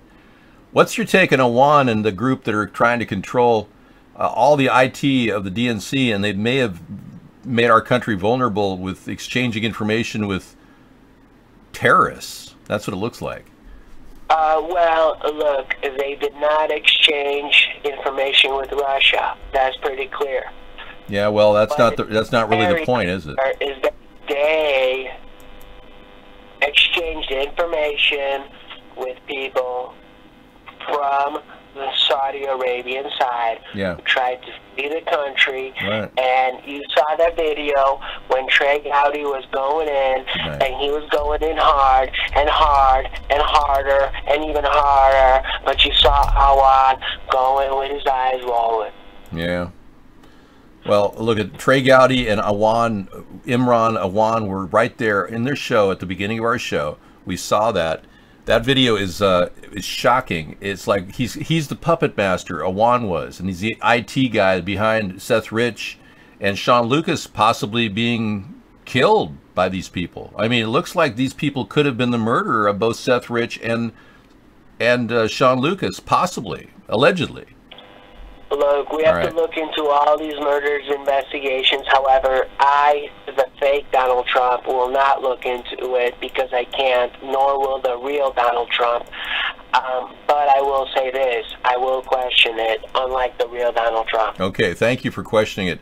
Let me ask you, what do you have for dinner, man? Everyone wants to know. Everybody wants to know? Yeah, everybody wants to know. I had for dinner today was I had 2 baked potatoes, small ones. Okay. And I had, wait, hold on, let me recall this. Stop him! Stop him! I had chicken drumsticks and spicy stuffs, barbecue sauce. It was phenomenal. Phenomenal. It wasn't expired. It was clean. It was great. So you didn't have Soylent Green. Good. All right. Well, thank you very much for your input on your dinner. And also all the great stuff about Donald Trump and the porn superstar, which we are going to show you right now, folks. This is a link that could be the Smoking Gun. It's from thesmokinggun.com, but it hasn't got into the mainstream media at all. It was from The Dirty. The Dirty reported it first. Yep. But Donald did something to my guy Nick Ritchie, who's married to Shane Dahl Lamas, the Renegade's daughter, Lorenzo Lamas' daughter, and... Okay. Whatever. The story got pulled. That's it. The story was pulled. So you can see it right now, folks, right here. And thanks to you, Techwalla, for getting the information. This woman is alleging that Donald Trump was having sex with her, a porn star, while he was married to Melania. And now the story was pulled. Nick Rich of the Dirty.com and Techwalla picked the story up. And now we're looking at it right now on the screen. Thank you so much. All right, great call. Thanks. I got to go because I'm going to close down the show and enjoy the rest of the evening. But you too. David, God bless America. God bless the third party. Thank you, man. All right, later. Bye-bye. Yeah, that was Techwalla. He's bringing in some really interesting information. Nothing wrong with that. I gave you the wrong link there. Sorry. There it is. The Smoking Gun. Your story about Donald Trump that's been pulled that you have on the screen right now. And then this story from this person who's claiming to be Prince Charles, who's not, says the Awan brothers, get ready, the biggest scandal in U.S. history is upon DWS. Debbie Wasserman Schultz tweets, is looking more criminal by the minute, hopes she has a lawyer. Yeah, her brother is Wasserman, is a lawyer who's now going to ramp up his defense of the Awan brothers, of all people. He's putting his reputation on the line, which could be very devastating, considering this is like a massive undercurrent tornado, or inverted tornado, that could suck him right out of a job. Amazing. All right, that's it for tonight. Thank you very much. We'll be back tomorrow with Truth Tuesday. I have the show up and running all the way into the evening. For all of you watching videos, you'll be interested to know that we've been bringing videos in all night long, and we're going to be playing them off of our video library. I am kind of on the cutting edge of the scandal. I appreciate all your input, Prince Charles. It's pretty interesting. And same with all of the other people who are providing tonight. We got a climate change coming. That's going to be a discussion of the One Pacific Redwoods take on moisture from Hillary blockaded, a monsoonal moisture blocked. Modification of the weather is going on as we speak, and this is an ongoing thing using electromagnetic phased array radar as it manipulates metals that they're putting in the air, which is so sick I can't even talk about it. We have a whole show on Wednesday, Wasteful Wednesday, dedicated to how they're putting industrial waste in our atmosphere, all under the guise of some scientific mumbo jumbo created in some person's nutcase's mind. But One Pacific Redwood does a really good job of revealing all this stuff. And if you want to join him on